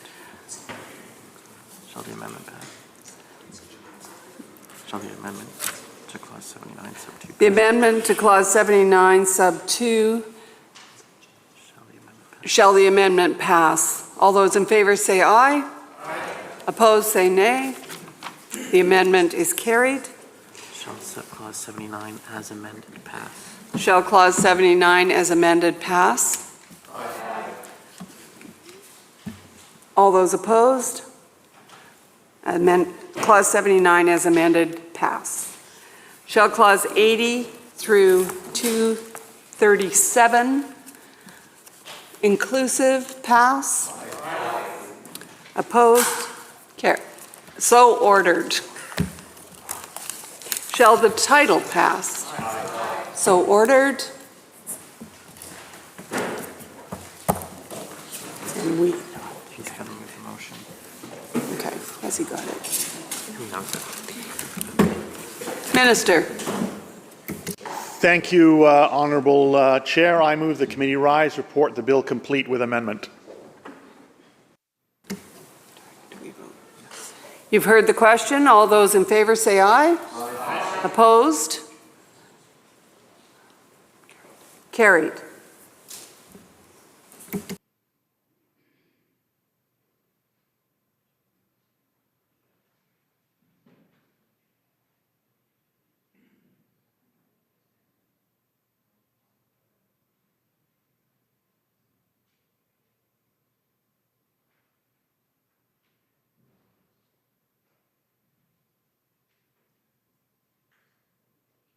Committee Chair.